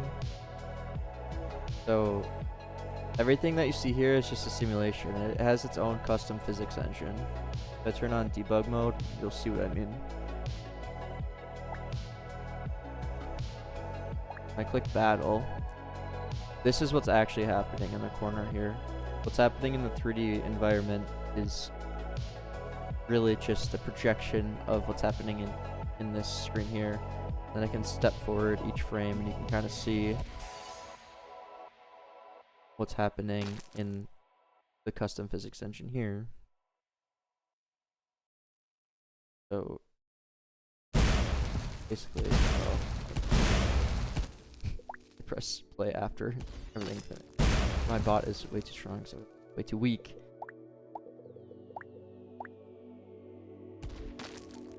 But yeah, basically.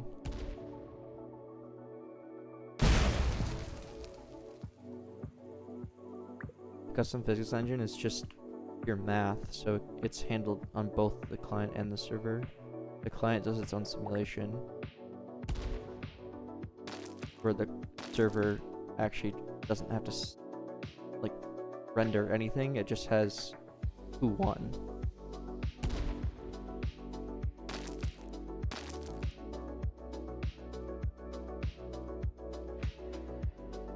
Cool.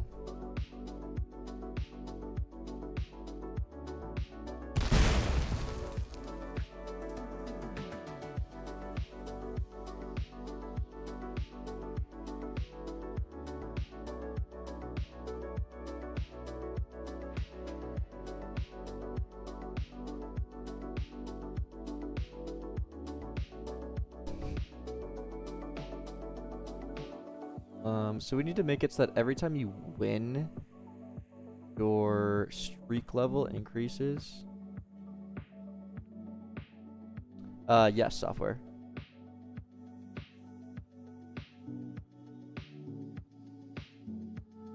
Yeah, they're not using any of like the body movers and that kind of stuff.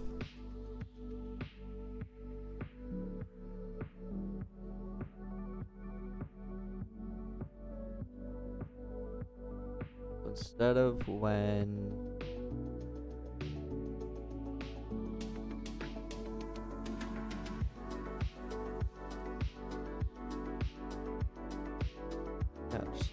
remove this whenever we battle.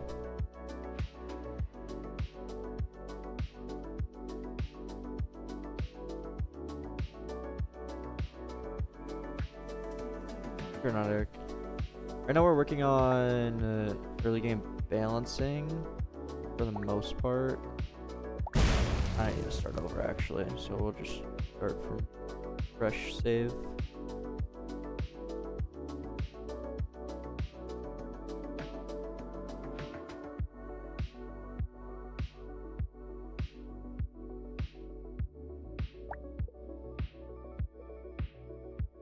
Go with, I don't know what bot.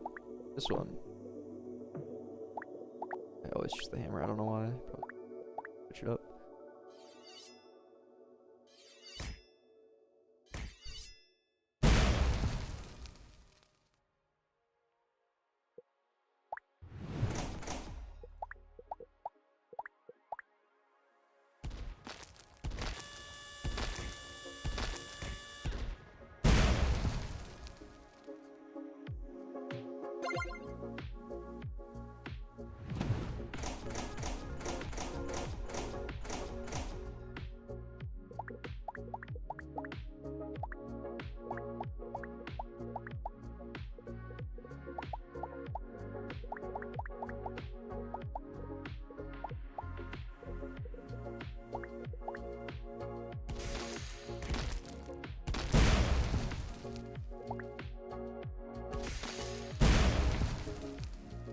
There always is, yeah, a lot. Okay, it is not catching up.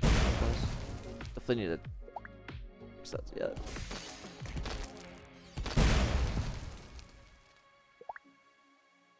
Damage? Are we kidding? No. I think I am actually gonna end the stream here though. I'm hungry, but we got some good stuff done today. Why is the ability slot thing inside? Because I have yet to fix it. I know. Sorry. Sorry, everyone. Got some good stuff done though.